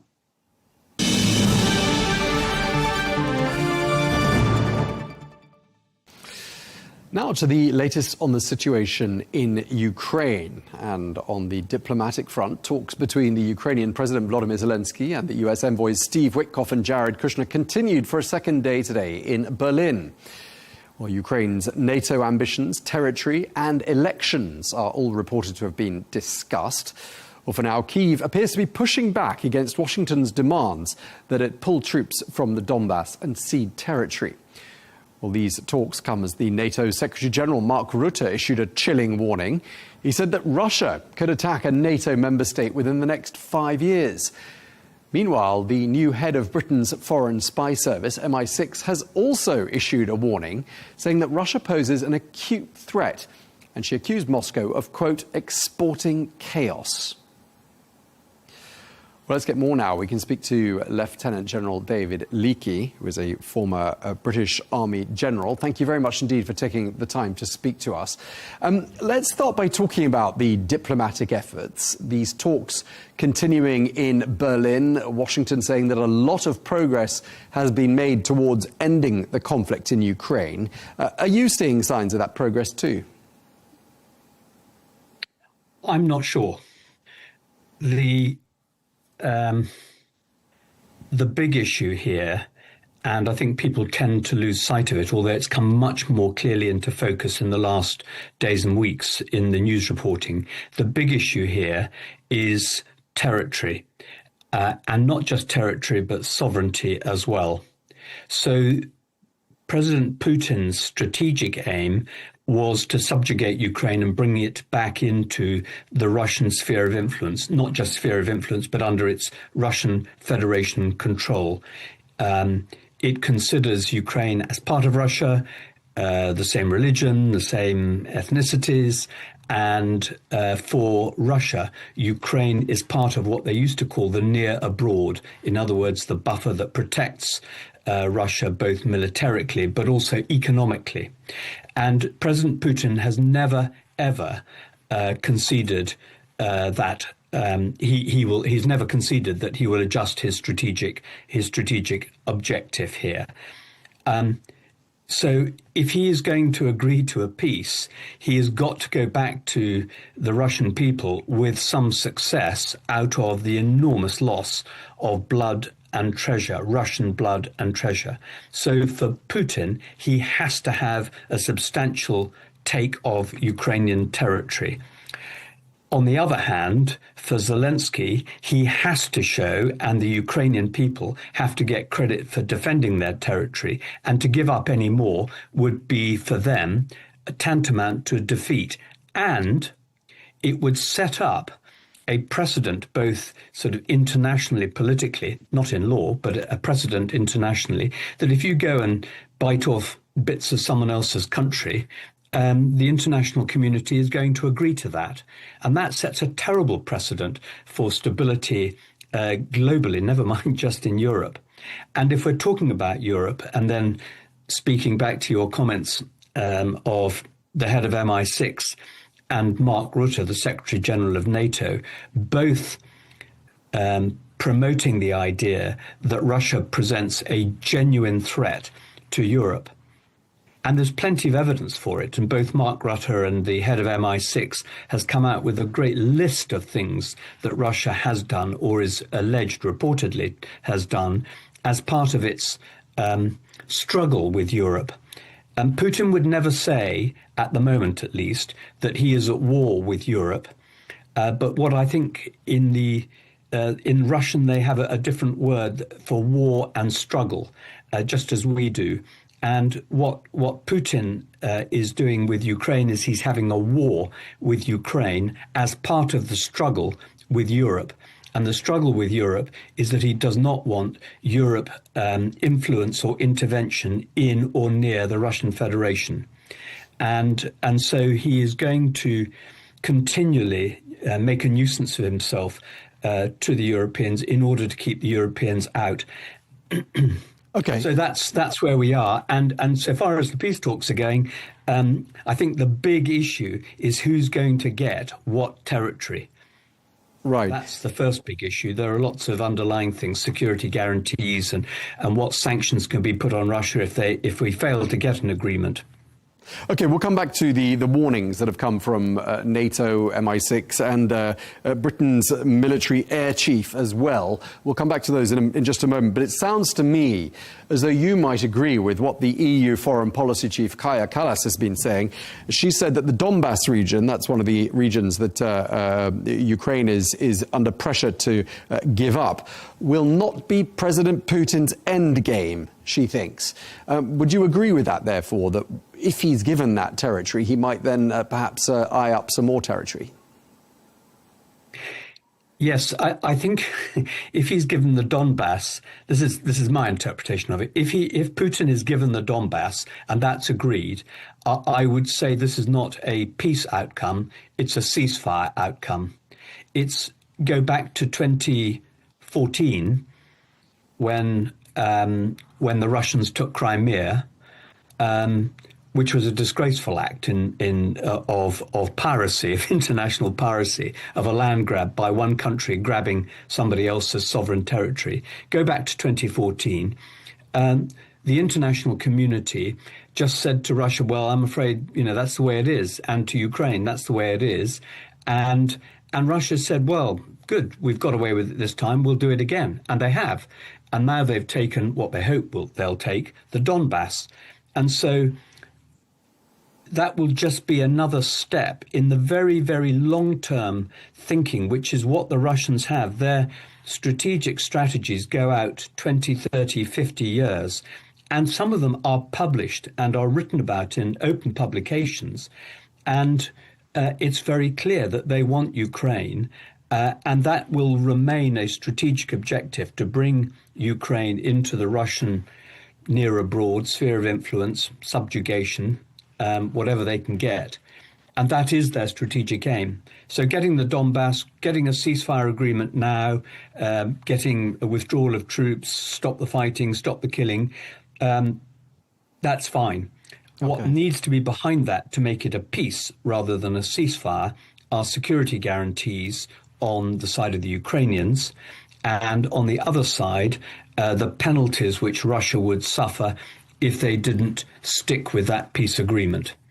And the penalties that Russia would have to suffer are going to have to be much more consequential than the sort of rather feeble sanctions that have been imposed on their banking, their currency trading, and particularly their resource trading, particularly oil trading. They've so many workarounds on this now that, and I'm never quite sure how much the sanctions are working on Russia. Clearly, their economy is a war economy. It's not a peacetime economy. And in the next 2 or 3 years, their sort of civil infrastructure, their civil economy will collapse to the point of popular dissatisfaction. The war economy can't go on at this rate for more than another maybe year, 2, 3 years possibly. But beyond that, it can't. Okay. But if they get a ceasefire now, and then it gives them 3 or 4 years to re-establish their armed forces, learn all the lessons from Ukraine, build up their economy again, get the oil flowing, build up their currency reserves, they'll be ready to go again. So the next time they come, the sanctions have got to be much more brutal from the outset, as well as the military defense against Russian aggression, if they persist. Okay, so I mean, Ukraine is in a situation where it's under pressure from two sides right now to hand over territory, namely the Russians, and also, it would appear, the United States as well. And I'm wondering whether you think realistically Ukraine can resist that pressure. Well, I suspect one of the debating points here is the extent to which Ukraine militarily and financially can go on, because although I mentioned just now that Russia might be able to sustain their war economy and military effort for another maybe 2 years, possibly. But beyond that, it gets very difficult.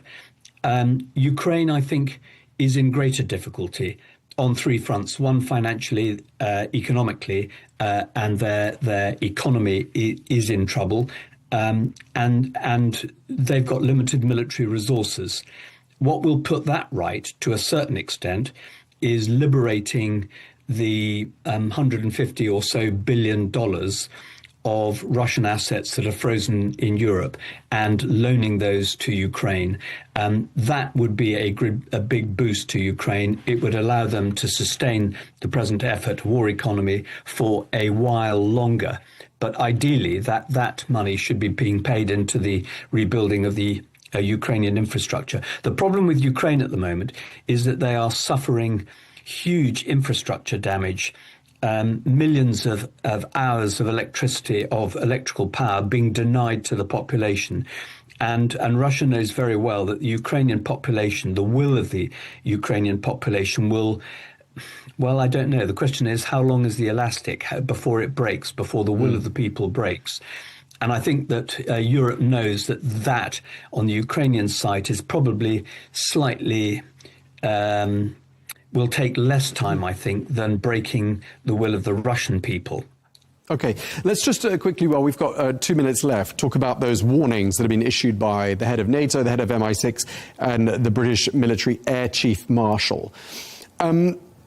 We've heard from them. Let's take Air Chief Marshal Richard Knighton's warning. He says President Putin's aim is to challenge, limit, divide, and ultimately destroy NATO.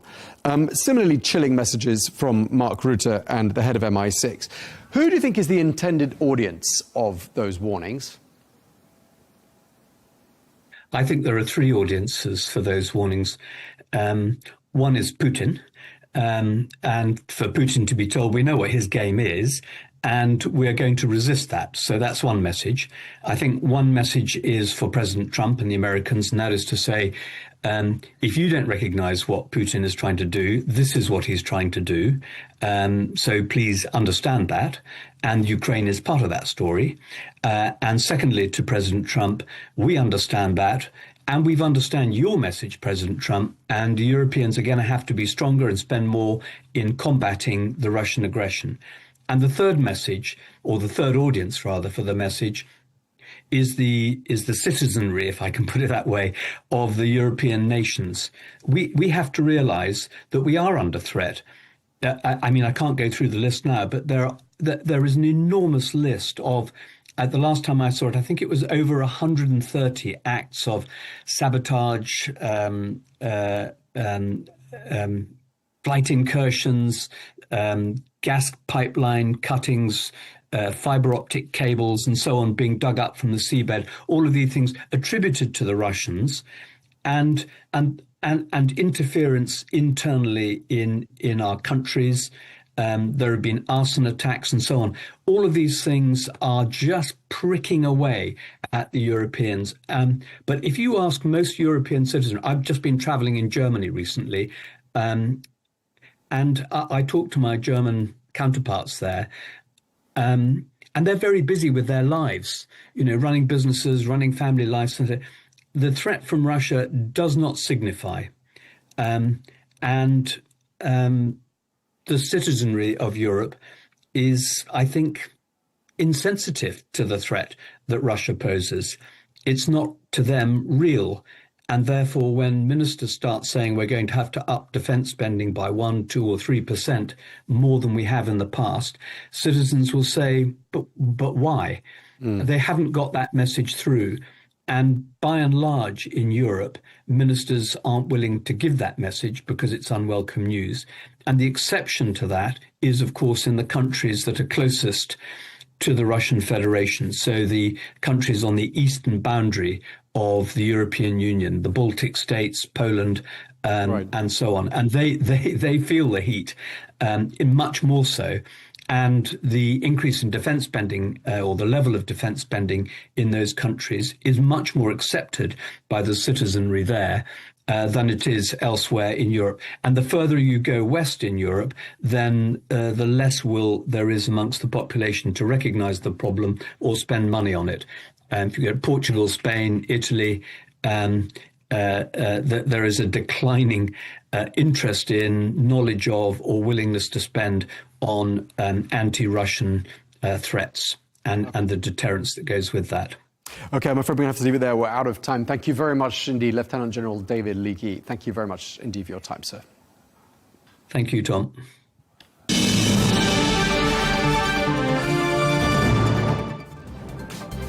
That is all we have time for on Global News today. Thank you very much indeed for watching. Be sure to join us again tomorrow for more exclusive interviews. Until then, goodbye.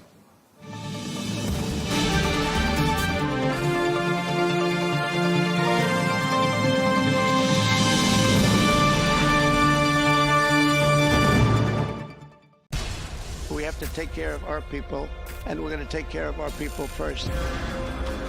For in-depth analysis and all the latest developments across the globe, make sure you join us every weekday. President Trump is trying to negotiate a ceasefire. With so much happening, so much information, and so much noise, international law will have no part in his administration. It can be hard to keep track. Tariffs will just fuel inflation. We're going to fight these tariffs. But you can count on us to tell you what you need to know. We stand by your side. Join me, Tom Burges Watson, for Global News Today, right here on Al Arabiya News.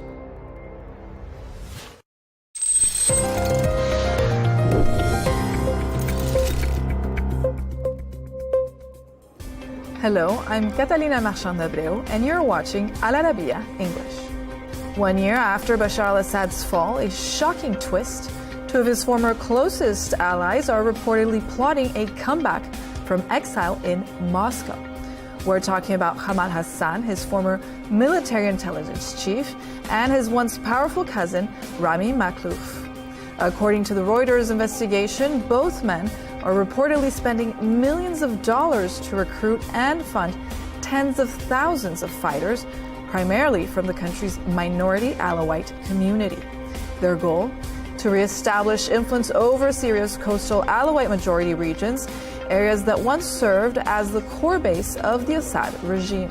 At the center of their plan is a network of 14 underground command centers, stocked with weapons, communications gear, and supplies left over from Assad's final days. But analysts say the chances of a successful rebellion are slim. Hassan and Makhlouf are apparently bitter rivals. Many Alawites don't trust them, and Russia, their former supporter, is sticking with Syria's new government. And that new government, led by Ahmed al-Sharaa, is already pushing back. They've deployed trusted envoys, including a former Assad insider, to calm Alawite communities and stop any armed resurgence before it even begins.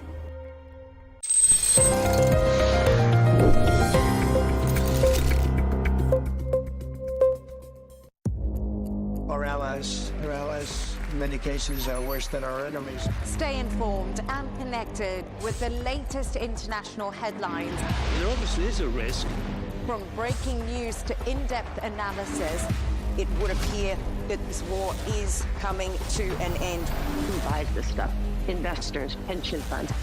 We deliver the most important developments straight to your screen. Iran always wanted to deal with militia. Join us for compelling, expert-driven conversations. A curfew order has been established. And an insightful look at the issues shaping our world today.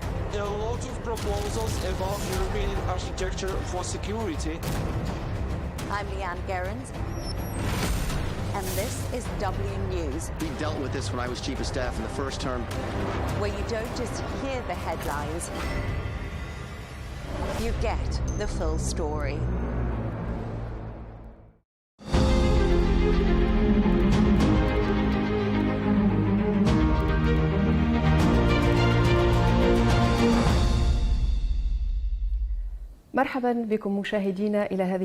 Welcome, dear viewers, to this special interview with the President of Somalia, His Excellency Hassan Sheikh Mohammed, conducted from inside the Presidential Palace in Mogadishu, the Somali capital. Your Excellency, welcome to El Arabiya. Let me begin with your recent visit to Ethiopia to attend the official inauguration of the Grand Ethiopian Renaissance Dam at the invitation of Prime Minister Abiy Ahmed. How does Somalia view the inauguration of the Renaissance Dam? Well, the Grand Renaissance, Ethiopian Renaissance Dam was a big project that has been going on more than a decade under construction. And it is there for power generation, as we have been explaining to the area. The area is not an agricultural area, it's a mountainous area, but for 5,000 megawatt it will produce, as we have been. That has definitely have an impact on the Ethiopian economy, as well as the region. Already Ethiopia supplies electricity to Kenya, Sudan, Djibouti, of course not Somalia yet. But so that, and power and electricity, energy is the most important thing and prerequisite for any development. So it was good, and it was built there. Surrounded is other issues are there, but the dam as it is it was a successful project by the Ethiopian government. Mr. President, this issue raises many questions. Somalia has a strategic alliance with Egypt and has also recently restored diplomatic relations with Ethiopia. Speaking of your recent visit to Ethiopia and participation in the inauguration of the Renaissance Dam, a matter considered highly sensitive for Cairo, how is Somalia handling this issue amid complex regional and strategic shifts? And does this affect your relationship with Egypt, given how sensitive this file is to Cairo? I can say only on the perspective of Somalia, Ethiopia is a neighbor. We have not chosen to be neighbors together here in the Horn of Africa. We share almost 2,000 kilometers of border with population on different sides of the border being Somalis and many other issues. And Ethiopia is a part, of course, of the African Union mission here, as well as Egypt now. So our relationship with Ethiopia was not meant to compromise our strategic relationship with Egypt. Somalia is a country that has one motto, which is Somalia at peace with itself and at peace with the rest of the world. So that is our motto, and we all, as I said the other day in the inauguration of the dam, Somalia is ready to support both countries to understand each other, not only Egypt but Sudan as well. And there was an issue. This issue was going on for more than a decade now, and still is going on.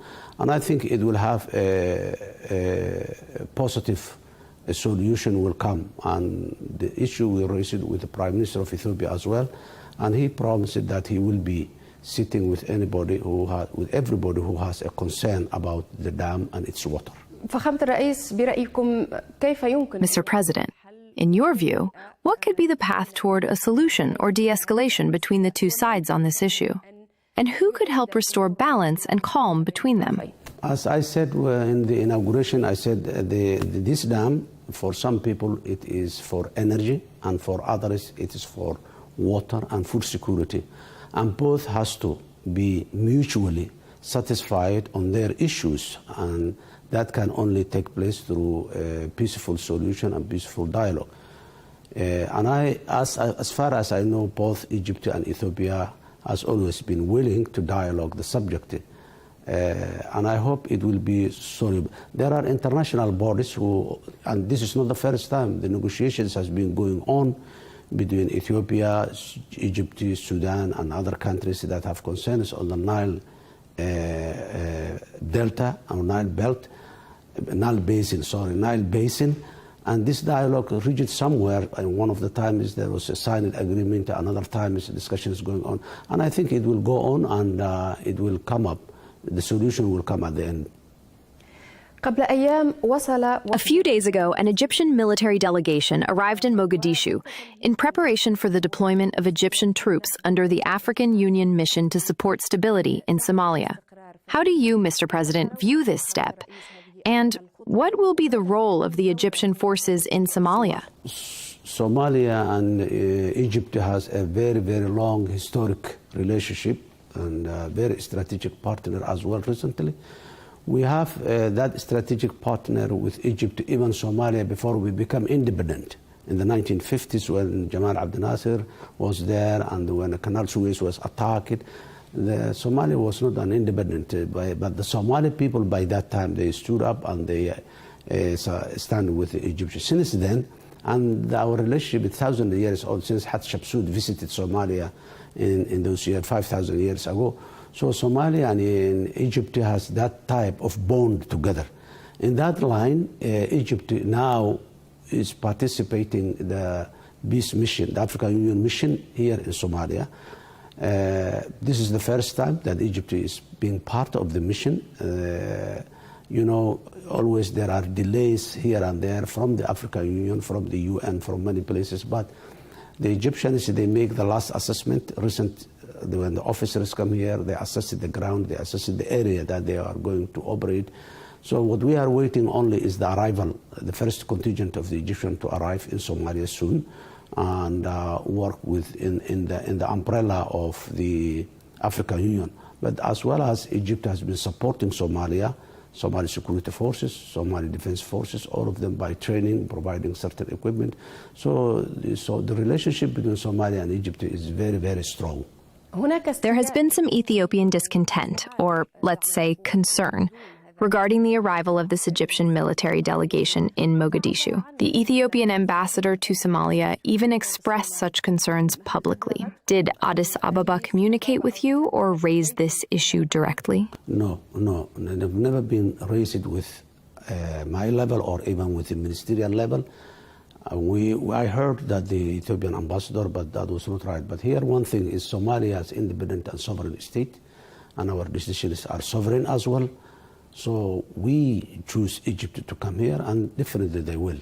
Mr. President, how do you view the recent statements by Ethiopian Prime Minister Abiy Ahmed, in which he described his country's loss of access to the Red Sea as a historic mistake and a matter of national survival, pledging to regain that access.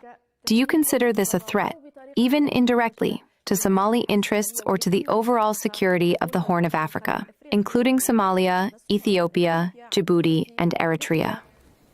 Well, there are 16 African countries in this continent, who all of them are landlocked. And unfortunately, all of them have access to the sea.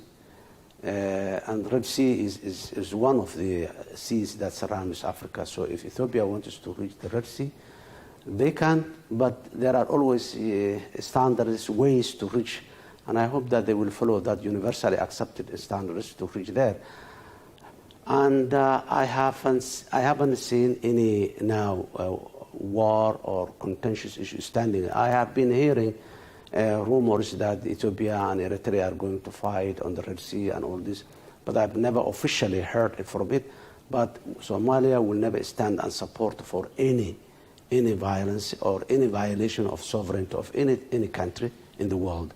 So we hope that the Red Sea is a very, very important and strategic sea. Of course, Somalia is not immediately part, but it concerns our economy, it concerns our security, and we have a say on it. So we hope that all those countries who are bordered with the Red Sea and those who have security concerns about the Red Sea, all of them has to agree and has to understand each other. There is no country that can be allowed to violate the sovereignty and the territorial integrity of any other country. And I'm not hoping, I'm not expecting that there will be a war, but our position is very clear. We need countries to, when they have issues, to sit together, dialogue, and agree on, but not use of forces. It's not our favor at all. Another important development is Somalia's election as a non-permanent member of the United Nations Security Council last January. First, Mr. President, what key issues do you plan to raise or advocate for within the Council? And is there any coordination between you and major Arab countries in this regard? Well, Somalia has been in the UN Security Council in 1972. Since then, we were not. This is again the second time now we are elected member of the UN, non-permanent member of the UN Security Council. As you rightly said, we have many hats to wear when we are there in the UN Security Council. Of course, we are African, and we are part of the African Union, 3 countries that represent African Union. Somalia is one. So we are binded with the principles and the issues of the African Union as well.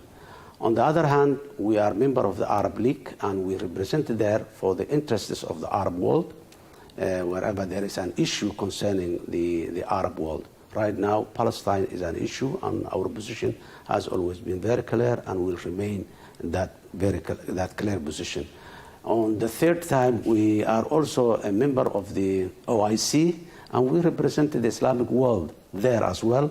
So when it comes to Islamic issues, also Somalia has to stand. So we have these multiple roles there, but above all, we are there, those countries who are fragile, like Somalia did, who have problem of security, like we did. Our own feelings are and sympathy are with those countries that are in a similar situation or close to the situations of Somalia. So Somalia will stand there, and we will always be on the right side of the issues. Somalia is a small country. We have our global or international agenda is limited only to those issues, and we do not. We are a member of the non-aligned world as well. So we are not in any one block or the other. We are there for those interests by those people. Mr. President, how would you assess Somalia's relationship with the Kingdom of Saudi Arabia? Well, again, you know, the Kingdom of Saudi Arabia is similarly a country that we have a very, very strong traditional relationship for, of course, centuries since the event of Islam in that country. And Somalia, one of those countries who have been. So Somalia and Saudi Arabia shared a lot of long history. At times, Somalia stood with Saudi Arabia when they were difficult, maybe a century or so ago. And since then, since independence, when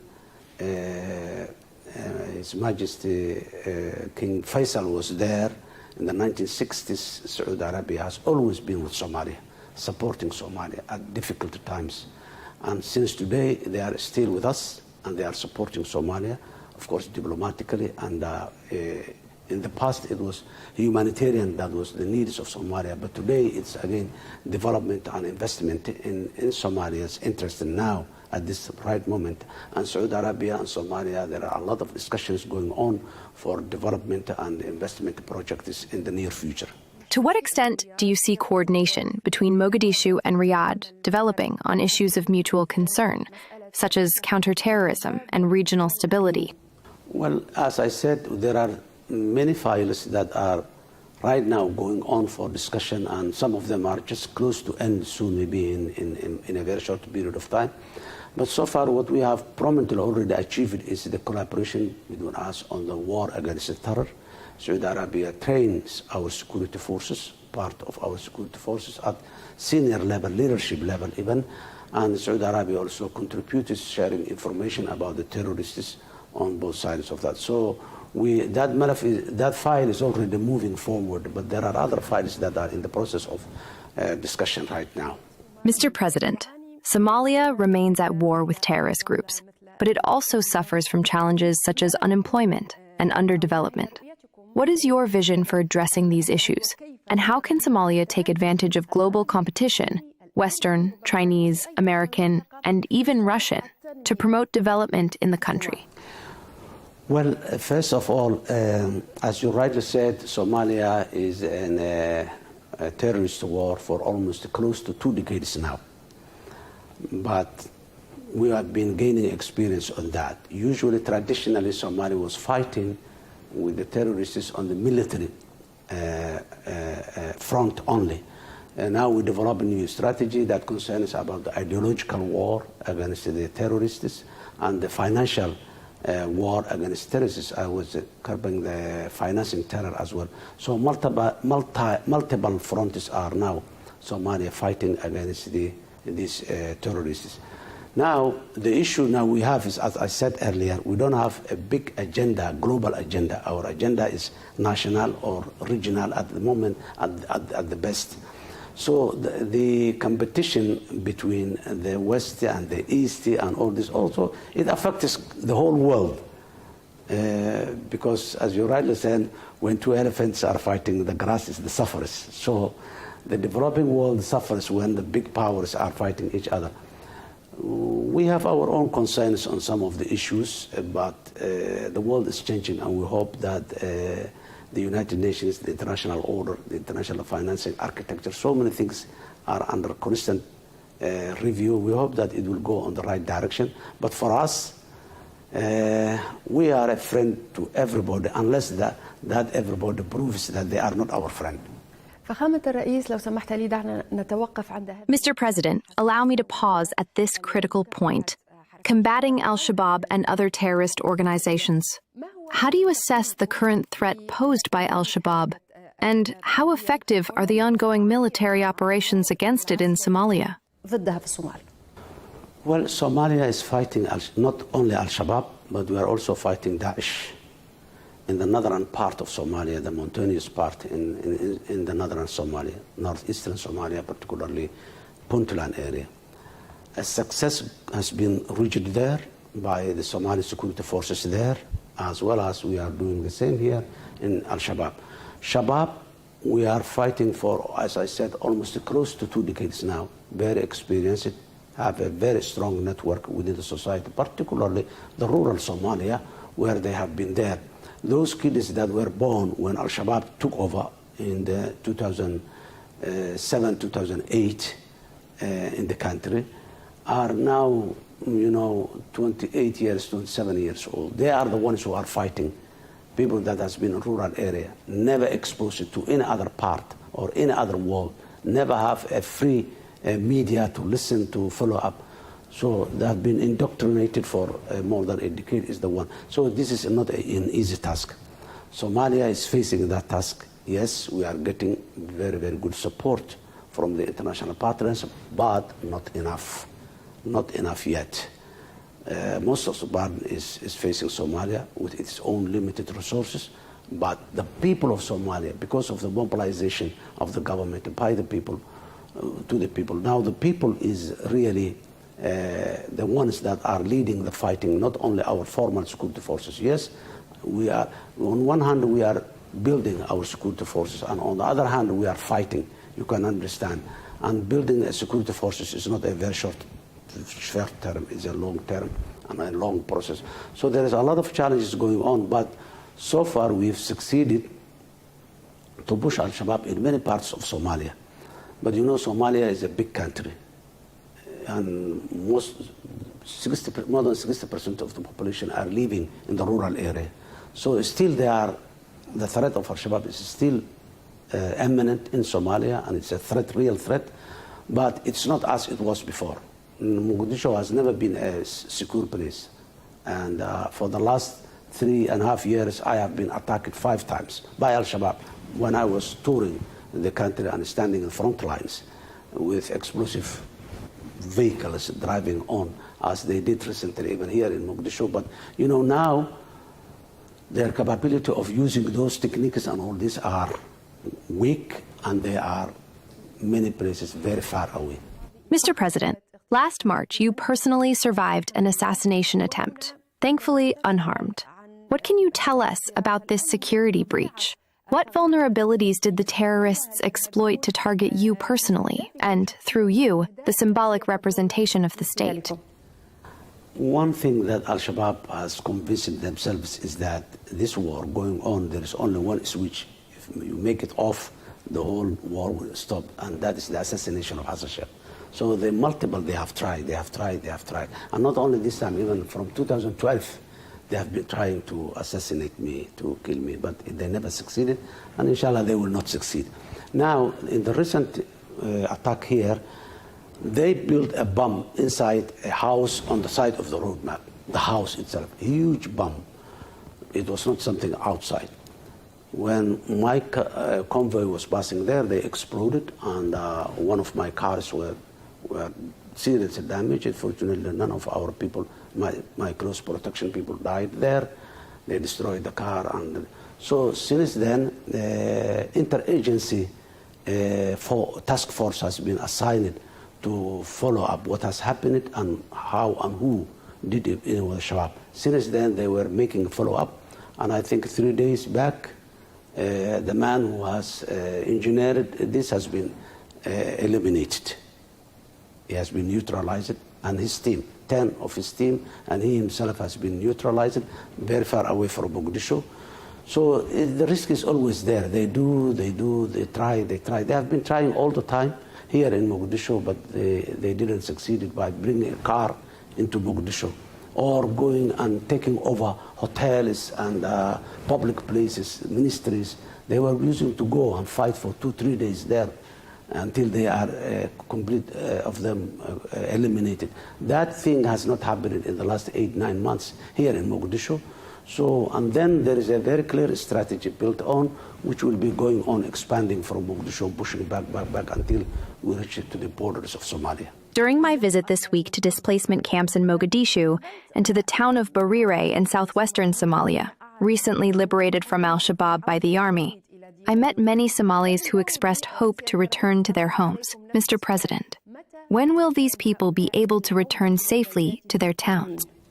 First of all, there are not only those villages, but there are millions, almost 2 million people throughout Somalia who are displaced people, internally displaced people, all over Somalia. Most of them displaced by Al-Shabaab, but some of them are displaced by droughts, floods, or natural disasters.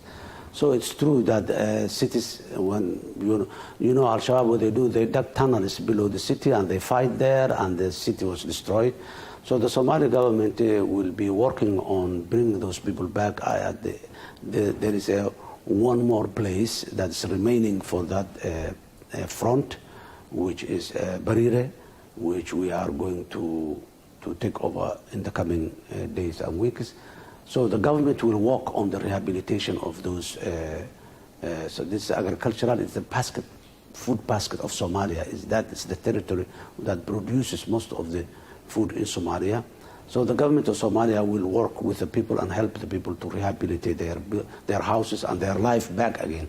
Let's turn, Mr. President, to domestic politics. How do you view the direct election scheduled for next year, the first in 57 years since the last vote in 1960? First of all, it was 1969, the last election. March 1969 was the last election here in Somalia. Since then, democratic election has not happened. And we have, what do you call it, the indirect election, the selection process. It was good, but it was improving from one time after the other. Now we reached to a level that after 25 years of the Third Republic of Somalia that was established in 2000, we cannot remain in the indirect election, and the world cannot deal with us anymore with the indirect election. People that has not been elected by leaders that has not been elected by the people or the representative of the people. So this time, that's what we are working. I will not claim that we will make the elections 100% perfect or 100% all the 20 million Somalis will vote. But from few thousand people that were selecting the leaders, now we wanted to reach a couple of million people. Only here in Mogadishu, almost 1 million has been registered as voter registers, and all over federal member states, registrations are going on. So what we are expecting is a couple of million, 3 million, 4 million people will participate in the election. And I think that it has been clear and very visible that the Somali people, how the Somali people are interested to play. People who have never been go into a voting booth now are saying our dreams have come true and they want to go. Case of example, there was a lady who said, I'm 60 years old, I've never voted, and I was not expecting that I will vote. This is the time that I will need. So it's the population are very enthusiastic, and always there is a political opposition is there, but things are moving through institutions. We establish it, reviewed the constitution, established the electoral law, the political party law. All the tools of the game are set in place, and the security is moderately acceptable. We go on as far as we can. Mr. President, both Puntland and Jubaland have called on the federal government to engage in dialogue over the electoral crisis, suggesting that such dialogue could be the key to resolving it. How did you respond to this invitation?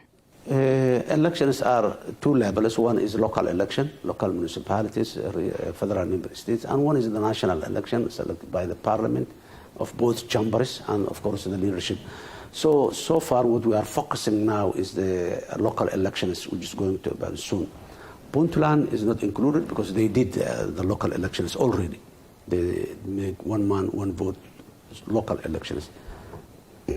But both Puntland and Jubaland, we are in the process of pursuing them, and by the time of the local elections, we hope the problem of Jubaland will be settled, and before the national elections as well, the problem of Puntland will be settled.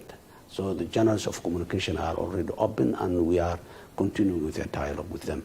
You often say that the federal government is a unifying government. Have you succeeded in achieving unity between the central government and Somalia's regional states, especially given the country's political and clan diversity? No, the federal system has always a problem. The best time a federal system can be easily implemented is when the state is stable, when the rules are there, when everything is set. Our has been established in a very difficult time, so a lot has been improving. Even now, this term I'm in, there was every 2 months we have a dialogue space, what we call it National Consultative Council, NCC, which is the heads of states, federal member states, and the federal government sit together and discuss about the future political structure of the state, the governance system, the judiciary, everything. So many things has been agreed on. There are little political issues that are still under consideration, and the government our doors are always open. We are willing to reach out everybody, and we are willing to accommodate everybody, as we did recently strong and important elements of the opposition has been agreed with the federal government, but still there are others who are remaining, which we are still pursuing. What were the main obstacles you faced before forming the government? How would you describe your relationship with Eastern Somalia, which recently became part of the federal government, and with Northern Somalia as a whole? First of all, the northeastern state, the area was a very difficult area. It has been a disputed area for such a long time. All the necessities of those citizens who are there has never been implemented. The humanitarian was not reaching enough there. Governance system was very weak, and it was part of Somaliland. All over Somaliland is a very stable and peaceful place. We say clear on that. There is no problem. But unfortunately, between this region and Somaliland, there was problem. We ourselves, we have tried to stabilize and talk to the Somaliland leadership, the former leadership, not the current leadership, not to continue. Because principally, we believe that violence will never bring satisfactory results. So we've tried, but unfortunately it never happened. So this is a place now that has very limited chance to go back to Somaliland, number one. Number two, they are a very strong unionists who are willing to unite. But even then, and they have that position for a long time. But even then, although they were unionists, we have never interfered, never encouraged. We have been trying to get the whole Somaliland one time, agreed with them and bring them together. But the process has got prolonged for a long time, and there was no immediate visible solutions in the past. So that's that. So this region is a very difficult region throughout the history. It is the border between the colonial British and the colonial Italian, and it has always been that. That is the land of the Mad Mullah in the history of Somalia, Sayyid Muhammad Abdullah Hassan. That was an area that has been like that. That was a very controversial area most of the time. The last democratically elected president was assassinated there. So there must be an administration and governance system in that area. Without governance system, the people in that area will suffer, and it will create problem to all, both Somaliland, Puntland, other regions. So the only option that we had was to support them, to have their own administrative structure that they consensually agreed, and they did it. Somaliland may have concerns, Puntland may have concerns, but all those concerns can be settled with dialogue, with amicable solution, using our traditional system of peace building. Thank you, Mr. President, for this special interview. And thank you, dear viewers, for watching Al Arabiya. Until next time.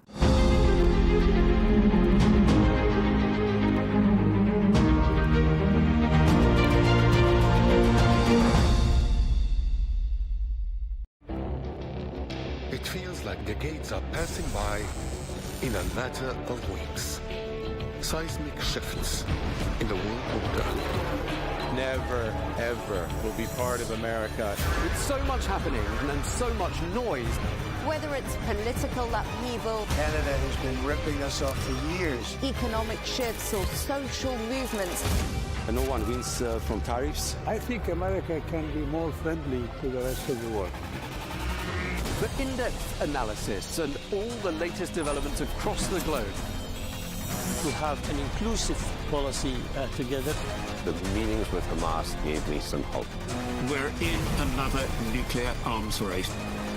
The most important development straight to your screen. Welcome to the dressing room. I'm on my own. I need backup. And an insightful look at the issues shaping our world today. It was not going to happen, that war, and it happened. Join us on Al Arabiya News, where the world talks.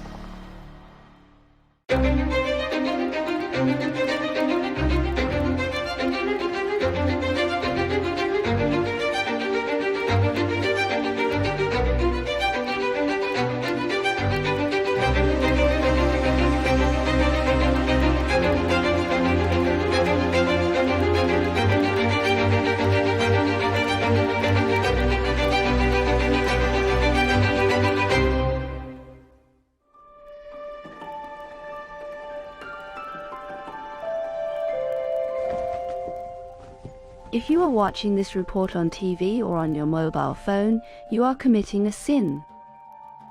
And if you take part in political activity, as a candidate or as a voter, this is forbidden. And never keep photos of yourself at home or allow anyone to take them. New York, the dazzling city known for its nightlife, its crowded streets, and the Statue of Liberty.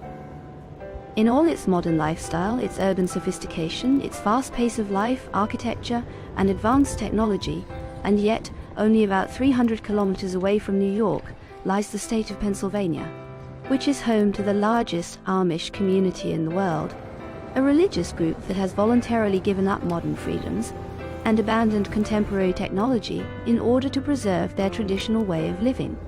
Our team boarded a train from New York to Pennsylvania on a special mission to learn more about this group in a journey that felt like stepping into a time machine.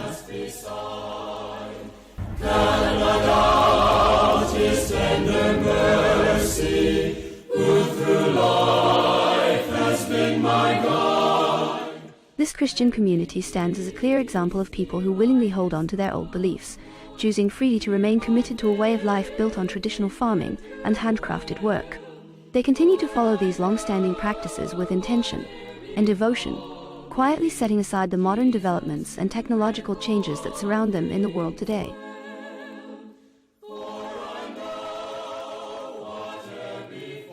But how far can a community cling to the past in a world ruled by technology?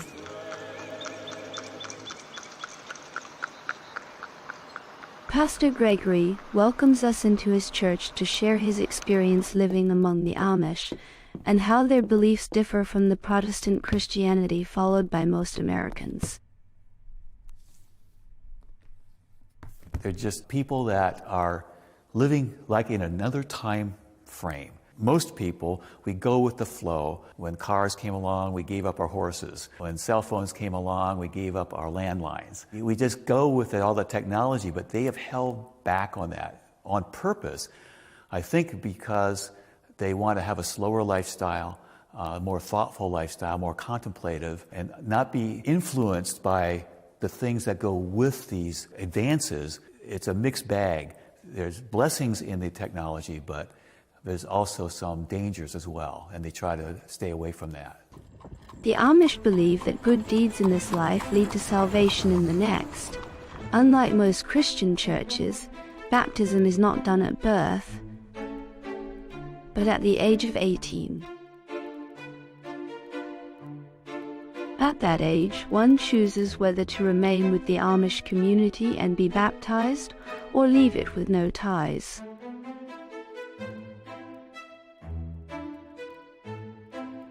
Well, I was born Amish till I was 5, and then my parents changed to the Mennonite church. Playing with cousins wasn't a problem at all. Children get along with children. But when you get into adults, especially my grandparents, they were really strict, staunch Amish. We didn't eat at the same table with them. I remember one time we had one big table, but they put a divider down the middle. Mom and Dad sat over here, and then the rest of them. What I do now is just respect their way of life. The people are generally very personable. They don't like their pictures taken, but they will be willing to talk to you.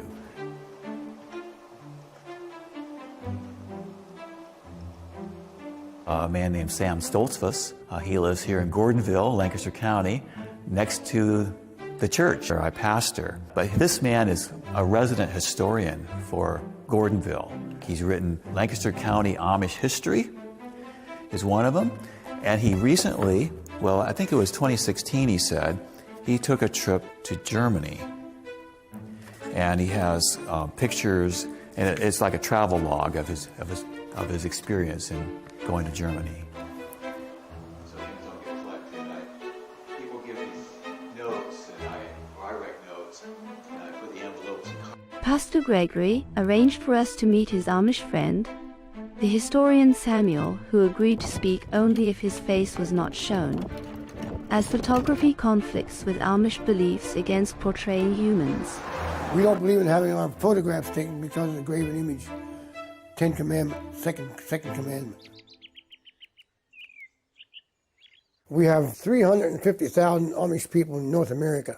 They're scattered all the way from Montana to Delaware to Virginia, or New York State. There's Amish people in Ohio, Indiana, Illinois, Missouri, Mississippi.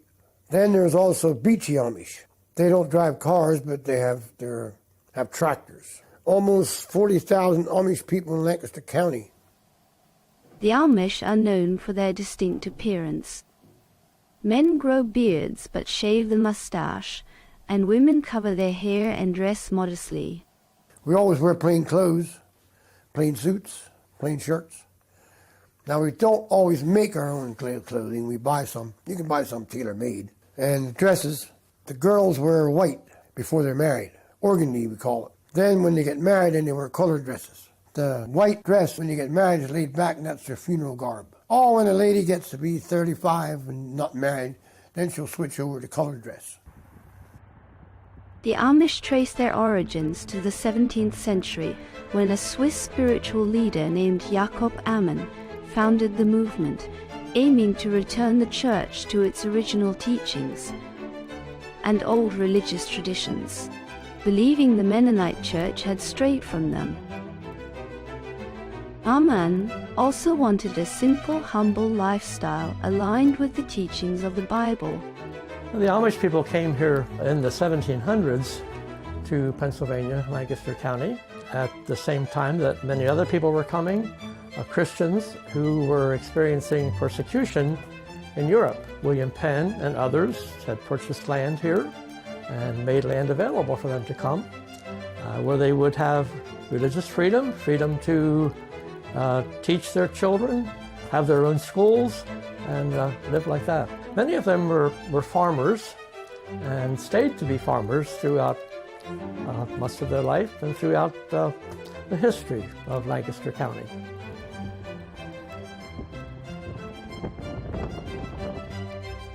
They all came from Germany and Switzerland, Europe, and they all taught Pennsylvania Dutch. And that's English and German and Dutch together. So that's why they taught Pennsylvania Dutch. It's very interesting how at that time, back in the 1700s, that the communication got from America to Europe that, oh, there's freedom here, and why don't you come and live here? But many of them did, and records exist of boatloads of immigrants coming from Europe to America, arriving in Philadelphia, moving westward as land became available.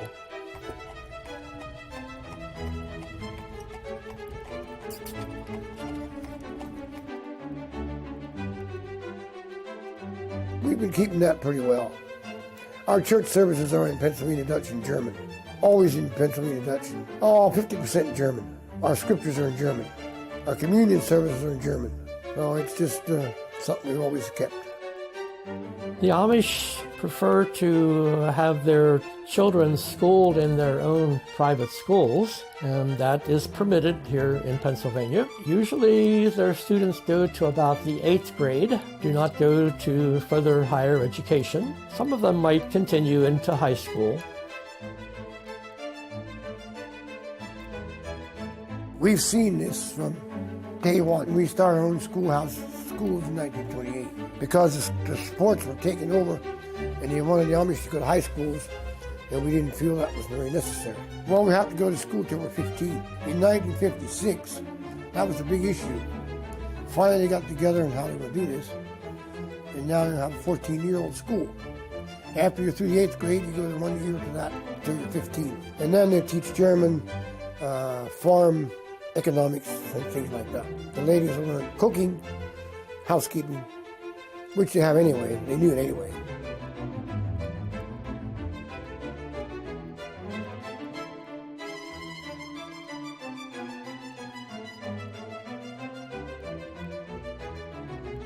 Nowadays, the ministry taught more English than High German. It makes it easier for everybody. But they still use a lot of German too.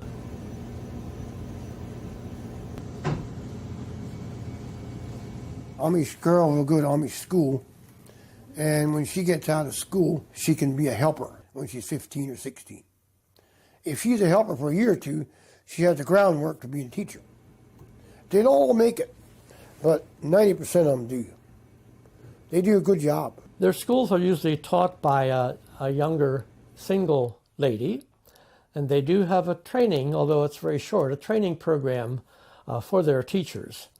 And when they get to the point that they might marry, she should no longer continue teaching, because if she's married, she should be living at home, taking care of her children. The Amish face many challenges, including the high cost of land, which pushes many away from farming toward working in shops. Here in the central market, young men and women sell their local products, attracting visitors from all around.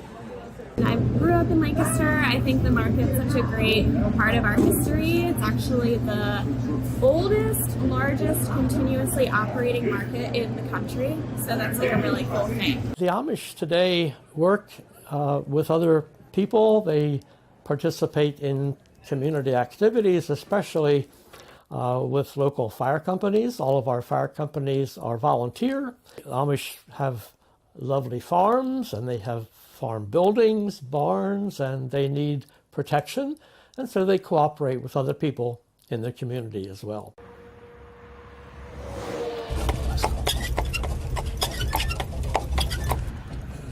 Here's a fire company. The Amish help a lot at the fire company. Some people confuse the Amish with the Mennonites, as both share European roots and have similar beliefs. They are essentially spiritual cousins. I'm not Amish, we're Mennonite. We're not quite as strict. We all have electricity and telephones, but we don't have cell phones and no computers. And we don't have the beards, and the dress is a little different. We all drive horse and buggy too. Now there's some Mennonites that drive cars. There's a lot of different groups of Mennonites. We always work together with the Mennonites.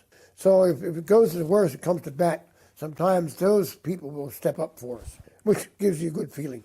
We do a lot of comforts for MCC.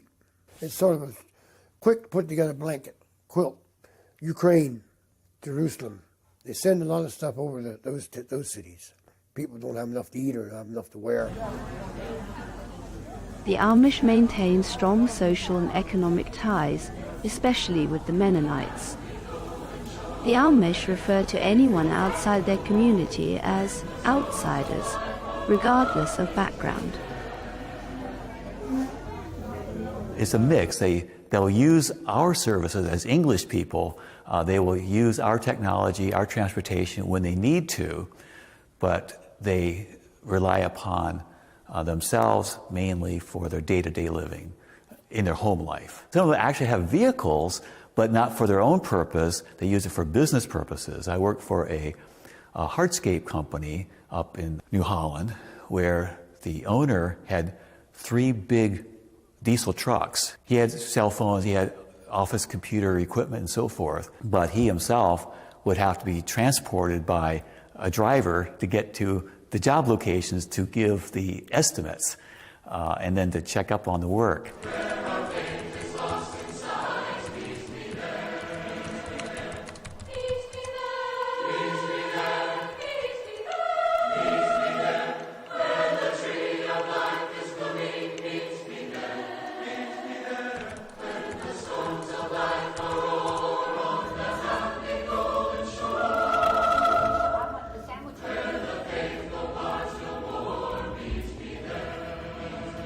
Amish buggies differ in shapes and types and uses.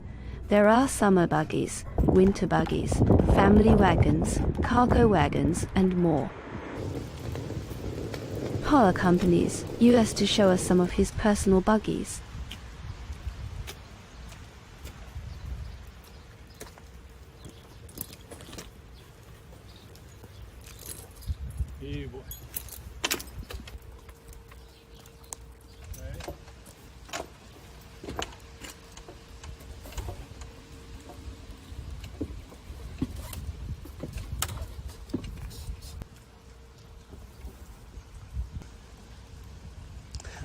So go through the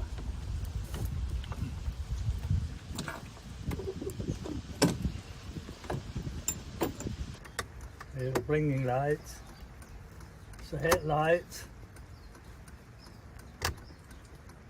This is actually my buggy here. I use this quite a bit in the summer.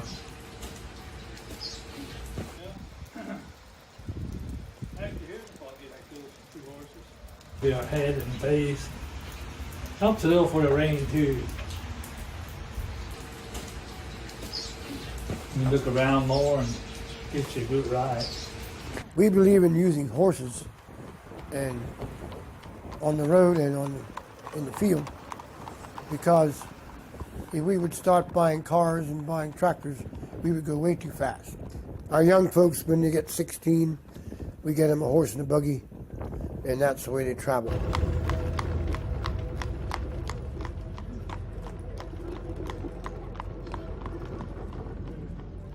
Amish like to stay as a community. They have very strong families, and so they don't drive cars because that would take them away from their family and away from the community, perhaps into a city where there might be other influences that might not be to the benefit of their families. And they've kept using horsepower for their farm work as well. And so you'll see horses out in the field pulling plows and different kinds of equipment all the way.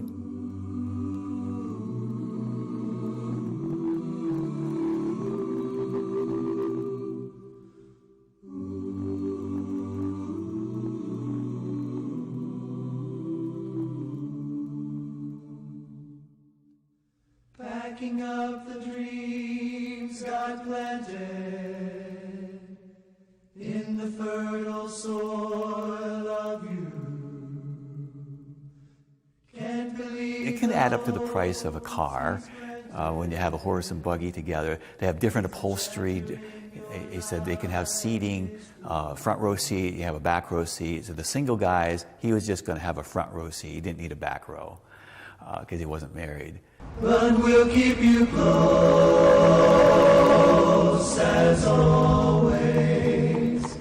It won't even see you go. The buggies all have halogen bulbs now. In the last 20 years, they got much brighter. The headlights and the tail lights, so you can see them. And the boys that ride scooter, I meet a bunch of them going to work, 5 or 6 of them going to work in the morning. And they have a light they put on their hat so they could see, and then they have a flashing light in the back for safety. Among the Amish, forgiveness and rejection of violence are core values, to the extent that they do not join the army. Even so, their punishment is harsh for those who break their rules. For example, if members violate Amish church guidelines and refuse to confess or leave the group, they face expulsion, which in their community is called shunning, as happened with the Miller family. They keep their horse feed in here. Chicken leg through again. You go into an Amish-owned store to buy something, they won't take money from you.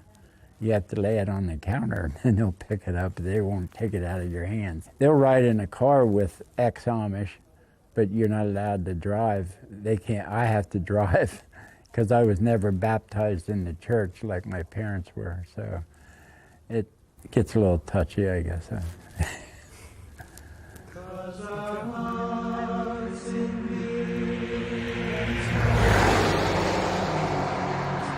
we'll keep the love that keeps us strong, and friends of friends forever. If the Lord's the Lord of them, and a friend will not say never, 'cause the welcome will not end. They have mud sales every year, and they could have $5 million coming in. They sell everything imaginable, household quilts and farm equipment, and they sell horses some places, and quilts could bring over $1,000 for quilts and auction them off. But because it's a fundraiser for the fire company, they don't mind paying twice as much as what you would maybe buy it at a store. You might get 5,000 people showing up at the sale. English and Amish, they go together, and Mennonites, and sell buggies and horses. And we got the Wilbur out of a 35. Mud auctions, as they are called among the Amish, are one of the major traditional events in their culture. These auctions are held every spring with many community members and neighboring groups participating. They sell many items including handmade furniture, farm equipment, horse-drawn wagons, and local foods. This event is a chance to raise donations and also a special social occasion where Amish people and visitors meet to enjoy the auction and exchange stories and experiences.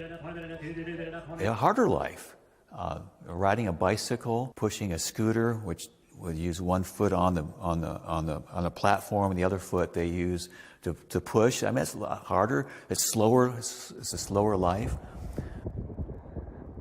And I said to one Amish lady, you know, you're kind of away from the world, kind of a thing. But she said, you know, but we're still tempted. We're still tempted. We're still, you know, it's part of life. Not that all of it's bad, but it has its influence. It changes things. So I think as long as they're able to maintain their independence to some degree, they'll be fine. You on my side, Ben, or not? 22, not 5. And now 22, 22, 5, so $22 straight down the middle. Number 100. Number 100. So $22 left side. The Amish are a very important part of Lancaster County culture. They contribute in many ways to our history and our culture now today. We like having the Amish in Lancaster County. They are people that add to this area and make it unique. And if we lost the Amish, Lancaster County would be just like anywhere else. But in this case, from birth, the announcement was made that Jesus is a Savior, a deliverer. In fact, his very name means salvation, means Savior. They shall call his name Jesus, for he shall save his people from their sin. For many, this community misses out on much of life's pleasures, but as the Amish say, sometimes the simplest things in life are the best.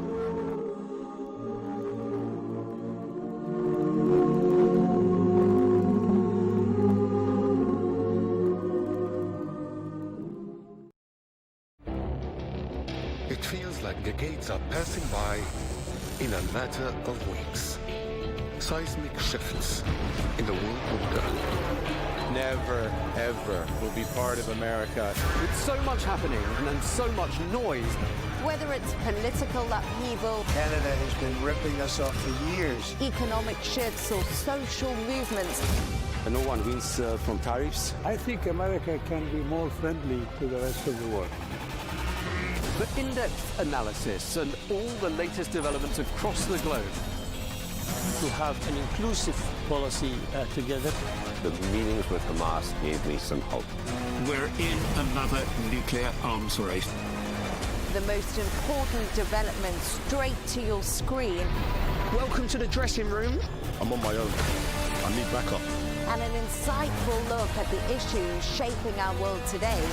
It was not going to happen, that war, and it happened. Join us on Arabiya News, where the world talks. We have to take care of our people, and we're going to take care of our people first. For in-depth analysis and all the latest developments across the globe, make sure you join us every weekday. President Trump is trying to negotiate a ceasefire. With so much happening, so much information, and so much noise. International law will have no part in his administration. It can be hard to keep track. Tariffs will just fuel inflation. We're going to fight these tariffs. But you can count on us to tell you what you need to know. We stand by your side. Join me, Tom Burges Watson, for Global News Today, right here on Arabiya News.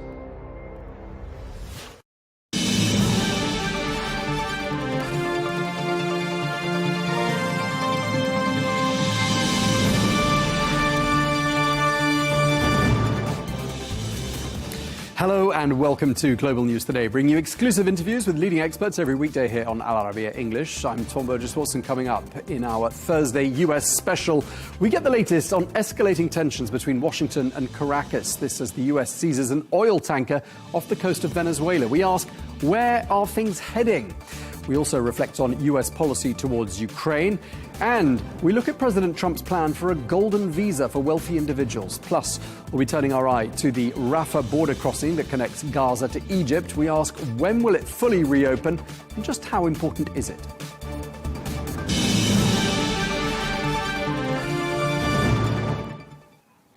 Hello, and thank you for joining us. It is Thursday, and as always on this day of the week, we focus on the United States with some of the week's top stories there in the US. First, President Donald Trump says that the US has seized what he called a very large oil tanker off the coast of Venezuela. This comes in the context of mounting tensions between Washington and Caracas, which has seen a massive US military buildup in the region, as well as strikes against suspected drug vessels. Well, the Venezuelan government has called this move blatant theft and described the seizure as an act of international piracy. All these developments have sent oil prices rising higher. Well, I am joined this week by Greg Swenson, who is the chair of Republicans Overseas. A very warm welcome to Greg. And I'm also joined by Amanda Mackey, Republican strategist, who joins us there. Amanda, you're also a lawyer. I should have said lawyer and Republican strategist. There you are. Thank you both for joining us. Well, Amanda, since I botched your title, why don't we start by asking you, what's your understanding? On what grounds was this tanker seized off the coast of Venezuela? Well, I can't speak to the legality of this, and obviously that is something that Maduro has said he will take to the international courts. I think what we know as Americans is that President Trump was very serious about cleaning up the drugs and keeping drugs out of the United States. He believes that this is part and parcel of what he needs to do. And there's been criticism of him because it's been said, the fentanyl crisis has been happening at the border, not necessarily in international waters. But President Trump, nevertheless, has been relentless in pursuing what he believes are drug runners, narco terrorists coming from the country of Venezuela. I think a lot of people are viewing this as this is President Trump's way of forcing Maduro out, changing the regime in Venezuela and doing it in a less taxing way on our soldiers and airmen and sailors. And so that's just a different take that he's taking. But certainly the Trump administration would say that this is a regime that needs to be removed from Venezuela. Okay, Greg, is that your understanding? And how would you respond to this cry by Caracas that this seizure of a tanker is blatant theft? Well, there's two different moving parts here. One is the specific allegations about this tanker. It was a tanker that had been sanctioned and had been used to fund terrorist organizations. So there was a specific reason that this ship should have been seized a long time ago. I mean, ships get arrested all the time for not filling out the proper forms or something, but or not paying their bills. But in this case, it was seized for specific reasons. But then, as Amanda said, the overall, arching theme here is that Venezuela is a significant risk for the United States, unlike, something like Ukraine, where, maybe indirectly Russia is a threat to the United States with the Ukraine conflict. But this is right next door. This is a very close neighbor. And, they are running drugs. Basically, the government in Venezuela is a narco-terrorist government. And so cutting off the narco supply, cutting off their revenues will actually help weaken Maduro, of course. But the other thing is, this is part of the renewal of the Monroe Doctrine. This is doctrine. This is our hemisphere. We're going to pay attention. We saw that in the national security strategy. We're going to be focused on getting rid of the bad guys in our region. And then, of course, you have the fact that, Amanda mentioned that the drugs are coming through the Mexican border, but the Mexican cartels are essentially working in many respects for the Venezuelan cartels. The real power in the drug trade now is in Venezuela.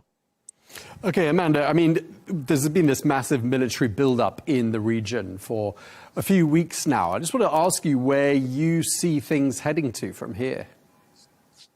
Yeah, I mean, I think it's interesting because with, for example, Maria Corina Machado, going to Europe now, fleeing from Venezuela. And, her daughter gave a very fiery speech about what's happening in Venezuela. And she herself, Machado, talked about how the country of Venezuela has really been infiltrated by Hamas, Hezbollah, Iranian nationals, and other organizations that have created, a terrorist hub, if you will, in Venezuela. So this is all part of what President Trump is trying to dismantle. Obviously, we're talking about oil being taken from Venezuela to Iran, and President Trump is trying to stop that from happening. So this is all part of, whether it's narco-terrorism or terrorism in general, Venezuela is a hotbed for that. And I think that's why President Trump is so focused and so geared up. We haven't seen this type of ramping up in that area, that region of the world, in decades. And so this is very clearly very important to President Trump, and something that he sees as a lifeline to stopping what's happening in the United States with the fentanyl crisis and the drug crisis in general.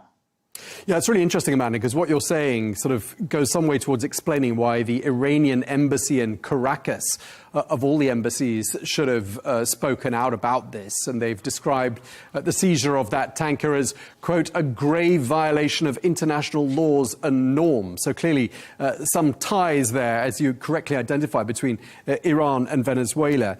Let me ask you, Greg, I mean, what do Americans make of all of this? I mean, do they like the idea that President Trump, who was supposed to get the United States out of old conflicts and not start any new ones, could be in the process of starting a new one? Yeah, that's always a concern. And I think Americans, don't want to have forever wars. They don't want regime change if it's in a faraway place. But again, this is our neighbor, and it's really important that we control things in our own hemisphere. And also the big difference here between Venezuela and Iraq and Afghanistan and Libya and all the mistakes that were made over the last 20 years is Venezuela is quite ready for democracy. They've got a massive supply of oil that's been, that industry has been absolutely crushed. They used to be the richest country in South America. Now they're arguably one of the poorest. And so they're really ready for this. Maria Corina Machado, she basically won an election. So I think once Maduro is eliminated or leaves the country peacefully, they'll be quite ready for democracy. This is a country that wants democracy, which you can't say about every regime that we've tried to change in the last generation. Right. And you both seem to be sort of erring on the side of speculating that perhaps Maduro is going to be heading off to pastures new. And in fact, President Trump said in his interview with Politico, Maduro's days are numbered. Amanda, where might he go? Well, I think the latest that we've heard is there is some diplomacy happening with the ambassador from Venezuela and the government of Belarus. So that could be a place that he's exiled to. But certainly there are other countries Venezuela has obviously done business with and has deep ties with. And, to the point that's been made, Venezuela used to be the wealthiest country in South America. And in one generation, look what's happened. What Machado has been talking about really since, getting out of Venezuela, she's been talking about how other countries too can face what Venezuela has faced, and all of this can happen in one generation. So this is really important on the geopolitical level, that we look at these examples and see how failed leadership destroys a country. I mean, Iran's a perfect example of it if you think about it. I mean, what happened in 1979 when the government was toppled with the aid of the United States to bring in an Islamic regime? I mean, look what happened. Now, that's not what happened in Venezuela, but we're talking about, two countries that are very relative to each other. So this is really important on the geopolitical level. And I think that's why President Trump is taking this so very seriously and wanting to, move forces in that area. And really since September, he's had an eye on Venezuela. Yeah, and I'm wondering, I mean, this is a bipartisan issue as well, isn't it? Because, I mean, Venezuela, since the days of Hugo Chavez, has been a bit of a thorn in the United States. I mean, are you seeing, Greg, both sides of the aisle sort of largely agreeing that this is a problem that needs to be solved?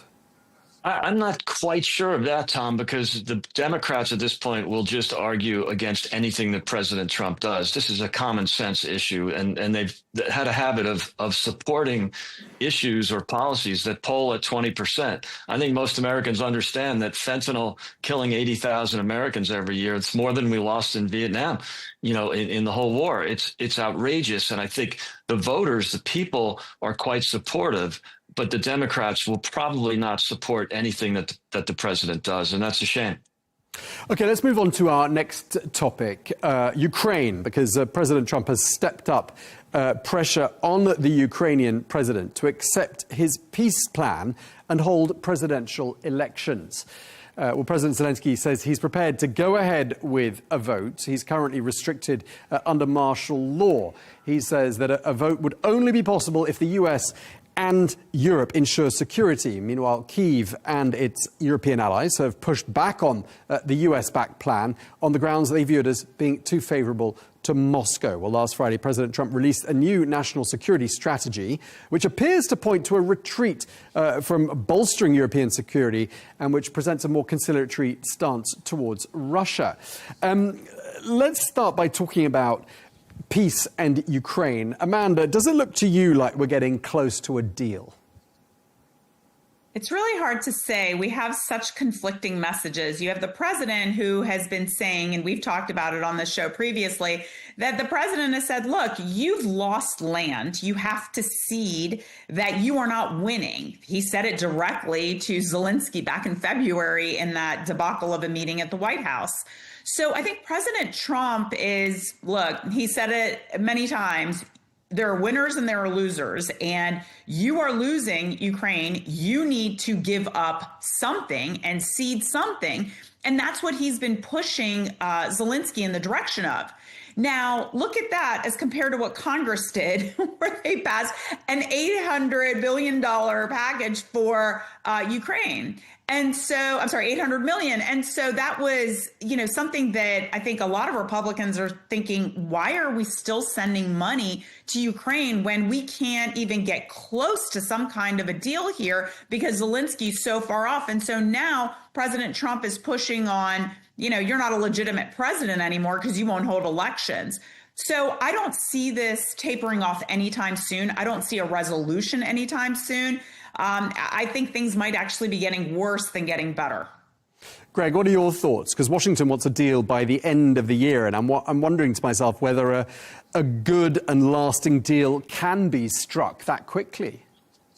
Yeah, it's challenging. And the wild card here is always Putin, because Zelensky has agreed, in principle to so many of the proposals that the president and his team have come up with. And it's always Putin. Putin doesn't mind more of his people dying.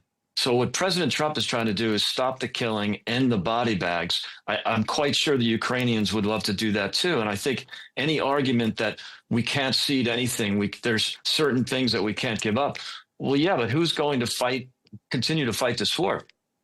The Europeans have never volunteered boots on the ground. They've never said, oh, this is so urgent, we will fight to the death. They'll keep supplying or sending money to Ukraine, although they're not even doing that as much as they should lately. But, that means they'll fight to the last Ukrainian. And you've had well over 250,000 either desertions or soldiers going AWOL in Ukraine. They are running out of people. And so I'm not sure how anyone who claims that, any advocate for peace is a so-called Putin sympathizer. That's not what President Trump or any of us are doing. We're not advocating or supporting Putin. We just want to stop the killing. And if that means some compromise, well, that's just inevitable because Ukraine just can't win this war. Amanda, I want to get your take on sort of relations between Washington and Europe at the moment. Things seem to be pretty frosty right now.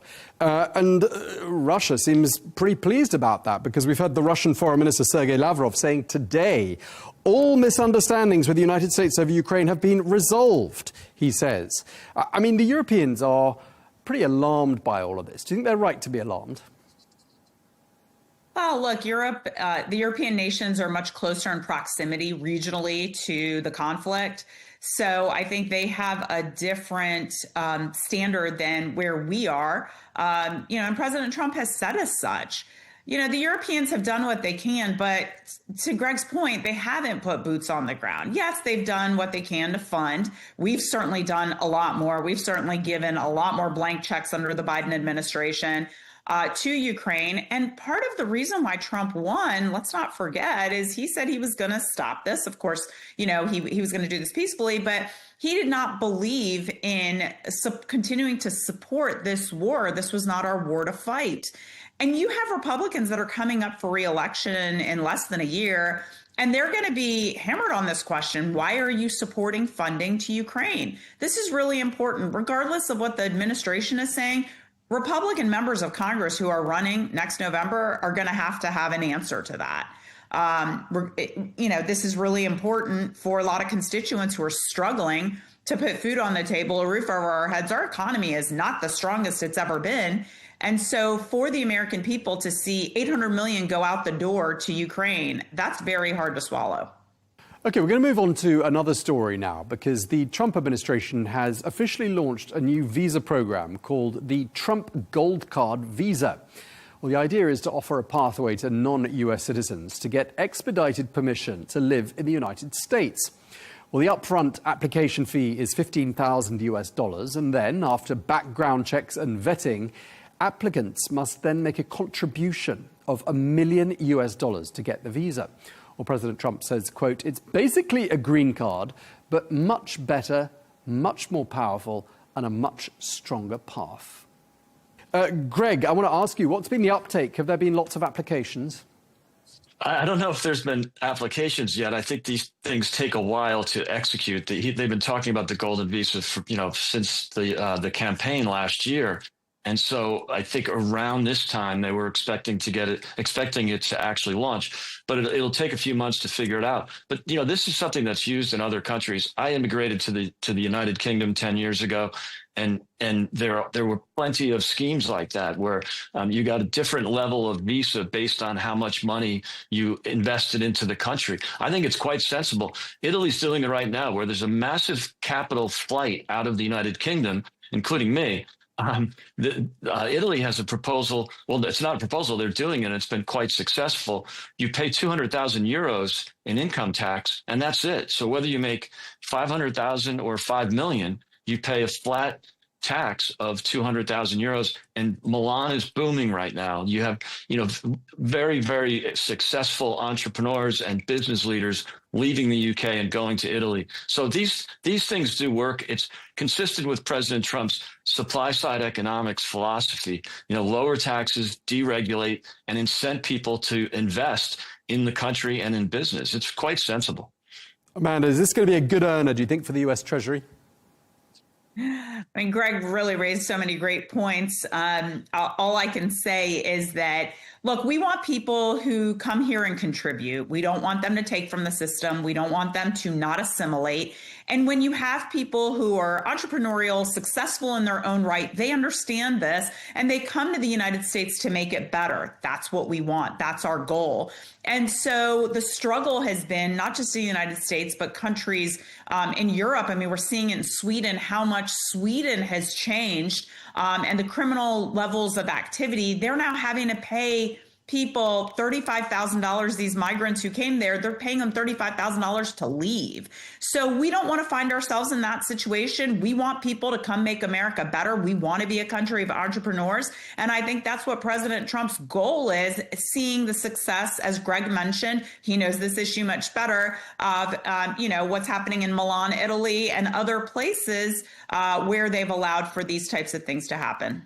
OK, we're going to move on to another immigration-related story, because tourists from dozens of countries wanting to visit the United States could be asked to provide a 5-year social media history as a condition of entry.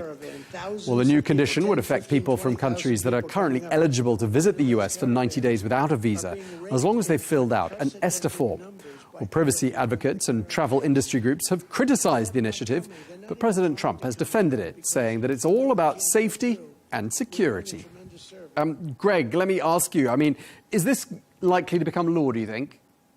I don't think so. I think it'd be really difficult to implement, and I totally understand why the travel industry would be against it, or would at least discourage it.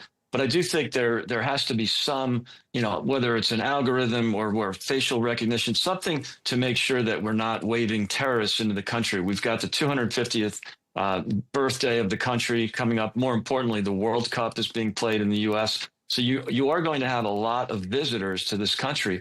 And I think we should do just about everything or anything we can to make sure that there's no terrorists that are going to come in and disrupt things. Whether it's the social media thing, as long as it's only directed at potential jihadists, I'm okay with it. I just am careful and a little cautious that it will end up being, ultimately like we're seeing in the United Kingdom, where it's used to stifle free speech, and we never want to see that. Right. I mean, potential derogatory information is one of the things that they would be looking for. And Amanda, you're going to have the last word of this discussion. But I mean, Greg brought up freedom of speech. And, the First Amendment, everyone knows what it says. It says, Congress shall make no law abridging the freedom of speech or of the press. And I know we're talking here about non-US nationals, but still, doesn't it send out a slightly mixed message about the land of the free, that you could have your social media vetted before you enter the country? Well, they're not U.S. citizens, so they are not afforded the same rights. And I think that in the new world order of the public square being social media, I think it is important to vet people to this country if our goal is to keep the homeland safe. We don't want to, not have people come travel. We don't want to not encourage tourism. But certainly, I think it's important to know if we have people who don't love America and don't want to have good intentions coming to the United States, that's a problem. And things have changed so much. I mean, we've had World Cup games in Washington, D.C. in 1994. And, the world was just a different place back then. The hatred and the vile for the United States, for people like President Trump, those are the types of things that I think we have to be very vigilant of. What's happening in, the UK is really a disgrace to see how people's First Amendment rights have been limited. But at the same time, if you look in the United States, we have rights for Americans, but those rights are limited if you say it in a movie theater, for example, or in your place of employment. And I think President Trump is applying those same standards here. OK, well, we've run out of time. Thank you very much indeed to you both. Amanda Mackie, you had the last word. Thank you to you. And thank you as well to Greg Swenson. Thank you very much indeed. Thanks, Tom. Thanks, Amanda. Thanks.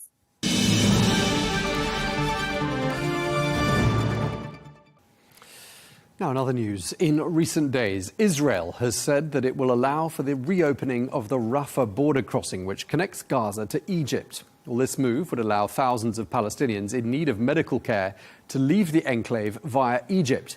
But Egypt has expressed alarm at the idea that the border crossing would only be allowed for people to exit, and has said that this is an attempt to expel Palestinians from the Gaza Strip. Well, the Egyptian Foreign Minister, Badr Abdel Ati, is quoted as saying that Egypt cannot allow the Rafah crossing to be a gateway for the displacement of Palestinians in any way. OK, we can speak now to Mohammed Badruddin, who is a former Egyptian ambassador and former Assistant Minister of Foreign Affairs for Arab Affairs. Thank you very much indeed for taking the time to speak to us, Ambassador. Israel said in the last few days it's ready to reopen the Rafah border crossing, but only for people to leave the Strip. Is that acceptable to Egypt? No, it's not acceptable at all. There is no way to accept this. This Israeli policy was adopted since the beginning of this war, and it was rejected by Egypt and the people of Egypt, and it was rejected openly several times, and there is no way that the Egyptian or the government or the state of Egypt will accept this. OK, so I mean, if the idea is to let people leave Rafah and not go back again, what's Israel trying to achieve? This is part of the Israeli policy since the beginning. Actually, since we have to look at the whole picture since Netanyahu came to power, and it was clear and manifested during this war. The Prime Minister of Israel want to end and to destroy all the Palestinian cause, and to destroy any possibility to have a real solution to the Palestinian cause and to the conflict in the Middle East, which means to accept the legitimate right of the Palestinian people. So Israel, since the beginning of this war, tried to transfer all the Palestinian people to the Egyptian side and to the Jordanian side, which was rejected openly. And I will take you back to President Sisi meeting with the Foreign Minister of the United States, Antony Blinken, during the Biden administration in the second week of this war. And I think what happened during this meeting was a clear manifestation of an Egyptian policy, which I don't think it will never change. Okay. There's no way to accept the Israeli policies in this regard. Okay, I mean, it's reported that Cairo is asking the United States for help again on this particular issue of the Rafah border crossing. Do you think this is going to be resolved?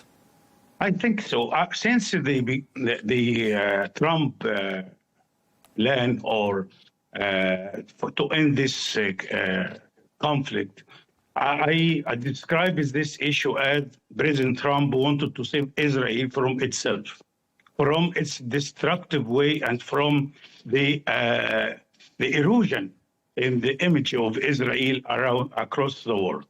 So I think there is a possibility that President Trump will intervene again to convince or to press Israel to continue implementing the plan, which we all understand. It's very complicated. It's going to take more time than President Trump expected at the beginning. And if you remember yesterday, he was talking about that's the Council of Peace, which he's going to preside, is going to be established next year. So he's talking about 3 weeks from now. But it's going to, I think it's going to take more time and more pressure. And there is no way that Israel will implement its goals in this regard. Okay, I mean, under the terms of the ceasefire deal, the Rafah crossing was supposed to have opened already, wasn't it? I'm wondering why it hasn't happened. Yeah, because Israel destroyed the Palestinian side. There is a clear condition from Egypt and from the international community, not only Egypt. That's the Rafah crossing has to be opened from the two sides, which means that's to prepare the Palestinian side to make it open in the two directions. We didn't accept from the beginning that it's only one direction from Gaza to Egypt and not from Egypt to Gaza. And I think it's when the United Nations, the Security Council adopted Trump plan, this is now an international community resolution, not only the Trump plan.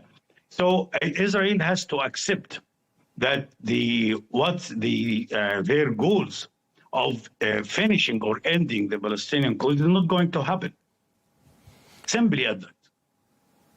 Okay, I mean, Egypt has been very closely involved in the negotiations over the conflict from the beginning. We're now at the end, it seems, of phase one, and we're supposed to be entering phase two. How close are we? What's your understanding? How close are we to phase two of the ceasefire agreement? Unfortunately, I don't think that the phase two is very close yet.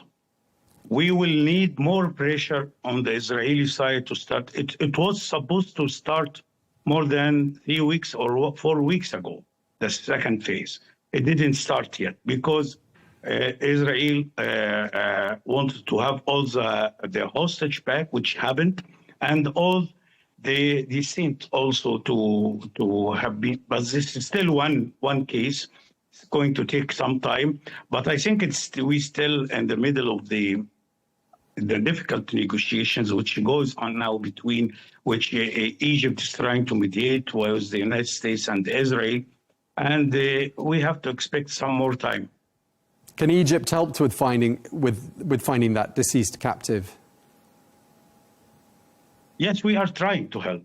We are doing this, and there are some rescuing team helping the Palestinians trying to find this person, and I hope that they will find him as soon as possible. But you cannot tell now. Remember, there are thousands of Palestinians also are buried under this ground now, or this huge destruction which we are seeing in Gaza. Sure, it's a very difficult task, I can imagine. I want to ask you about one other thing. According to Egyptian security and military sources, Israel-backed anti-Hamas groups have been increasing activity in Gaza since the ceasefire. It's reported there are now about 1,000 of these anti-Hamas fighters within Gaza. Who are they and what's their role? I'm not sure if they are 1,000 or more or less. I'm not sure about the exact number of those militia. I imagine that those people are backed by Israel to eliminate or to combat the Hamas forces. And also there is a possibility that some Palestinians also are not happy with the policies of Hamas. So I'm not sure if it's all by Israel.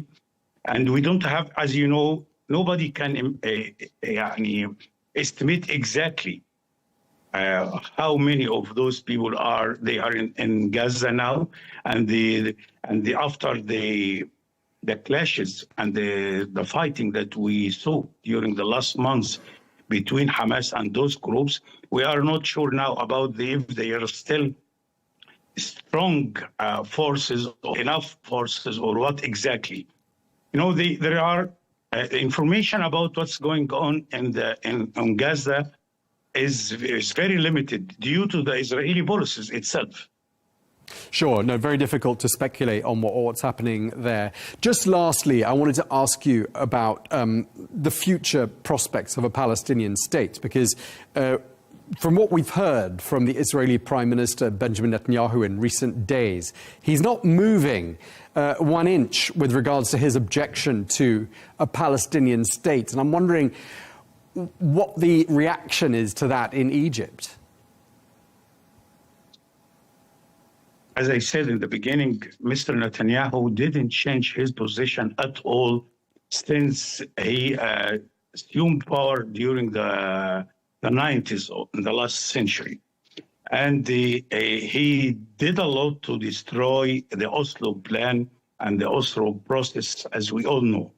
And he didn't move at all toward this. I don't think that he's going to do that without huge pressure from all over the world. The public opinion, the international public opinion has changed a lot since this genocide, which we all saw in Gaza and going on now also in the West Bank. And I think it's going, maybe we have to wait a little bit to see how the pressure, how it will mount. And if there is a possibility for an election in Israel, it should happen. If this has happened, I don't see now the peace forces which we used to know, those which used to exist in Israel since Camp David. They are no longer any effective party in the Israeli affairs. But we hope. I'm sure we all expect and we all understand this is a very difficult situation now, and the Palestinian suffering is going to continue for some time. But there is a possibility now with the resilience of the Palestinian people and with the change in the international public opinion, and even I hope if there will be some change in the Israeli political opinion also. Okay, well, we really appreciate you taking the time to speak to us. Former Egyptian Ambassador Mohammed Badruddin. Thank you very much indeed for your time, sir. Thank you, sir.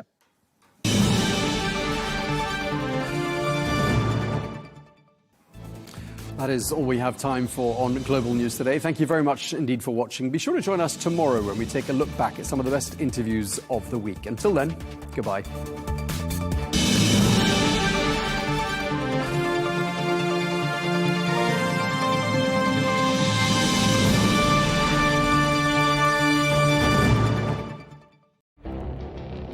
It feels like decades are passing by in a matter of weeks.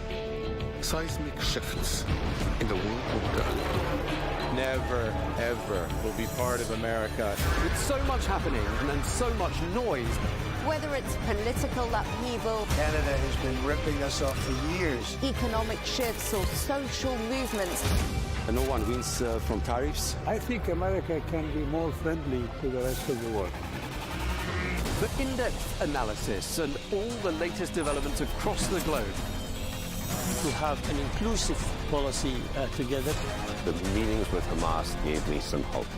We're in another nuclear arms race. the most important development straight to your screen. Welcome to the dressing room. I'm on my own. I need backup. And an insightful look at the issues shaping our world today. It was not going to happen, that war, and it happened. Join us on Arabiya News, where the world talks.